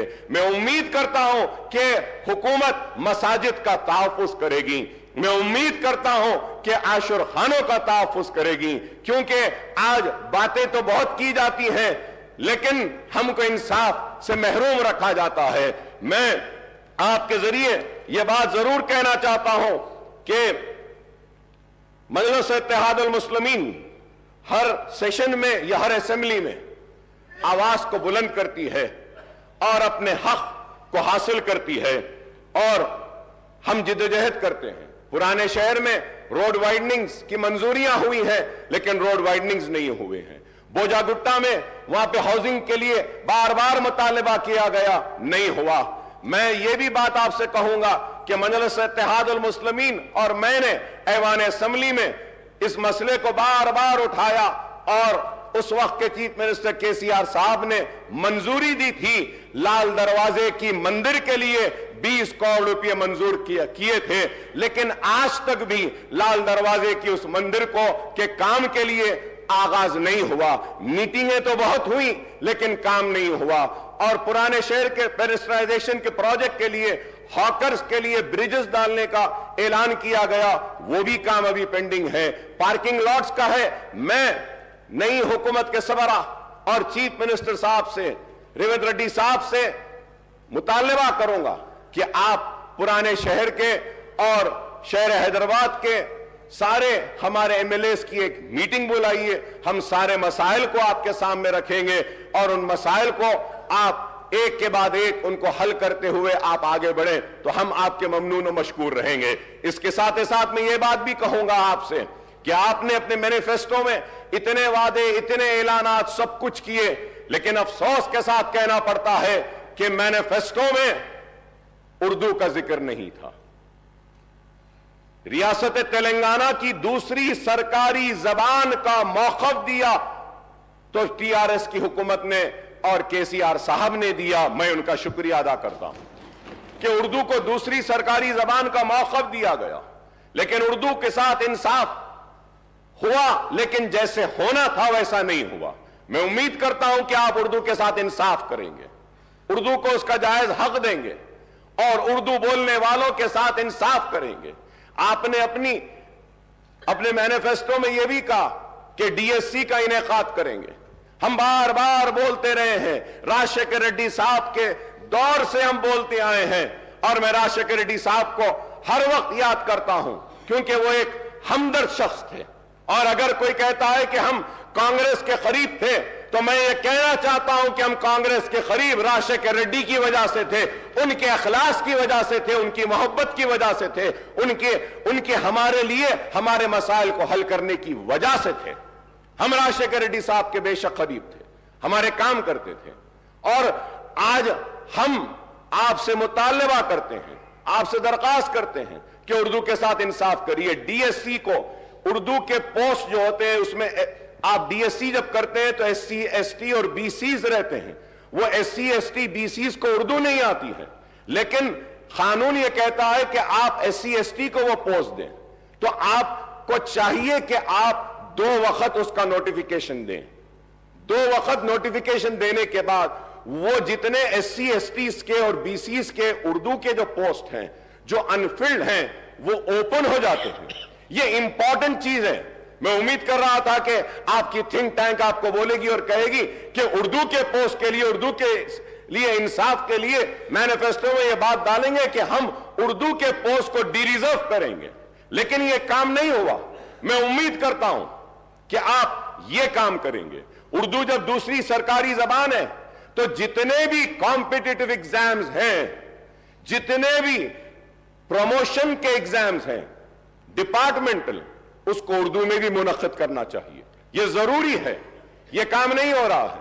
और जितने रिक्रूटमेंट के आपके एग्जाम्स हैं वो एग्जाम्स को भी उर्दू में रखिए, यह भी जरूरी है। मैं उम्मीद करता हूं कि आप मेरे इन बातों पर तवज्जो देंगे और मैं इसके साथ ही साथ आगे बढ़ते हुए यह बात भी आपसे कहूंगा कि it was in 2004 on the eve of assembly polls the Congress party had entered into a poll alliance with TRS after promising Telangana state.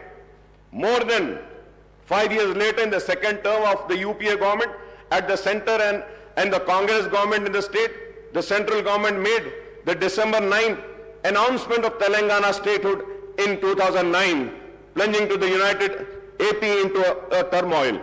Ultimately, the Congress Working Committee decided to bifurcate Andhra Pradesh in mid-2013 and followed it up with enactment of AP Reorganization Act in early 2014. Telangana state came into being on June 2nd, 2014. That is exactly 10 years after the promise was made by Congress before the 2004 Assembly and Lok Sabha elections. Earlier too, during 1969 and 1971, the Telangana agitation rocked the United AP, and it was led by former congressmen who had floated Telangana Praja Samiti. Incidentally, this earlier movement was suppressed by the Congress government at the state and in the United Andhra Pradesh state, sir. Sir, I would like to tell my Congress friends that the history cannot be one-sided and it has to be two sides. In the year 1969 to 1971, agitation, scores of youth were killed in police firing, and in 2001 and 13 movements, scores of youth committed self-immolation. Who or which government were responsible for these deaths? I don't know how the change of government following the assembly polls can be called as the liberation day, liberation of Telangana people from 10 years of repression. So I'm saying this because I'm very saddened. When I was going through the Honorable Governor's address, in my 25 years of legislature life, I have never seen such an address by any government, sir. Sir, I'm sorry to say, but I still feel like the Congress party is still in the election mode. Elections have ended. We said what we had to say. We criticized how much we wanted to. We also leveled allegations, personal remarks. But now, people have given their verdict. They have chosen you, and they have chosen them to sit there. They have chosen us to be here. So now we have to come together for the development of the state. We have to come together to fulfill the promises made by the party which has been given the responsibility of governing the state for the next 5 years. Sir, going further ahead, sir, the Congress and BRS term September 17th, 1948, the day of accession or merger of erstwhile Hyderabad state into Indian Union as integration day, whereas the BJP and left party term it as a liberation day. Now the Congress wants to celebrate the liberation day on December 3 or maybe December 7 as the party regained power after a gap of nearly 10 years since the formation of Telangana state. The Congress party has taken the historic decision on formation of Telangana state, but in the elections held in 2014, the people had given the mandate to TRS, which had fought for separate statehood. There is no doubt, yes, they had fought. And many other leaders joined them, and everybody fought for it. Yes, but we cannot deny the role, the major role of TRS and the major role of KCR. Again in 2018, the people voted for the TRS, which secured a greater majority. So terming the people's verdict in the previous two elections as something undemocratic or vote of autocratic, dictatorial or feudal role sounds something very sad, sir. It is not, sir. Sir, we are here. Sir, it is a democracy. We are living in a democracy. The people have the right. They can give me an opportunity or they can reject me. So we cannot question the decision of the people. If today the Congress is questioning and giving names to the verdict of the people of yesteryears, then the same thing might happen with the Congress for the verdict which have been given today by the people. We need to be cautious. Sir, we need to be very cautious. Elections have ended. We are here for progress. We are here for development. We are here to fulfill the promises made to the people. We have to be focused on that rather than, pulling each other apart from the, sir, so terming the people's verdict, I have already said, sir, apart from the 6 guarantees outlined under Abhay Hastam and the promises made under Right to Youth, SC, ST, Minority, BC Declaration, many other initiatives have been assured by the Congress. Understandably, the Governor's address has set out the priorities, policies, programs and schemes of Congress government for all-round development of the state and welfare of all sections of people. I would like to recall that the backward classes, scheduled caste, scheduled tribe and minorities account for an overwhelming proportion of the state's population, sir. They together constitute almost 85%, BCs 46%, SCs 15.5%, STs 9.2%, and minorities 14.3% of the state's population, sir. The Congress has committed to provide a better deal to all these sections. It has promised to introduce minority sub-plan as also the BC sub-plan, named after Mahatma Jyoti Phule. The Congress has assured to spend 2,000 crore per annum, amounting to rupees 1 lakh crore in 5 years period for BC welfare, and this is a welcome step, sir.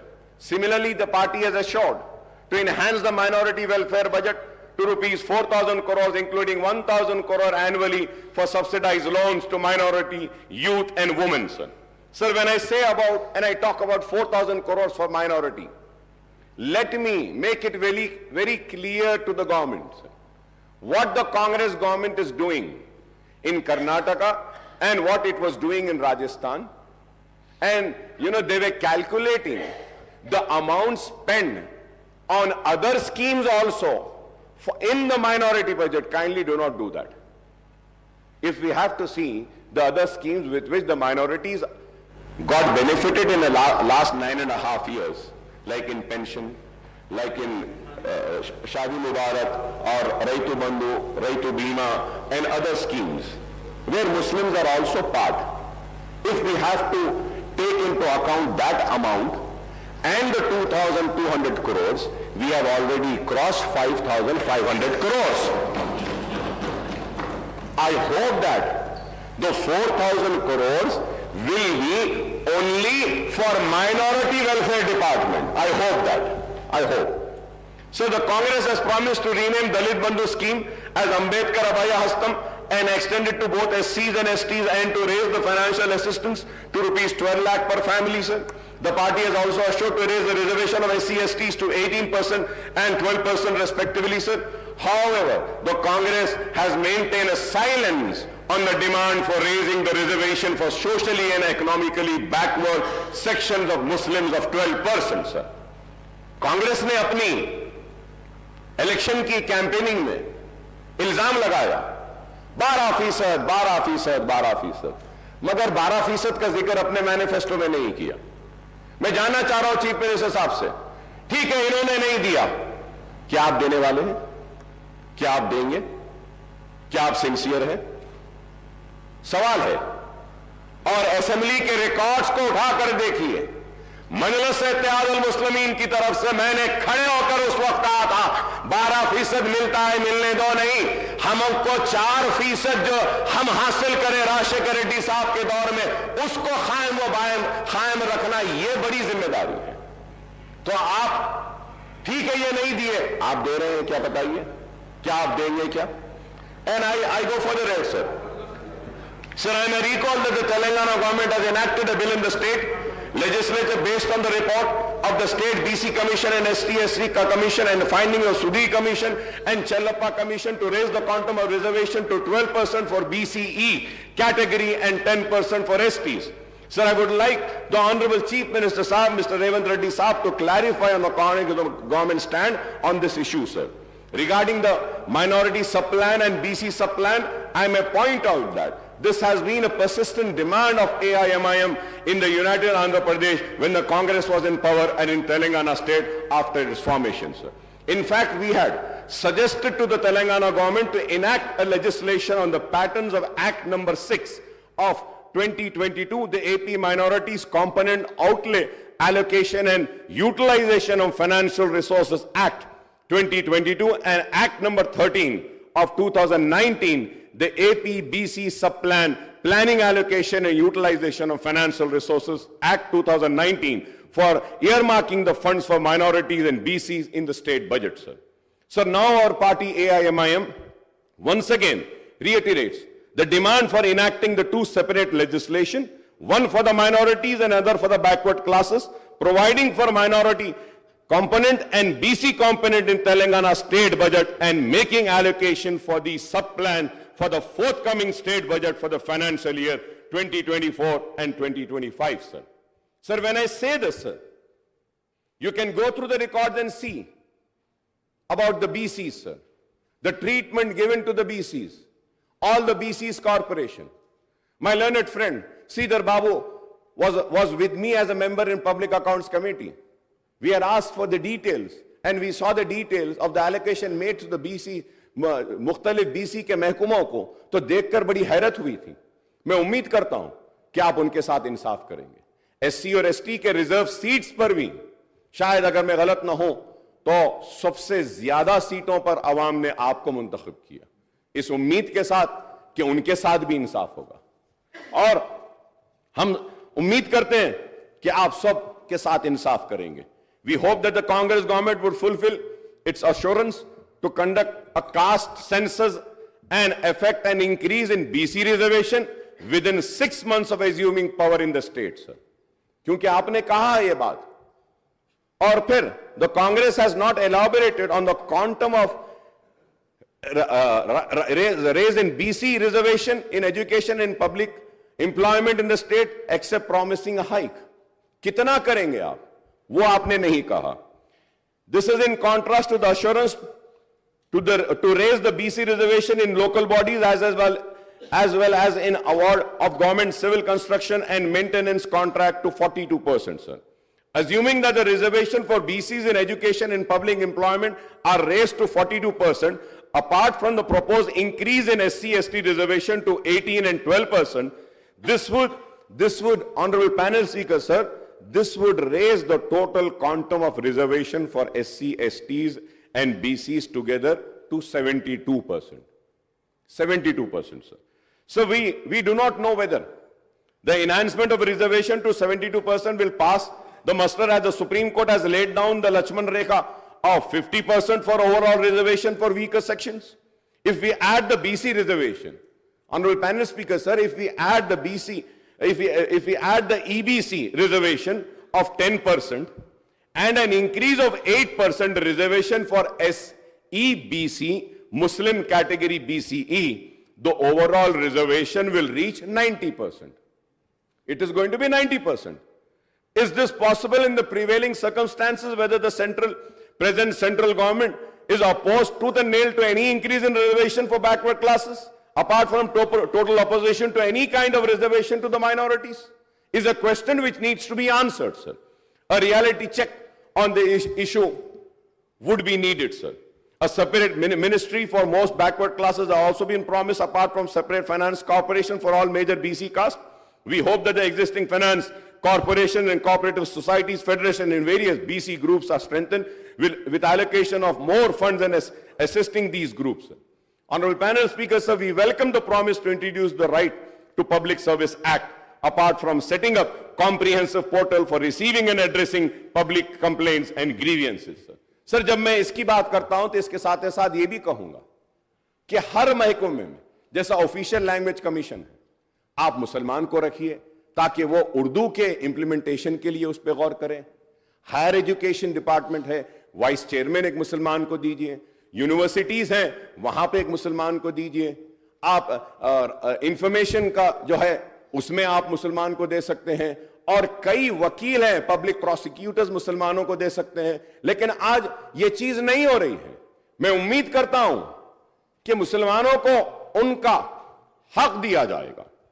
Sir, the 6 guarantees are going to be cornerstone of the Congress government action plan for the state, sir. The government has implemented 2 of the promises made in the manifesto, and it has assured that a definite and time-bound action plan will be announced soon to implement the other guarantees in the poll manifesto, sir. Sir, when I talk about the poll manifesto, sir, about 6 guarantees, sir. Sir, I have all the details, sir, like Mahalakshmi scheme, sir, gas cylinder 500 rupees, free travel for women, farmers, financial assistance of 15,000 per acre, rupees 12,000 per annum to agricultural labor, bonus of 500 paddy waiver, and all land extent and number of farmers. ये सारी चीजें जब हम देखते हैं, sir, I don't know whether people know about this, sir. I might be wrong, but I would request the government to please correct me. Please do correct me. So 2,500 per month to every BPL family woman. Sir, अगर हम BPL family woman में card में से एक औरत को अगर ले लेते हैं पर मंथ, नहीं, मैं एक को ले रहा हूं, मैं सिर्फ एक को ले रहा हूं, एक को ले लेते हैं तो 2,249.75 crores per month, sir. Per annum 26,997, sir. Sir, gas cylinder for 12 months, 12 cylinder अगर हम देंगे per year, sir, 5,399. बिल्कुल साहब, आप दीजिए. 3 ने साहब, आप जो ऐसे 4 महीने चला बोलो, उनको चला लेते हो, चला ले, गांव में लकड़ी के साथ चला लेते साहब, बेफिक्र रहो. Free travel for women, sir, free travel for women अगर इसको हम देखते हैं, sir, 2,190 crore, sir. Farmers, sir, financial assistance, sir, total agricultural के आप साइट पर जाके देखिए सर, जहां पे ज़राअत हो रही है वो जुमला एकरेज है 1,54,40,580 सर। तो अगर हम किसानों को जो वादा करें वो देते हैं 23,160.87 crore sir. Sir 12,000 per annum to agricultural labor sir. I was listening to my learned friend, he said कि दो को भी दे देंगे, बोले मियां बीवी दोनों को देंगे। I don't know if it is the policy of the government or what. Very good, very good. दो को दे रहे हैं, बहुत अच्छा है। I was just listening to honorable learned friend of mine, he said कि एक ने दो को देंगे, मैं एक को देने की बात लिया साहब, सिर्फ एक को लिया तो they are 25 lakh labours are they sir, उसके लिए 3,000 करोड़ होना सालाना सर। आप दो को देंगे बोले 6,000 करोड़ होना है। अब हम आगे बढ़ते हैं और देखिए साहब, bonus 500 sir. If you have to go, I have all the details honourable panel speaker sir. If I have to go, Gruha Jyothi sir 4,800 crores is required. Indrama Indulu sir 25,000 crores is required. Yuva Vikasam 38,894 crores is required sir. I have all the details sir. It is not that I have done my homework and research sir. Sir, implementation of Vidya Jyoti Patakam, Abdul Kalam, Tofe Talim and all this sir. For that 6,476.66 crores is required sir.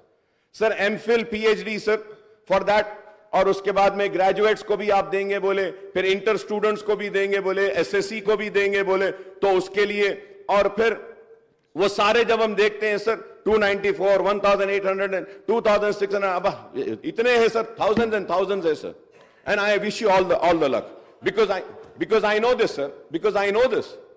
Congress have ruled this country and ruled the state 16 times sir. Very learned people are there, educated people are there, they know how to rule, and I'm sure and I'm confident they are going to fulfill the promises.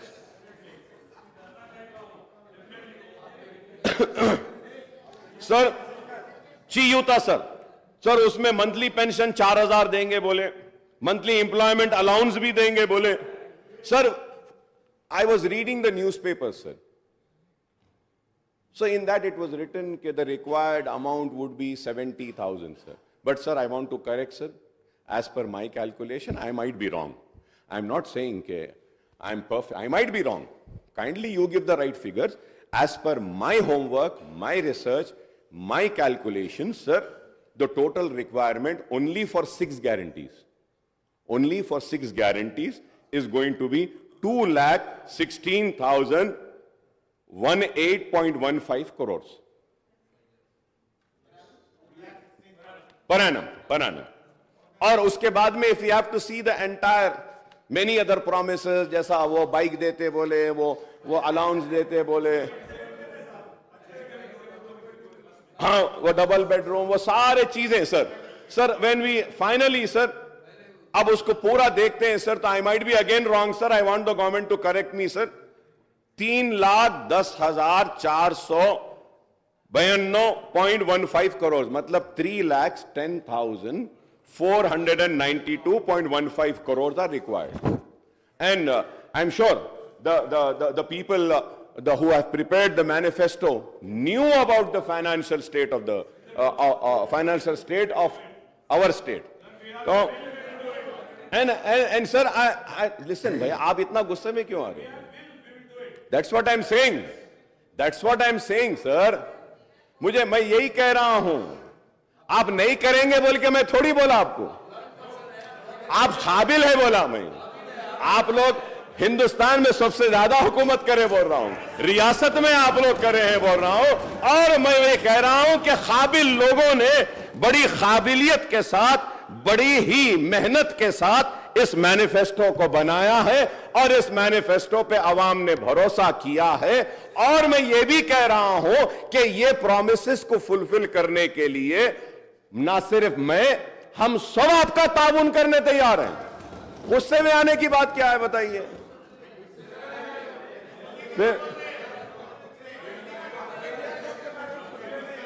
Sir मैं ये भी कहूंगा sir, there is no mention about the minority declaration in the governor's address, and I don't know the reason for this omission sir. इसलिए मैंने कहा मुसलमानों ने आपको भी जिताया, मुसलमानों ने आपको भी जिताया, मगर आप दोनों ने मुसलमानों को नहीं जिताया, हम जीत गए।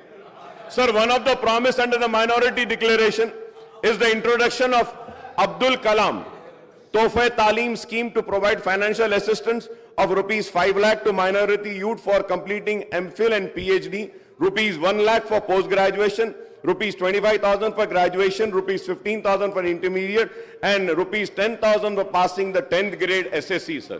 Sir, I would like to once again ask the people responsible for preparation of this manifesto, sir. Sir, by the way, sir, who is this Abdul Kalam? Is it, no, sir, it is written Abdul Kalam.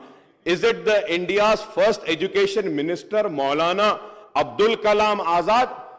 Or it is Abdul Kalam, India's missile man and former president, Mr. APJ Abdul Kalam? It cannot be both. इसमें तो सिर्फ अब्दुल कलाम लिखा, इसलिए मैं पूछ रहा हूं साहब, इस पे भी गुस्सा मत आओ, ये भी पूछ रहा हूं कि किसके जी। तो मैं ये पूछ रहा हूं, ये भाई ये मैनिफेस्टो आपका है भाई, सीएम साहब, ये आपका है, आपके उसमें है, तो इसमें अब्दुल कलाम 2 है, तो मैं क्लैरिफिकेशन ले रहा हूं, मौलाना अब्दुल कलाम आजाद के नाम पे है या Abdul Kalam the missile man के नाम पे? तो दोनों के नाम से, दोनों के नाम से जी। अच्छा, नहीं, मैं पूछ रहा था साहब, पूछना है ना। Under the Mahalakshmi guarantee, women are promised monthly financial assistance of rupees 2,500 per month, and that is 30,000 per annum, besides free travel in RTC buses, sir. Sir, when I talk about RTC buses, sir, Honorable Panel Speaker, sir, so this is Telangana Road Transport Corporation 22-23 report, sir. And also, I had raised a question, sir. अब इसमें लिखा हुआ है, sir, कि out of the 9,000 buses, 6,000 buses are old, 15 years old. और इसमें पूरा detail दिए साहब, कितने पुराने हैं, क्या है, क्या नहीं। अब ये देखिए सर, ये 23-24, ये पेज ही नहीं है साहब इसमें। नहीं, आपके दौर में हुआ सो है ये, सॉरी, आपके दौर में हुआ सो है। तो सर, पैनल स्पीकर सर, मैं नई गवर्नमेंट से कहूंगा कि ऐसे डेलिबरेट ओमिशंस पेजेस के नहीं होना चाहिए, because you had promised a transparent government, it has to be there. बहुत है sir, very so many demands, बहुत सारे डिमांड्स भी देखते हैं सर, डिमांड्स में एक इंपॉर्टेंट पेज गायब हो जाता है, डिमांड्स टेबल नहीं होते, डिमांड्स पे डिस्कशन होता है। तो I hope we have faced this. I told you that we are going to play a role of a constructive opposition, and let me correct you, we have played a constructive role when the TRS was also there in the government. We have criticized the government, we have appreciated the government, we have rejected their wrongdoings, and we have praised the good doings which were for the people. We are going to play the same role. And at the same time, I'm happy that I'm happy that I saw today's newspapers in which Honorable Revant Reddy Saab has said in the newspaper, it has come कि MIM के साथ कोई alliance नहीं है भाई हमारा, हम अकेले थे, अकेले हैं, लड़ रहे थे, लड़ रहे हैं, लड़ते रहेंगे, क्योंकि बहुत सारे लोगों को ऑनरेबल पैनल स्पीकर साहब, एक मीटिंग हुई, सीएम साहब बुलाए, थैंक यू सर, मूसी के लिए बुलाए, thank you so much sir, बुलाए, हम बैठे, डिस्कस करे, लोग समझे कि अरे अलायंस हो गया, ये इनके करीब आ गए, ये इनके हो गए। देखिए, मैं ये कहना चाहता हूं, वो हमारे रियासत के चीफ मिनिस्टर हैं, अवाम ने उनको मुंतखब किया है, ये कांग्रेस की हुकूमत में एतमाद का इजहार किया है, तो मैं अवामी नुमाइंदे की हैसियत से अपनी रियासत के चीफ मिनिस्टर से मिलना ही पड़ेगा, मिलते रहेंगे, काम कराते रहेंगे, क्योंकि हमको काम होना है। And to go further ahead, sir, Sir, we welcome the introduction of free bus ride for the women in TSRTC buses, sir. At the same time, sir, through you, sir, I would like to request the government to kindly take care of the auto rickshaw drivers. Auto rickshaw के drivers बहुत परेशान हैं, Uber and ओला वाले बहुत परेशान हैं।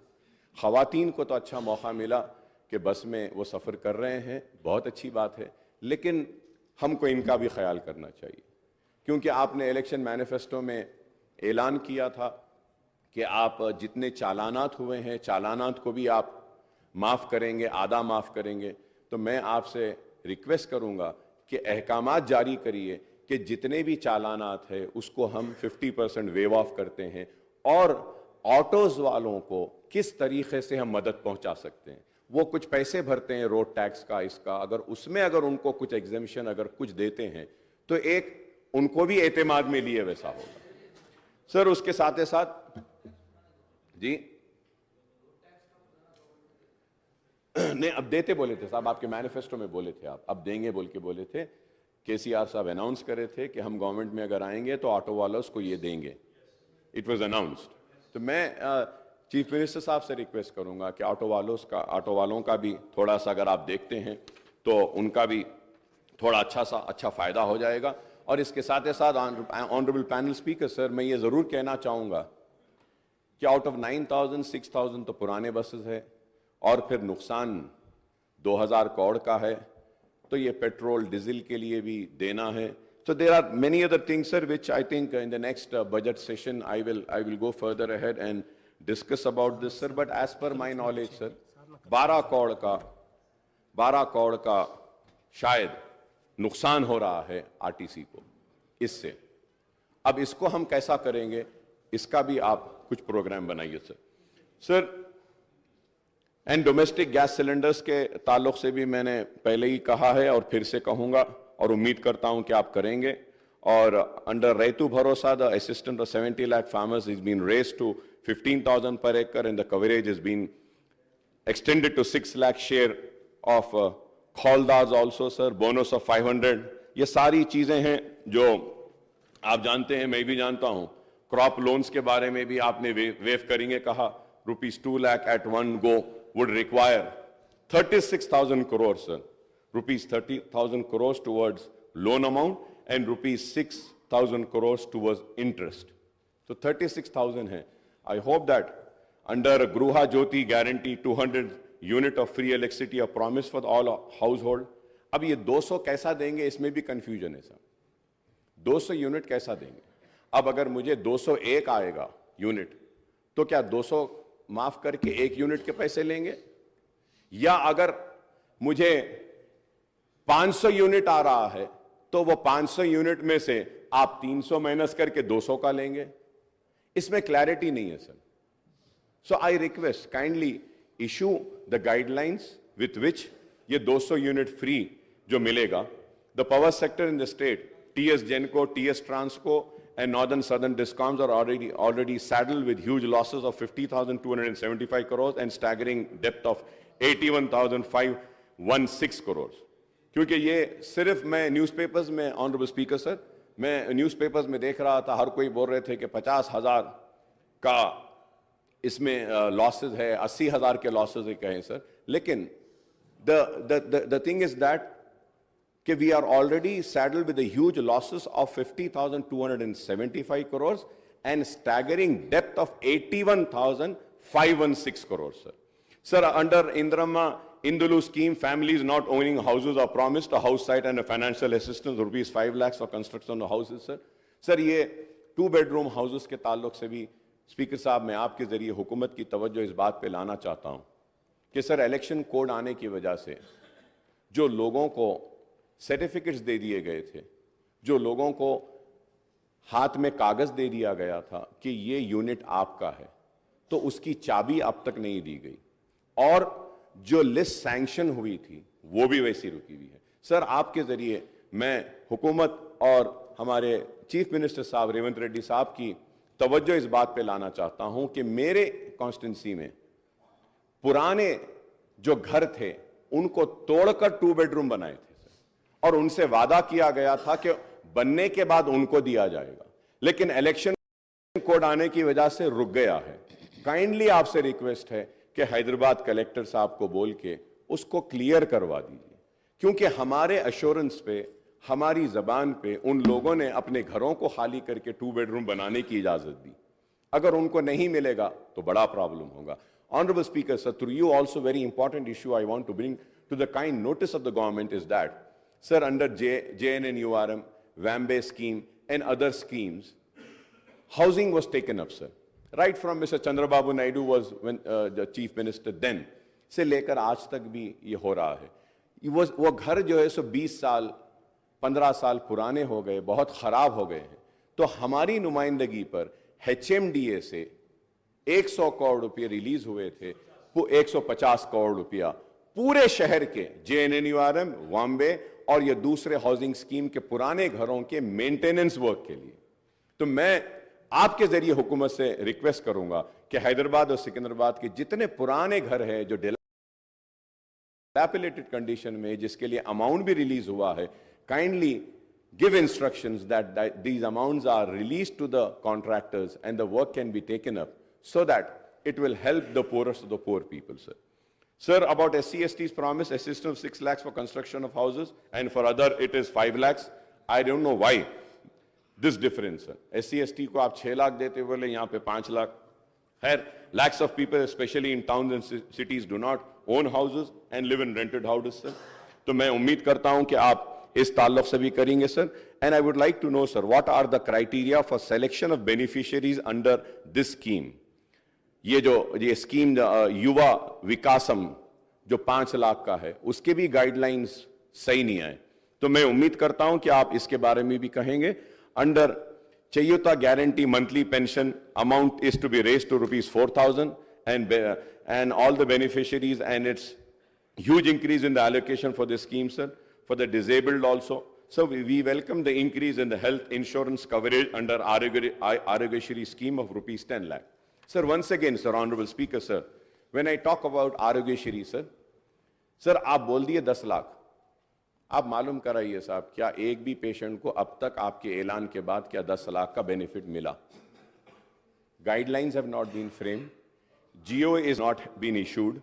Sir, the most important thing is that Rajshekhar Reddy साहब जब थे, जो राजीव आरोग्यश्री लाए थे, उस वक्त जो पैकेजेस बनाए थे, same amount is continuing, sir. Same amount, sir. Amount में इंक्रीज ही नहीं हुआ।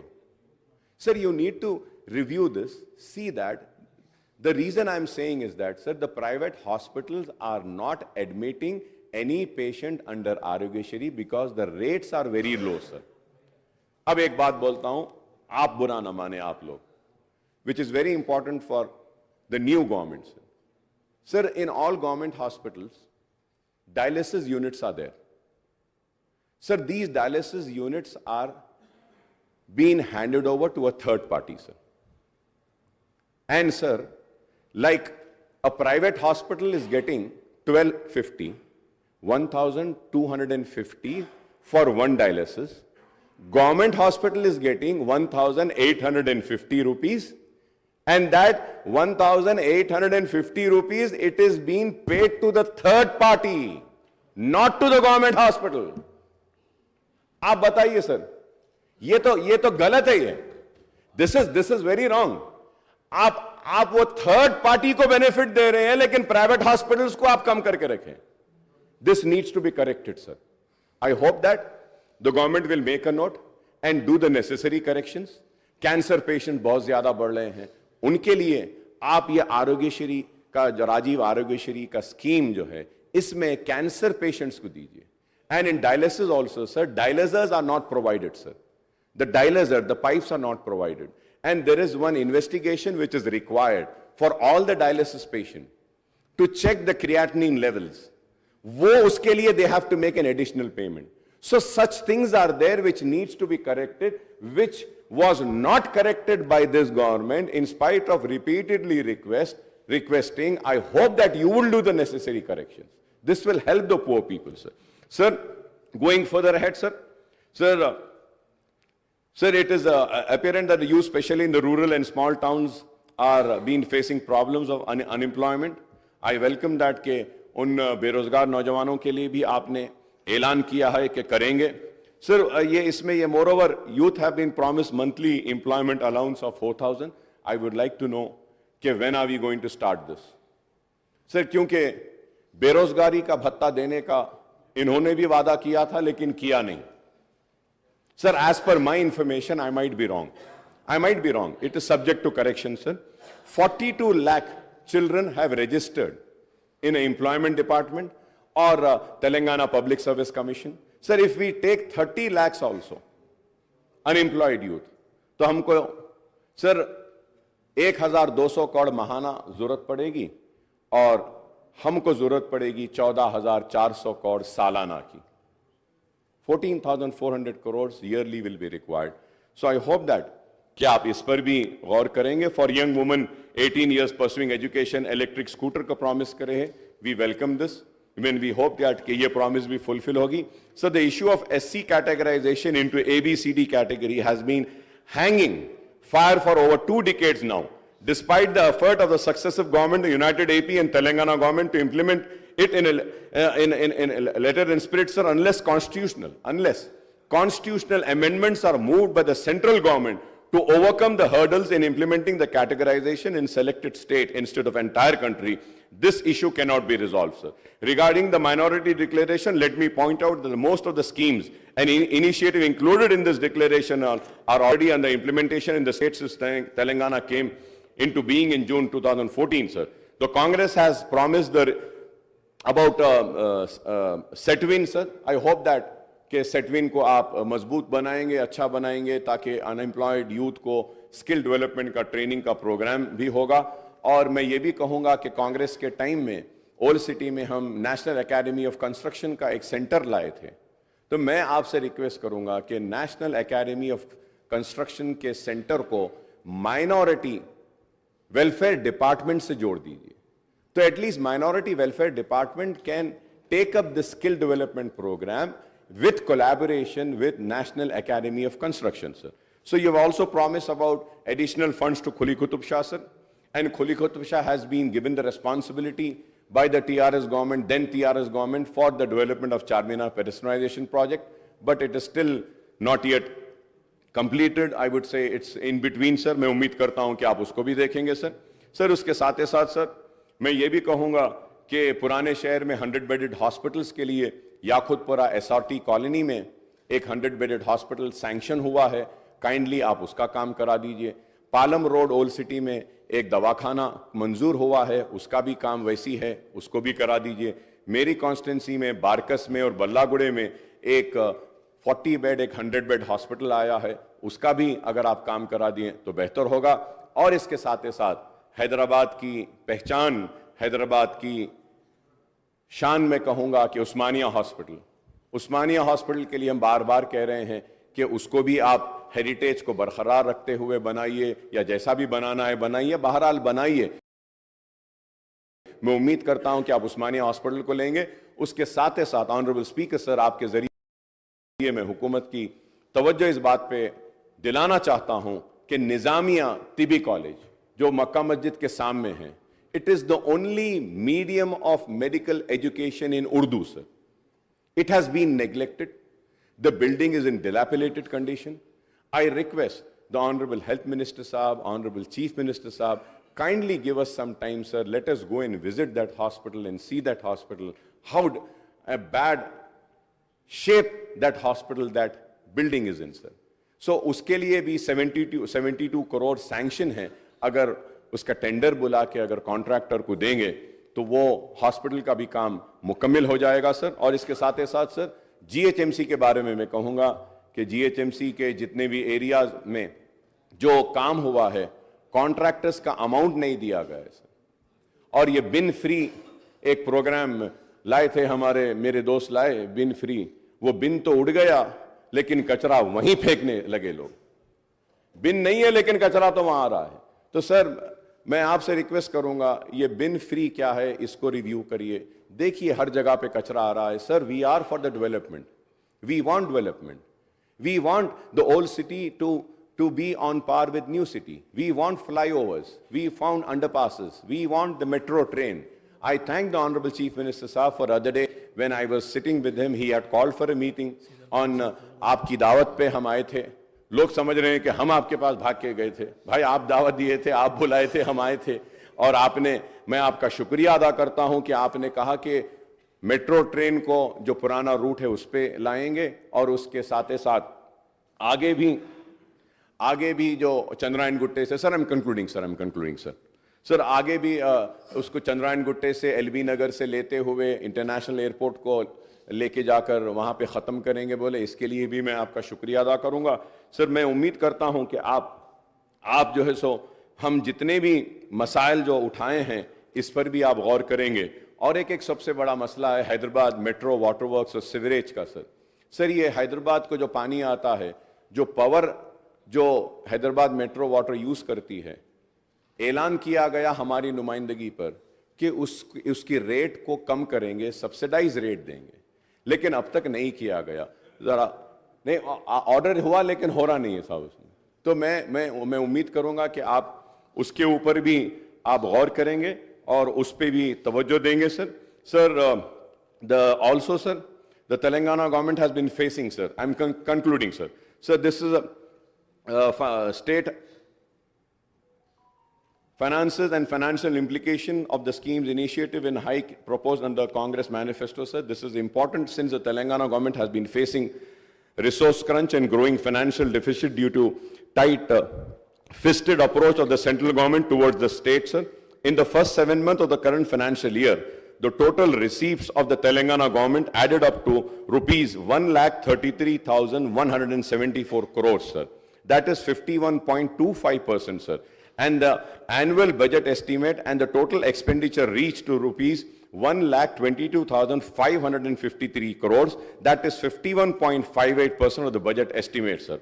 However, Honorable Speaker, sir, the state share of union taxes came to rupees 7,139 crores as against the budget estimate of rupees 14,528 crores, sir.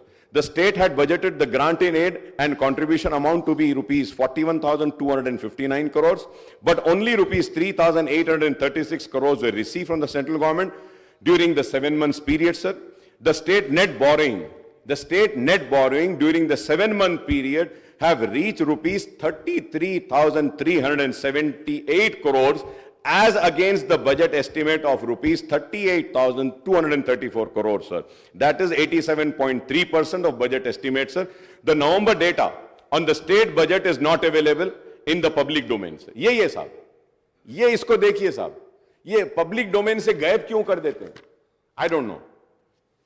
ये लोग के time होता था साहब, आप थोड़ा उसको देखना साहब. And we have 4 more months before the financial year comes to a close on March 31st, sir, 2023, sir. I may be wrong, but I was just going through. I'm not sure, but I believe कि 3-4 दिन पहले 500 करोड़ रुपया आप लोगों ने कुछ loan लिया है. So क्या लिया है तो प्लीज बोलिए, और मैं चाहूंगा कि आप व्हाइट पेपर भी जारी करिए स्टेट के फाइनेंसेस पर, so that the people know कि what is the real financial position of the state, sir. The state cannot pile up borrowing as per its requirement, as it is hamstrung by the condition and restriction imposed by the Physical Responsibility and Budget Management FRBM Act, sir. According to the latest data, the borrowing limit for the Telangana government for the current year has been fixed to rupees 57,813 crores by the Union Finance Minister, but it was actually curtailed to rupees 42,225 crores after taking into account the additional borrowings of rupees 15,588 crores in the previous years. So, however, the Union Finance Minister has further curtailed the borrowing limit of Telangana state by 36,617 crores under open market borrowing as against the budget estimate of rupees 38,235 crores, citing overborrowing from open market in the previous year, sir. The state has already mobilized, Honorable Speaker, sir, the state has already mobilized 36,378 crores through open market loans in the current financial year up to the end of November 2023, sir. The state cannot raise any open market loans during the remaining period of the financial year till March 31, 2024, sir. I might be wrong, sir. This is subject to correction, sir. Sir, it can only avail a special drawing facility and resort to ways and means, advances and overdraft to meet its day-to-day requirements, sir. Overdraft. It is a very alarming So this is why I say that a white paper needs to be tabled. Let the people know, sir.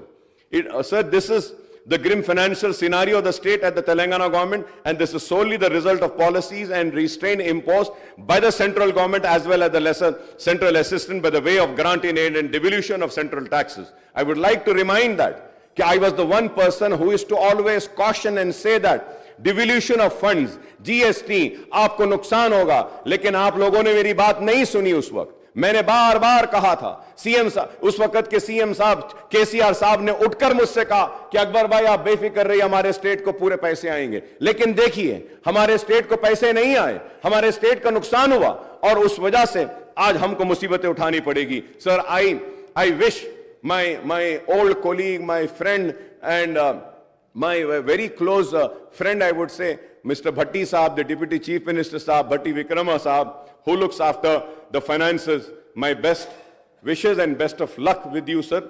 And we are there for whatever support and assistance or help is needed, sir. Incidentally, a few days ago, Deputy CM Saab have released a booklet on Telangana economy and Telangana at a glance, on the financial indicators of state during the financial year 22-23. Telangana gross state domestic product GSDP at current prices 22-23 reached to rupees 13,13,391 crore with 16.3% growth, which was marked higher than India's growth of 16.1, sir. और उसके साथ ही साथ 2 दिन पहले हमारे हैदराबाद को भी एक अवार्ड मिला है, best city, right.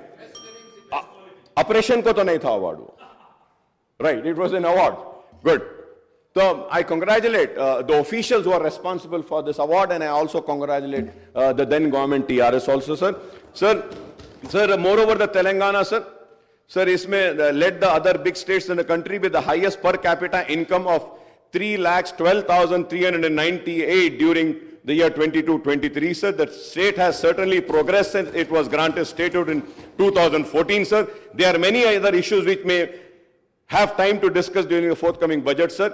Before I conclude, I may recall that one issue which I have been highlighting it frequently during the session of Telangana Assembly was conduct of and duration of budget monsoon winter session of the Assembly, sir.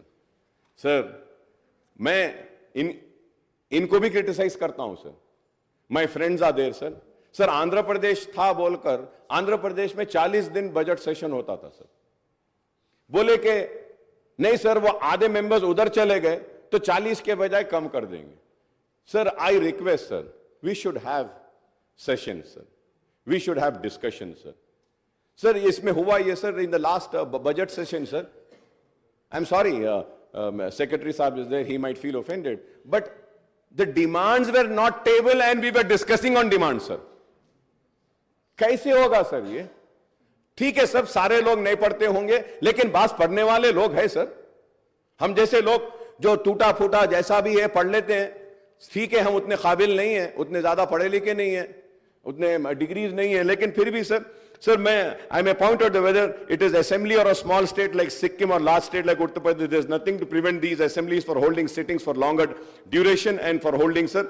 Sir, we in Telangana have 119 members, AP has 175. Sir, Andhra Pradesh Assembly regularly budget session hota hai, aur hamare paas the budget session used to be sitting of 29 days, sir, 40 days span mein hota tha. Lekin agar hum dekhte hain, sir, during the first term, 2014 and 18, the assembly sittings were held for 126 days, annual average of 25 days, sir. Moreover, in the successive sessions, sir, question hour were dispensed. Question hour chale gaya. With too often and no discussions were held in form of half an hour. Discussion rule 29, LAQ rule 39, SNQ rule 51, short discussion rule 60, calling attention rule 74, and matter of urgent public importance, sir. In the BSc meeting held in this connection, the previous sittings and session of Assembly, our party had given a list of issues for discussion, sir. Sir, therefore, I urge the Honorable Chief Minister, the Leader of the House and the Legislative Affairs Minister, sir, to ensure that Assembly sessions are conveyed for longer duration and all the 3 session budget, monsoon and winter will be held, sir. तो मैं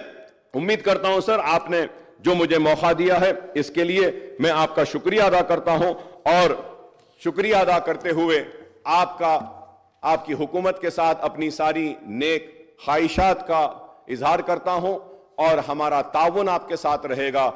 जो रियासत की बेहतरी के लिए है हम उसकी तायीद करेंगे, जो रियासत के अवाम के खिलाफ होगा हम उसकी मुखालिफत करेंगे।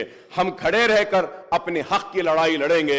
हम मुसलमानों की आवाज बनकर इस ऐवान में गूंजते रहे हैं, हमारी आवाज गूंजते रहेगी और हम अपने मुतालिबात को आपके सामने रखेंगे। और उम्मीद करता हूं कि छोटे व्यापारियों का भी आप ख्याल करेंगे, ऑटो वालों का ख्याल करेंगे, माइनॉरिटीज के इश्यूज जब उठाएं उसके ताल्लुक से आप संजीदा रहेंगे, उर्दू के ताल्लुक से हमने जो उठाया है, और उसके साथ ही साथ सर हाईटेक सिटी में दुकानें 24 घंटे खुले रहते हैं सर। आपकी गवर्नमेंट आने के बाद से 10:30 11 बजे ओल्ड सिटी में दुकानें बंद कर दे रहे हैं सर। ये छोटे कारोबार वाले हैं सर, थोड़ा उन पे भी रहम करिए। मेरी आपसे अदबन दरखास्त है कि एक मीटिंग भी बुलाइए, माइनॉरिटीज के इश्यूज को हम आपके सामने लाएंगे, आपके सामने रखेंगे और उम्मीद करते हैं कि आपकी हुकूमत काम करेगी, आवाम के दिलों को जीतेगी, अपने मैनिफेस्टो को मुकम्मल करेगी। चाहे कितना भी पैसा हो वो अपने जबान से, अपने मैनिफेस्टो से, अपने तयखुन से और अपने जो उम्मीद जो आवाम को दिलाई है उसको नहीं तोड़ेगी। बहुत बहुत शुक्रिया स्पीकर साहब। శ్రీ కూనమనేని స్పీకర్ ఒక్క నిమిషం leader of the speaker sir, governor గారి ప్రసంగం రిప్లై సందర్భంగా ఎంఐఎం సభాపక్ష నాయకులు అక్బరుద్దీన్ ఓవైసీ గారు ప్రభుత్వం తీసుకున్న నిర్ణయం రాజీవ్ ఆరోగ్యశ్రీ పథకం అమలు జరగడం లేదు, జీవో ఇవ్వలేదని వారు చెప్పిండ్రు. వారు సమాచార లోపం వల్ల ఏమన్నా చెప్పిండ్రేమో. ఈ ప్రభుత్వం బాధ్యత తీసుకున్న మొదటి రోజే మంత్రివర్గ సమావేశాన్ని ఏర్పాటు చేసి మంత్రివర్గ సమావేశం 7 తారీఖు నాడే ఆమోదం తీసుకొని 8 తారీఖు రోజు జీఓఎంఎస్ నెంబర్ 191 ఈ జీవో స్పష్టంగా రాజీవ్ ఆరోగ్యశ్రీ పథకంలో పేదలకు వైద్య ఆరోగ్య ఖర్చుల కోసం 5 లక్షల నుంచి 10 లక్షలకు పెంచడం జరిగింది. ఈ 10 లక్షల క్లెయిమ్ చేయడం అనేది ఎవరైనా బాధితులు లేకపోతే వాళ్ళు ఏం క్లెయిమ్ చేసుకుంటున్నారో వాటికి సంబంధించిన ఏవైనా ఎవరైనా రాజీవ్ ఆరోగ్యశ్రీ పథకంలో భాగంగా ఇందులో ఎంపానల్మెంట్లో ఉన్న హాస్పిటల్స్ ఎవరైనా హాస్పిటల్లో చేర్చుకోకపోయినా 10 లక్షల వరకు వాళ్లకు ఆరోగ్యశ్రీ ఈ కవరేజ్ ఇవ్వకపోయినా ప్రభుత్వం దృష్టికి తీసుకొస్తే తప్పకుండా ఆయా ఆసుపత్రుల మీద ఈ రాష్ట్ర ప్రభుత్వం కఠినమైన చర్యలు తీసుకుంటుంది.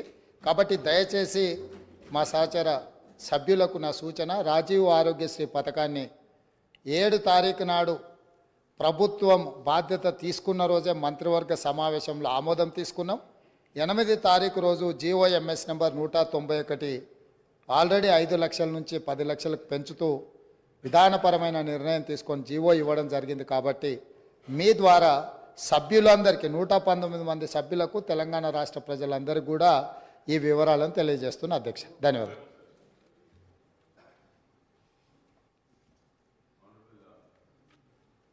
Well, Chief Minister Saab, I thank you and I welcome that the GO was issued about enhancement of Arogya Sharif to 10 lakhs rupees.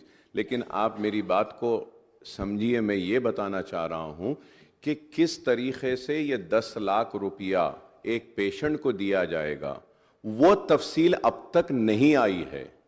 सिर्फ 10 लाख का ऐलान हुआ, लेकिन आपके इस ऐलान से एक भी पेशेंट को नहीं फायदा हुआ। क्या ये 10 लाख आपका सीसीयू में इनहैंस होगा? क्या 10 लाख कैंसर के पेशेंट को होगा? 10 लाख क्या अगर एक पेशेंट 4.5 लाख अगर अब हो गए तो नेक्स्ट एडमिशन उसको डिनाई होता था कि he has absorbed this amount, तो क्या वो फिर से आएगा? तो फिर उसको आप 5.5 का ट्रीटमेंट देंगे क्या? ये चीजें नहीं आई हैं। मैं ये चाहता हूं कि अगर क्लैरिटी से आ जाएगा तो वो 10 लाख का फायदा आवाम को मिलेगा। आज बेशक आपने जियो दिया, लेकिन किसी पेशेंट का इससे फायदा नहीं हो रहा। मैं ये आपके इल्म में लाना चाह रहा हूं। శ్రీ కూనమనేని సాంబశివరావు గారు. Thank you sir. ఈరోజు అసెంబ్లీలో అధికార పక్ష ప్రతిపక్ష నాయకులు సభ్యులు మాట్లాడిన విధానం చాలా ఆరోగ్యదాయకంగా ఉంది. భవిష్యత్తులో కూడా ఈ పద్ధతుల్లోనే ఆరోగ్యదాయకంగా విజ్ఞానదాయకంగా నిర్మాణ పద్ధతుల్లో మాట్లాడారు. ఇలాగే ఉండాలని కోరుకుంటా ఉన్నాను. ఇంతకు మించి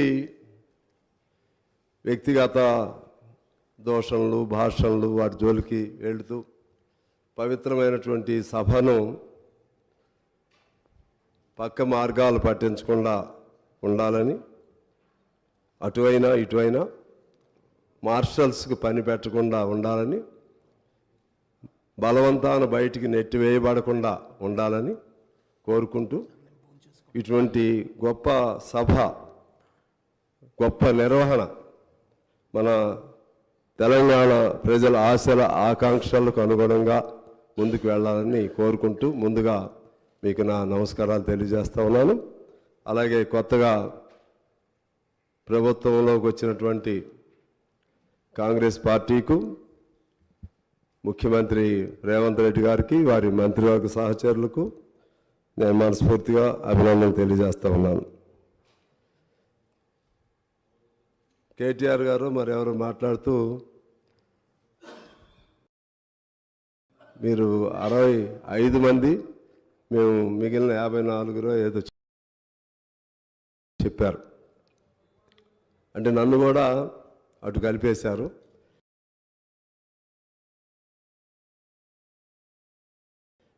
ముగ్గురు కలిపేసుకున్నారు. ఎంఐఎం బీజేపీ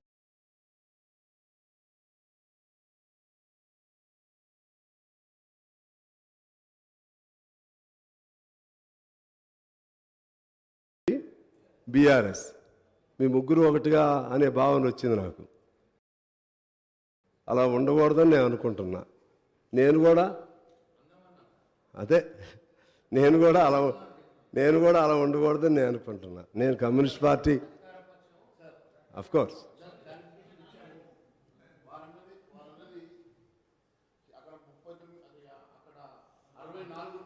ముప్పై 39 ఉన్నాం.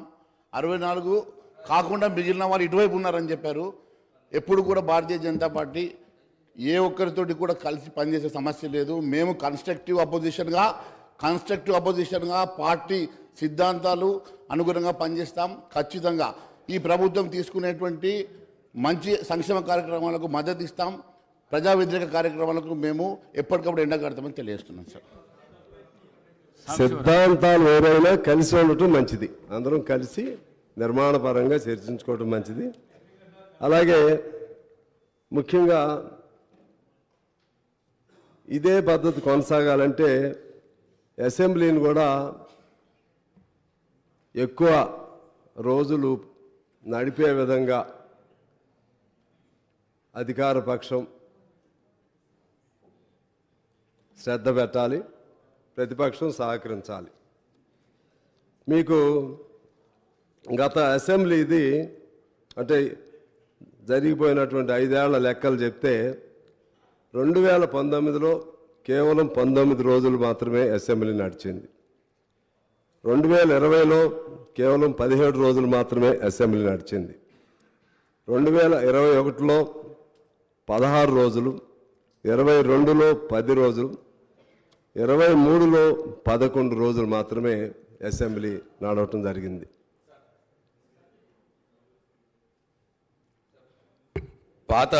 పాత అసెంబ్లీ గురించి మాట్లాడినారు కాబట్టి పాత ఎల్ఏ మినిస్టర్ నేనున్నాను. అప్పుడు అసెంబ్లీ ఎన్ని రోజుల కంటే ఎక్కువగా అప్పుడు మేము అవలంబించిన విధానం ఏంటంటే ఎన్ని అవర్స్ జరిగింది, ఎంత కన్స్ట్రక్టివ్ అవర్స్ జరిగింది, ఎంత క్వాలిటేటివ్ అవర్స్ జరిగింది అసెంబ్లీ అన్నదానికే మేము ప్రాముఖ్యతనిచ్చాము అధ్యక్ష.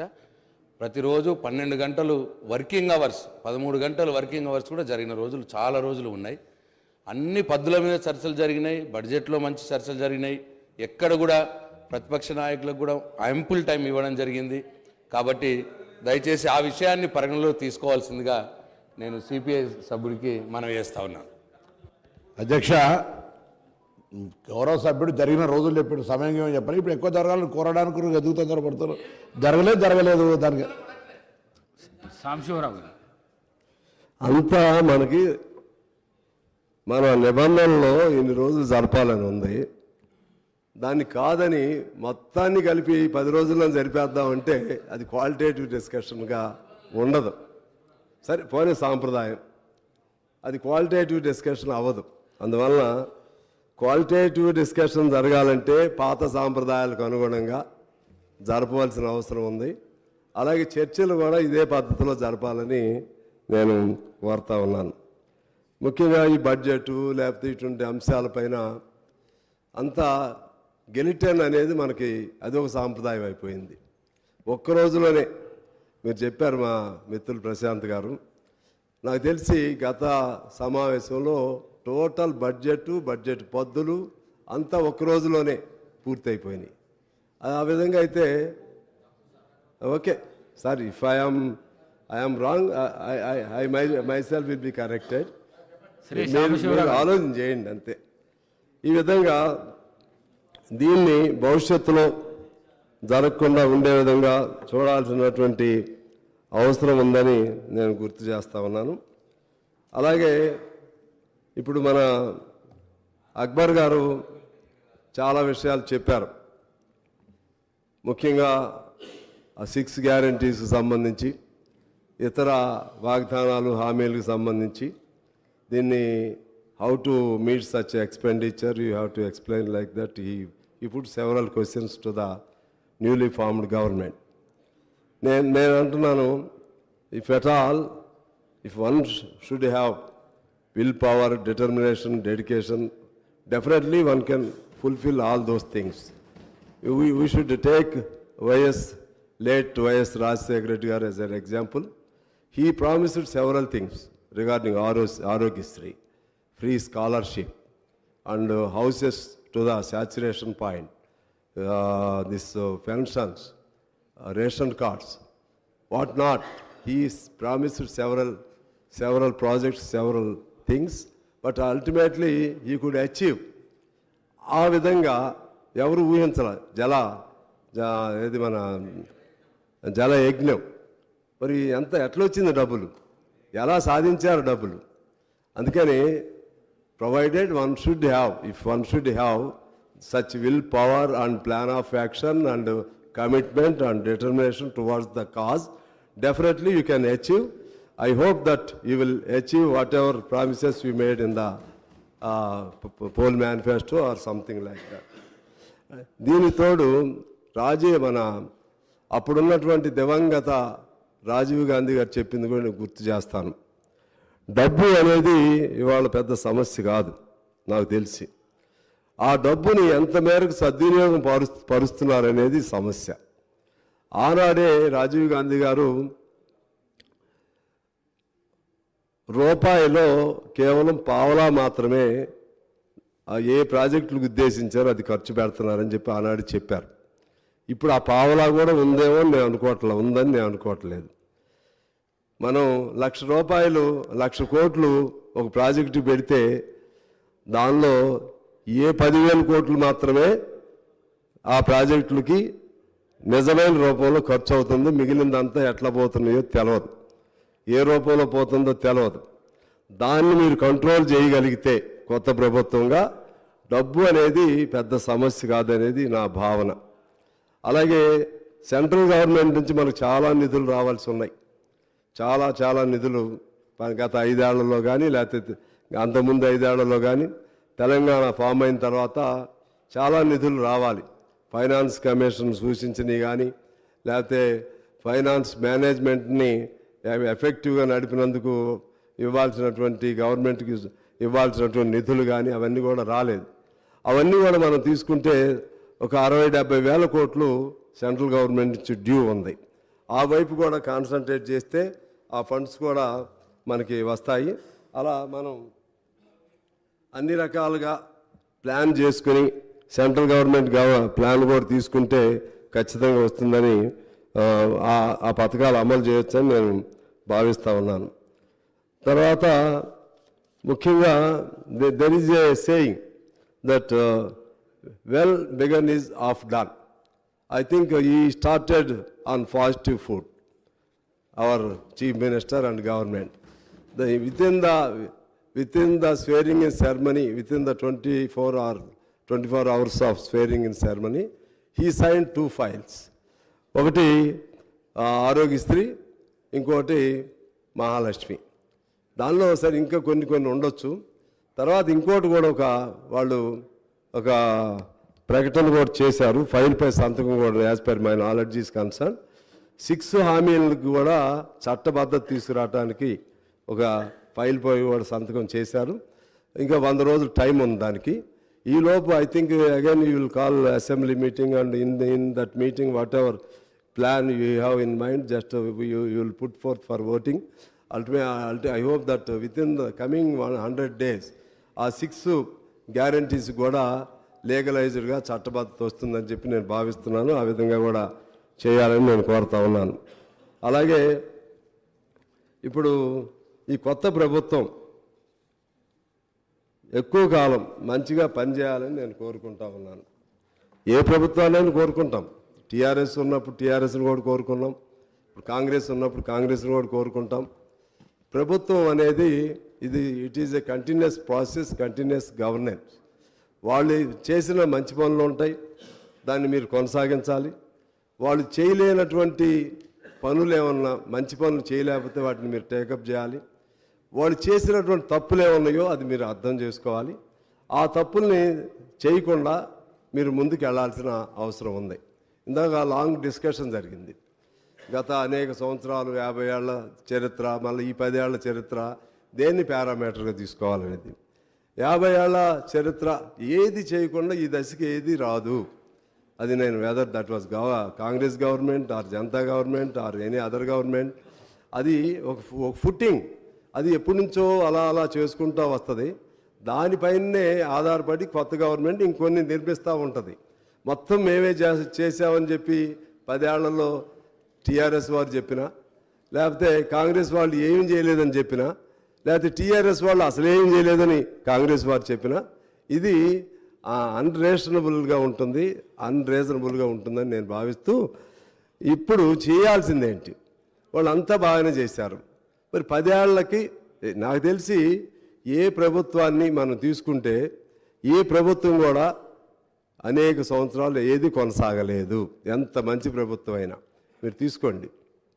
ఎన్ రామారావు గారి ప్రభుత్వం కొనసాగలేదు, కాంగ్రెస్ పార్టీ ప్రభుత్వం కొనసాగలేదు, ఈవెన్ మా కమ్యూనిస్టుల ప్రభుత్వం ఉన్నటువంటి పశ్చిమ బెంగాల్లో కొనసాగలేదు. మీరు ఏ స్టేట్ అయినా, you take any state, no party continued for several years, 1 or 2 terms or 3 terms, if not 4 terms.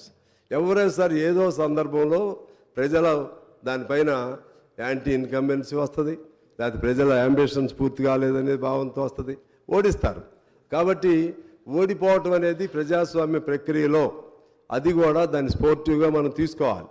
ఓడిపోయాం కాబట్టి వీళ్ళు ఎంతకాలం ఉంటారో చూస్తాం, ఇది ఎంతకాలం ఉంటుందో చూస్తాం, మీరు సంవత్సరం కూడా ఉండలేరు, ఇటువంటి భాష ఎవరు వాడినా కూడా తప్పని నేను భావిస్తూ ఉన్నాను. ఎవరైనా ఒకరిద్దరు అత్యుత్సాహంతో మాట్లాడినా కూడా అది ఈ మధ్య పత్రికల్లో చూస్తున్నాం.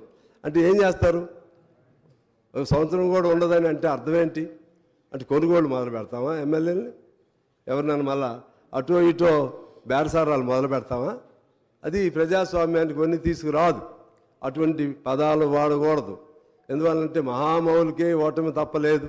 చంద్రబాబు గారు ఓడిపోయారు, ఇప్పుడు మన కేసీఆర్ గారు ఓడిపోయారు, వీళ్ళు కూడా బాగా చేస్తూ ఉంటారు. లేకపోతే ప్రజలు ultimate judgements are the people, వాళ్ళు ఏ నిర్ణయం చేస్తారో దానికి మనం కట్టుబడి ఉండాలి. కానీ మన తెలంగాణ సంస్కృతిని, తెలంగాణలో ఉన్నటువంటి మన ప్రజలలో ఉన్నటువంటి నీతి నిజాయితీల్ని పక్కదారి పట్టించే విధంగా గత 10 ఏళ్లలో అనేక కొనుగోళ్ళు, అమ్మకాలు విపరీత స్థాయిలో జరిగాయి.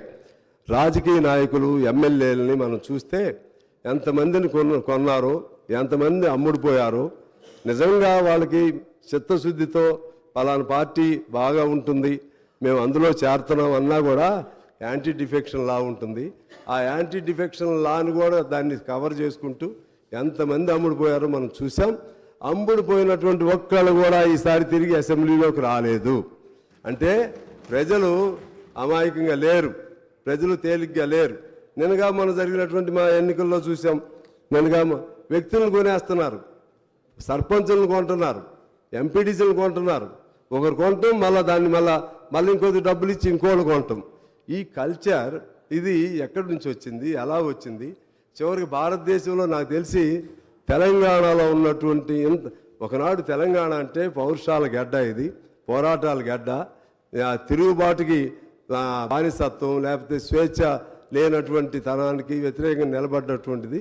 దీనిలో అటువంటి కల్చర్ని ఎవరు కూడా డెవలప్ చేయకూడదు అనేది నేను కోరుతా ఉన్నాను. ఎందుకు ఆ సందర్భం ఎందుకు చెప్తున్నానంటే జరిగిన తప్పులు జరిగినాయి, ఇక నుంచి జరగొద్దు. మీకు ఉదాహరణ చెప్తాను. 2011లో లెఫ్ట్ LDF కేరళలో ఓడిపోయింది. ఎంత తేడాతో ఓడిపోయింది? 0.09 ఓట్ల తేడాతో. ఎన్ని స్థానాలు తేడాతో ఓడిపోయింది? కేవలం నలుగురే అప్పుడు UDFకి ఎక్కువ ఉన్నారు అక్కడ. కానీ LDF ఒక స్టేట్మెంట్ ఇచ్చింది, మీరు నిశ్చింతగా పరిపాలన చేసుకోండి, మీ ఎటువంటి అస్థిరత కల్పించం, మీ ప్రభుత్వానికి ఎటువంటి ఇబ్బందులు కల్పించం అని స్టేట్మెంట్, అంటే కమ్యూనిస్టు నాయకత్వంలో ఉన్న LDF ప్రకటన చేసింది. 5 ఏళ్ళు కూడా సహకరించింది. ఆ పద్ధతుల్లో మనం ఒకరికొకరు సహకరించుకుని ముందుకు వెళ్ళవలసినటువంటి అవసరం ఉందని నేను మనవి చేస్తూ ఉన్నాను. అదేవిధంగా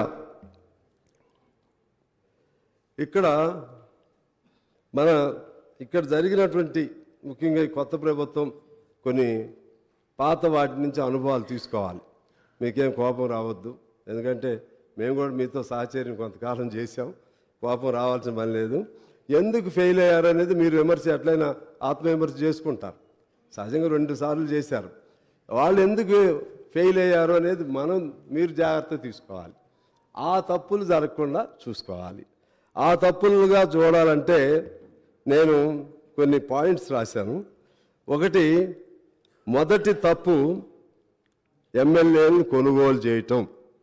కొనుగోలు చేయండి, లేకపోతే ఏ పేరుతో అయినా కానీ. మీరు మళ్ళీ ఇప్పుడు నా సమాధానం చెప్పకండి, మళ్ళీ మాట్లాడుదురు. పోనీ ఒకవేళ I take back my word, కానీ ప్రజలు అలా అనుకుంటున్నారు. పార్టీలు మారని ఏదైనా కానివ్వండి, తప్పు అది జరిగింది. అది దాంతో ప్రజల్లో బాగా నెగటివ్ ఇది వచ్చింది. రెండోది, పోనీ అయారం గయారం. రెండోది స్వేచ్ఛ.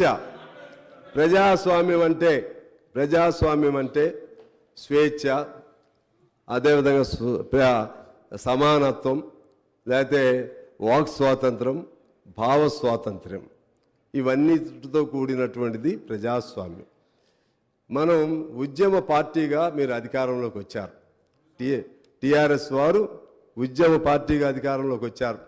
ఆనాడు తెలంగాణ ఉద్యమాన్ని ముందుకు తీసుకెళ్లడంలో కేసీఆర్ గారు రోల్ అద్భుతమైనటువంటి రోల్. మేము వీ సపోర్టెడ్ దట్ మూమెంట్. నేను కూడా అప్పుడు ఎమ్మెల్యేగా ఉండి కేసీఆర్ గారిని ఖమ్మంలో తీసుకొచ్చినప్పుడు I was the lone MLA who went there and who consoled him and who tried to bring him from the hospital to the street. ఆ విధంగా నేను ప్రయత్నం చేశాను. ఆయన జైల్లో పెడితే నేను వెళ్ళాను. నేను 500 కిలోమీటర్లు పాదయాత్ర చేశాం. అప్పుడు తెలంగాణ ఖమ్మంలో లేదు. 7 రోజులు ఇండెఫినెట్ హంగర్ స్ట్రైక్ చేశా. 7 రోజులు ఇండెఫినెట్ హంగర్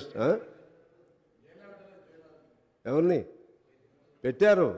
ఫస్ట్ ఖమ్మం జైల్లో తీసుకొచ్చి, నాకు తెలుసండి, నాకు తెలుసు ప్రభాకర్ గారు, ఫస్ట్ అక్కడికి తీసుకొచ్చారు.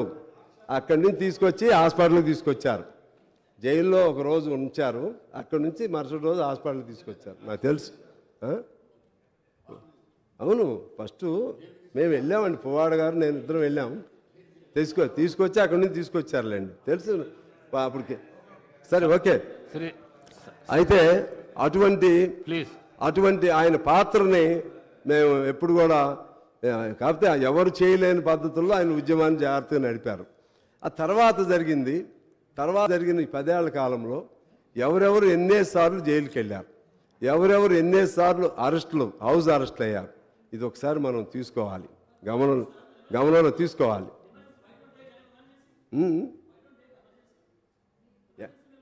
ఆ తప్పులే మీరు చేస్తారా?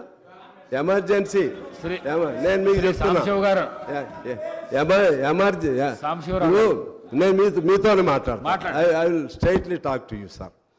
ఎమర్జెన్సీలో తప్పులు చేస్తే ఆ తప్పులు మనం చేయాలా? అప్పుడు ఏం తప్పులు చేస్తారో ఆ తప్పులు మనం చేస్తామా? ఇప్పుడు కాంగ్రెస్ పార్టీ కొన్ని తప్పులు చేసింది, అందుకనే కదా వారు కూడా అందులోంచి కూడా తిరగబడి ఆ తప్పులు సరిదిద్దుకోవడానికే సోనియా గాంధీ గారు తెలంగాణ ఇవ్వడానికి సంసిద్ధురాలయ్యారు. ఆ తప్పులంటే ఉమ్మడి రాష్ట్రంలో జరిగినటువంటి కొన్ని తప్పులు ఉన్నాయి, కొన్ని మంచి పనులు కూడా ఉన్నాయి. మనం అవి చేయొద్దు కదా. ఇప్పుడు కూడా నేను ఏం చెప్తున్నానంటే అవి వీళ్ళని చేయొద్దని చెప్పడానికి సూచనగా సలహాలుగా నేను చెప్తున్నాను. ఎందువల్లంటే సార్ మీరు అంగీకరించకపోతే నేనేం చేయలేను. నేను వ్యక్తిగతంగా ఏం మాట్లాడట్లేదు. కోదండరావు గారిని ఎన్నిసార్లు హౌస్ అరెస్ట్ చేశారు చెప్పండి? ఇదే రేవంత్ రెడ్డి గారిని ఎన్నిసార్లు హౌస్ అరెస్ట్ చేశారు చెప్పండి? మేము మీకు సపోర్ట్ ఉన్నప్పటికి కూడా ఎవరైనా మంత్రి వస్తుంటే, ఏదైనా ప్రాంతానికి ఎవరైనా వస్తుంటే మమ్మల్ని అందరినీ కూడా ఎన్నిసార్లు అరెస్ట్ చేశారు? మేము సపోర్ట్ ఉన్నప్పుడు కూడా మేము మంచి ఉద్దేశంగా కూడా చెప్పాం, ఇది మంచి పద్ధతి కాదని కూడా చెప్పాం. ఇలా చేసుకుంటా పోతే ప్రజల్లో నువ్వు బంగారం పెట్టు, బంగారంతో కూడినటువంటి లేకపోతే పంచభక్ష పరిమాణాలు పెట్టు, హంస తూలికా తల్పాలను ఏర్పాటు చేయి, నువ్వు ఎంతైనా చేయి, స్వేచ్ఛ లేనటువంటి మానవ జీవితాన్ని ఎవడు అంగీకరించడు. తెలంగాణలో అసలే అంగీకరించడు. తెలంగాణ అస్తిత్వం ఆవిర్భావం మొత్తం కూడా అటువంటి తిరుగుబాటులో నుంచే వచ్చిందని నేను మీకు మనవి చేస్తున్నాను. ఆనాడు 48లో 45 నుంచి 52 వరకు జరిగినటువంటి ఆనాటి ఉద్యమం కూడా ఆ విధంగా తిరుగుబాటు ద్వారానే వచ్చింది. అయినా కూడా పాతయన్నీ మర్చిపోయి మరలా మనం ఇది శాశ్వతం అనుకుని, ఈ అధికారం శాశ్వతం అనుకుని ఎవరు కూడా చేయటం తప్పు అనేది ఆ జాగ్రత్త తీసుకోమని నేను మీకు మనవి చేస్తూ ఉన్నాను. ఎందుకంటే రేవంత్ గారు లోపల ఉన్నాడు, మీరు మన ప్రభాకర్ గారు మీరు అందరూ లోపల ఉన్నారు, మేమందరం కూడా లోపల ఉన్నాం. ఇలా ఉండే పరిస్థితి రాకుండా స్వేచ్ఛా వాయువులతో కూడినటువంటి స్వచ్ఛమైనటువంటి సమానత్వంతో కూడినటువంటి స్వేచ్ఛా తెలంగాణ మనకు కావాలి. ఆ విధంగా ఉంటే మీరు మీ హామీలు కొన్ని ఫెయిల్ అయినా సరే వాళ్ళకి వెంటిలేట్ చేయాలి, వాళ్ళు మాట్లాడి ఇది మీకు చెప్పాం చేస్తా ఉన్నాం, చేయలేకపోయాం, ఇది చేయలేకపోయాం, ఈ ఇబ్బందులు ఉన్నాయి, మరలా చేస్తాం, మాట్లాడాలి కదా. ప్రజలతో మాట్లాడకుండా మనం స్వీయ నిర్బంధం పెట్టుకుని మనం ఎక్కడో కూర్చుని ప్రజలు ఒక చోట ఇవాళ ఎందుకు మార్పు వచ్చింది? ఇప్పుడు మీరేమి ఇవ్వలేదు, ఇంకా ఏమి ఇవ్వకపోయినా సరే 2-3 రోజుల్లోనే ప్రజల్లో ఒక ఆనందమైనటువంటి భావనలు వచ్చేసినాయి. ఏదో మేము పంజరంలోంచి బయటకు వచ్చినట్టుగా భావనలు వచ్చినాయి. ఇది ఎంతకాలం ఉంటుంది? ఉండాలని కోరుకుంటున్నాం. ఎందుకంటే ప్రభుత్వాలకు ఉన్న సహజమైన స్వభావం ఏంటంటే రాజ్య స్వభావం అంటారు దాన్ని. ఆ రాజ్య స్వభావం ఏంటంటే అల్టిమేట్గా పోలీసుల మీద ఆధారపడతారు, పోలీసుల మీద నిర్బంధాల మీద ఆధారపడతారు, జైలు మీద ఆధారపడతారు, ప్రశ్నించేవాడిని లోపలేస్తారు, ఇంకా ఎక్కువ ప్రశ్నిస్తే ఒప్పాలని చట్టాలు పెడతారు. చట్టాలు పెట్టకూడదని తెలిసి కూడా మనమే ఉద్యమాల్లో చేస్తాం, మనమే ఆందోళన చేస్తాం. ప్రతిపక్షంలో ఉన్నప్పుడు అధికార పక్షంలోకి వచ్చినప్పుడు అవన్నీ మర్చిపోతూ ఉంటాం. దయచేసి అటువంటి వాటి జోలికి వెళ్ళొద్దని చెప్పడానికే నేను మీకు ఇవన్నీ కూడా చెప్తానే ఉన్నాను. అదేవిధంగా ధర్నాలు లేవు, ఆ రోజుల్లో అసెంబ్లీలో మాట్లాడే అవకాశం లేదు, ఆందోళనలు లేవు, సమ్మెలు చేస్తే ఉద్యోగాల నుంచి తీసివేశారు.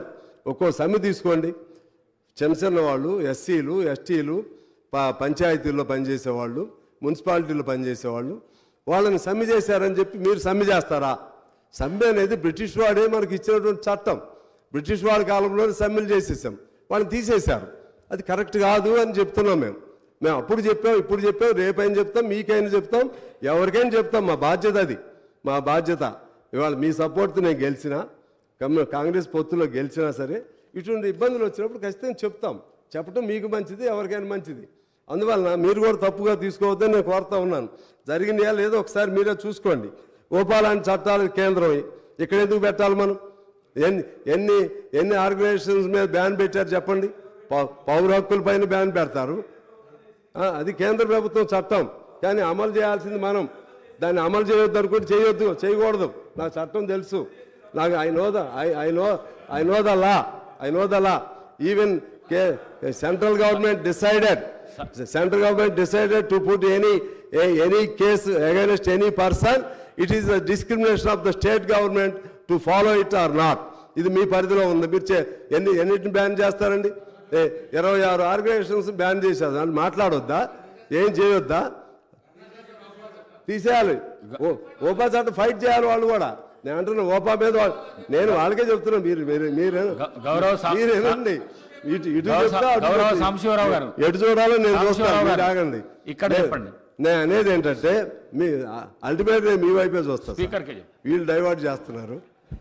నేను అనేది ఏంటంటే అటు కేంద్రంలో డ్రెకానియన్ లాస్ ఏదైనా ఉన్నా సరే అమలు చేయకపోవటం అనేది మన ప్రెరోగేటివ్, అది మన పరిధిలో ఉండాలి. అది జాగ్రత్తగా ఉండమని చెప్పి నేను మీ అందరికీ కూడా మనవి చేస్తూ ఉన్నాను. అదే పద్ధతుల్లో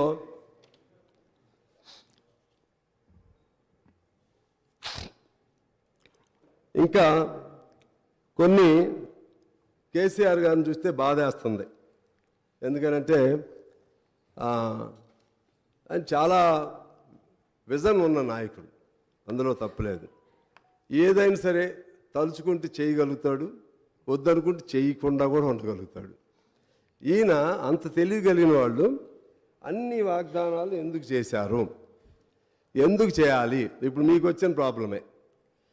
మరి మా అక్బర్ గారు, I don't think that whether you have asked during the rule of the KCR when he promised about several things, like just like 3 acres for every Dalit family, 3 acres for every Girijan family, and 2 bedrooms for everyone, one employee from every household. Okay. గౌరవ సభ్యులు సాంబశివరావు గారు. Okay, మాట్లాడండి, పర్లేదు మాట్లాడండి. కాంగ్రెస్ పార్టీకి మిత్రపక్షం అయితే సంతోషం, కాంగ్రెస్ పార్టీకి అనుకూలంగా మీరు మాట్లాడండి, మేము కాదనన్నాము. ఎందుకంటే మీరు కలిసే పోటీ చేసినారు, తప్పులేదు. కానీ ప్రతి ఇంటికి ఉద్యోగం ఇస్తామని ఎక్కడన్నా చెప్పినాము? మా మేనిఫెస్టోలో ఉందా? నేను ఐ ఛాలెంజ్ ఎవరన్నా ఎక్కడన్నా మేము ప్రతి ఇంటికి ఉద్యోగం ఇస్తామని స్పీచ్లో కానీ మేనిఫెస్టోలో కానీ మేము ఎక్కడన్నా చెప్పుంటే చూపియండి. నేను I'm ready for the challenge. కానీ ఎందుకంటే అంటే అనవసరంగా ఇట్లా స్వీపింగ్ రిమార్క్స్ గతంలోనే ఎన్నికల టైంలో ఇదే కాంగ్రెస్ పార్టీ నాయకులు బయట చేసినారంటే సరే, బయట చేసినారు, రాజకీయాల కోసం మాట్లాడి ఉండొచ్చు. కానీ సభలో మీరు అట్లా గౌరవనీయులైనటువంటి ఇంత అనుభవజ్ఞులైనటువంటి సాంబశివరావు గారు మాట్లాడడం కరెక్ట్ కాదు. మీరు గవర్నర్ ప్రసంగం మీద మాట్లాడండి, కానీ అక్బరుద్దీన్ ఓవైసీ గారిని ప్రశ్నించడం, ఇంకోరిని ప్రశ్నించడం సరి అయింది కూడా కాదు. You please speak on the governor speech, అంతే తప్ప మీరు ఇంకొకరిని ప్రశ్నించడము, స్వీపింగ్ రిమార్క్స్ చేయడము, మేము చెప్పని దాన్ని చెప్పినట్టుగా మాట్లాడడం అనేటువంటిది మీ వయసుకు, మీ అనుభవానికి తగింది కాదు. సార్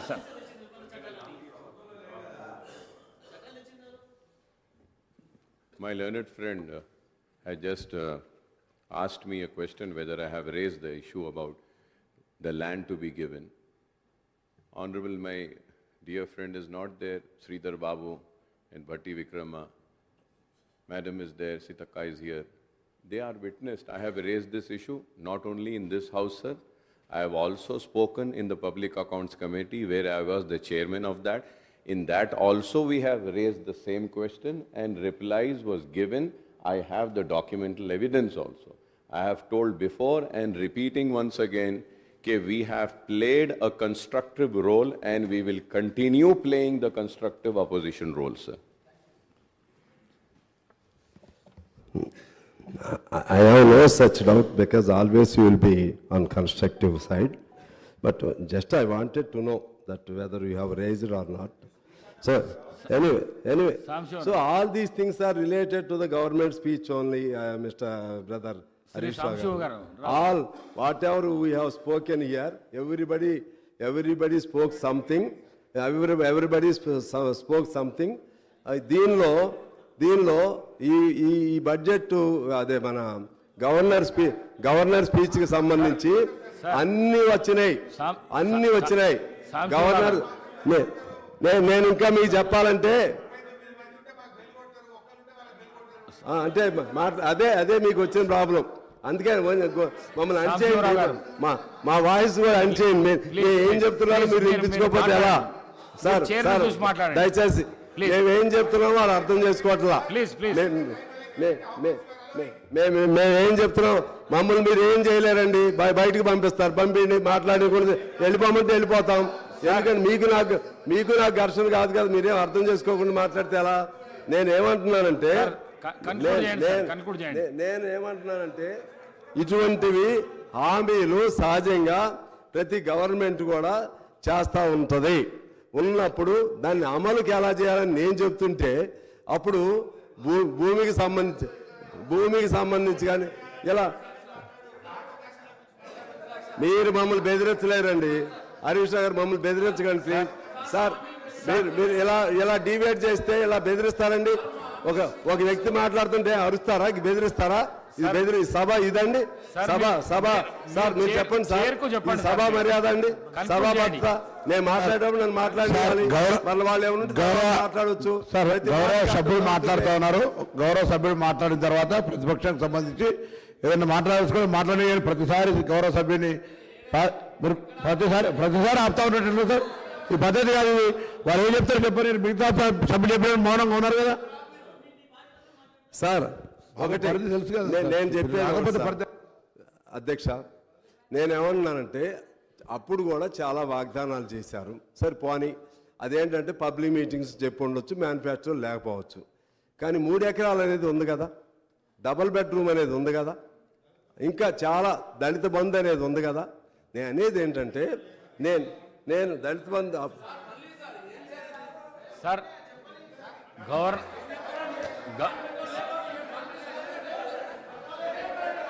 ప్రశాంత్ రెడ్డి గారు please please please please please sir నన్ను కంటిన్యూ చేయండి సార్. అసహనం ఎందుకు అధ్యక్ష? మైక్ మీద ఎందుకు పోవు?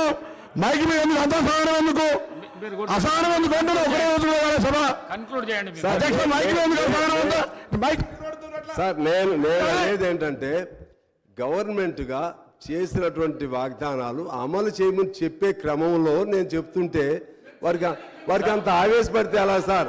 వారు మీరు ఎక్స్పీరియన్స్డ్ దళిత బంధు కూడా చేయలేదండి, మ్యానుఫ్యాక్చర్ లేకపోవచ్చు. ఎట్లా మీరు సత్యగౌరవమైన మాటలు మాట్లాడకూడదు. మ్యానుఫ్యాక్చర్ లేకపోయినా దళిత బంధు అనేది మీ క్యాచీ వర్డ్. మీరు అన్ని చోట్ల చెప్పారు దళిత బంధు గురించి, బీసీ బంధు గురించి అన్ని చోట్ల చెప్పారు, అవన్నీ చెప్పారు. సరే మ్యానుఫ్యాక్చర్ ఉందా లేదా అనే పాయింట్ కాదు. అందువలన అసలు మేము చెప్పలేదంటే నేనేం చేయలేను దానికి. అది వదిలేద్దాం. నన్ను ప్లీజ్ నన్ను ఎలో చేయండి. నేను ఇక్కడ సెంటర్లో కూర్చుని ఉన్నా సార్.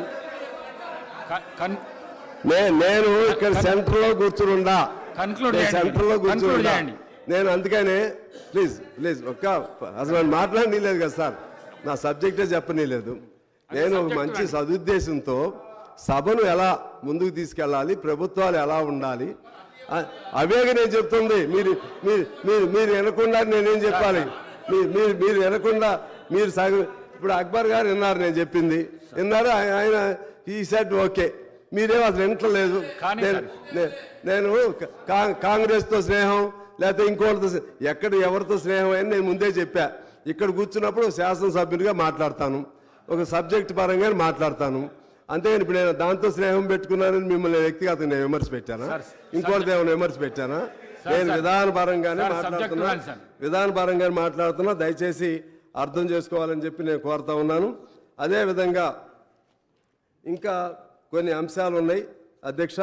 ముఖ్యంగా వీటికి సంబంధించి నేను అంటున్నాను, దీన్ని మంచి మన రాష్ట్రం తెలంగాణ రాష్ట్రం, అది సౌభాగ్యమైన రాష్ట్రం, సంపన్నవంతమైన రాష్ట్రం. నాకు కూడా తెలుసు ఆ ఇండెక్స్లు మనం పెర్ క్యాపిటాలో నెంబర్ 1, అదేవిధంగా SGDPలో నెంబర్ 1, ఇంకా అనేక ర్యాంకింగ్లో నెంబర్ 1. కానీ నా అనుమానం ఏంటంటే ప్రతి నెల 1వ తారీఖున జీతాలు ఎందుకు ఇవ్వలేకపోయారు? అది నాకు కావాలి. డబ్బులు ఎటుపోయినాయి. రెండోది స్కాలర్షిప్లు పిల్లలకి స్టూడెంట్స్కి 7,800 కోట్ల రూపాయలు స్కాలర్షిప్లు ఇవ్వలేదు. అది ఎందుకు ఇవ్వలేకపోయారు నాకు కావాలి. అదేవిధంగా గ్రామ పంచాయతీలకి రావాల్సిన నిధులు ఎందుకు ఇవ్వలేకపోతున్నారో అది కావాలి. ఈజీఎస్ ఫండ్స్ వచ్చిన వాటిని డైవర్షన్ ఎందుకు జరుగుతుందో అది కావాలి. అటువంటి మీరు చేయొద్దని నేను చెప్తున్నా. వారు ఏమి తప్పులు చేశారో దానికి మంచి పరిపాలన చేసినప్పుడు కూడా ఇటువంటి కొన్ని తప్పుల వలన వాళ్ళు అధికారం కోల్పోయారు. ఆ తప్పులు చేయొద్దని వాళ్ళకి నేను సూచనగా చెప్తున్నాను అధ్యక్ష. అదేవిధంగా ఇప్పుడు ఈ పవర్ ప్రాజెక్ట్ సంబంధించి సరే 85,000 కోట్లు దానికి ఏదో అరౌండ్ 85 or 81 జరిగింది. నేను అదే పద్ధతిలో చెప్తున్నా. సింగరేణి ఉంది. సింగరేణి నేను మా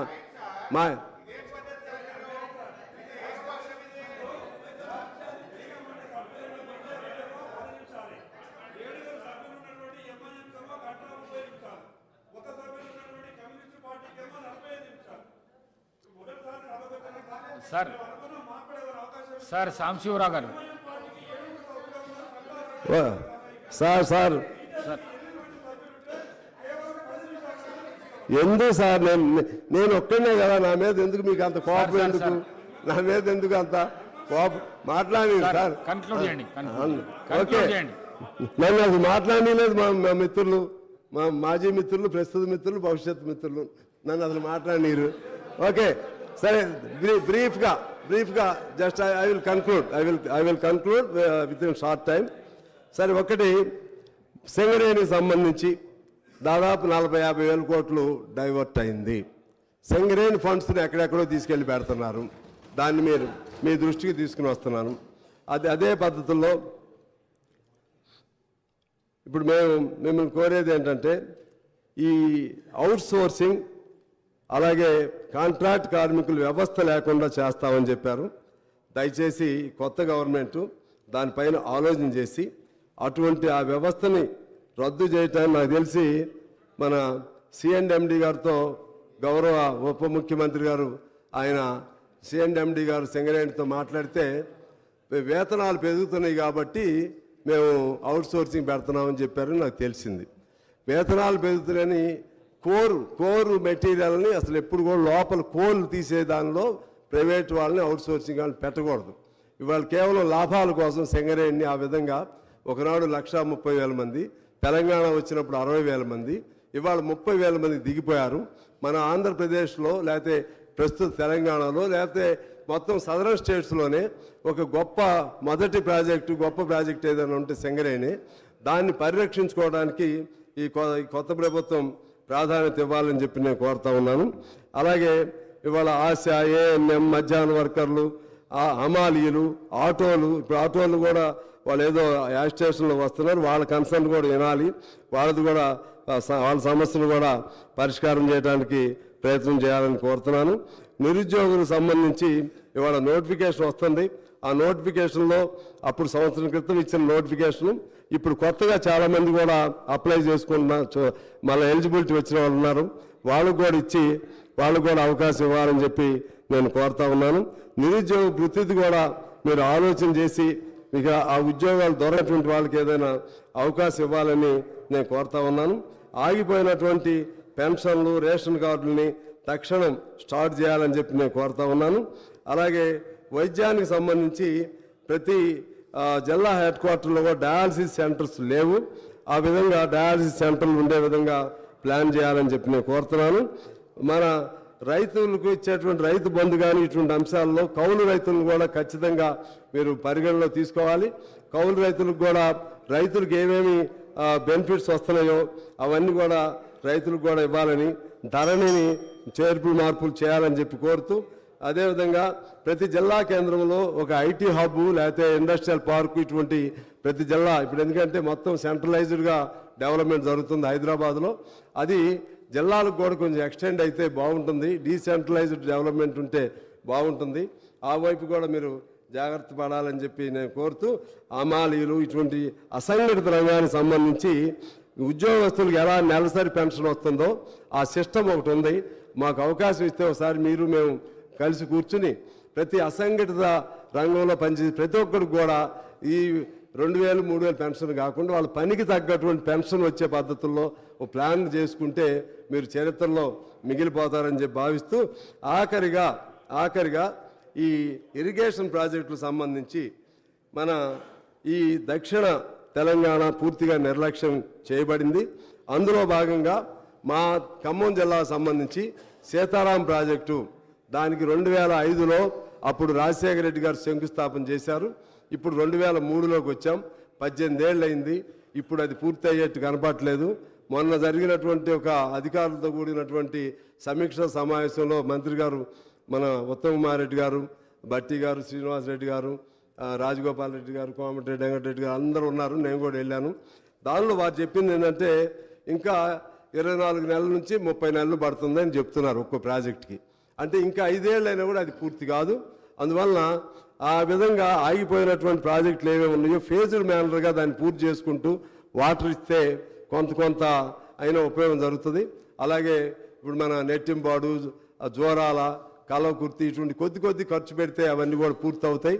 ఆ విధంగా వాటిపైన కూడా శ్రద్ధ పెట్టాలని కోరుతూ నాకు ఈ అవకాశం ఇచ్చినందుకు మీకు ధన్యవాదాలు తెలియజేస్తూ సహకరించిన మా మిత్రులకు కూడా ధన్యవాదాలు తెలియజేస్తూ అందరికీ నమస్కారం. Tea break for 15 minutes.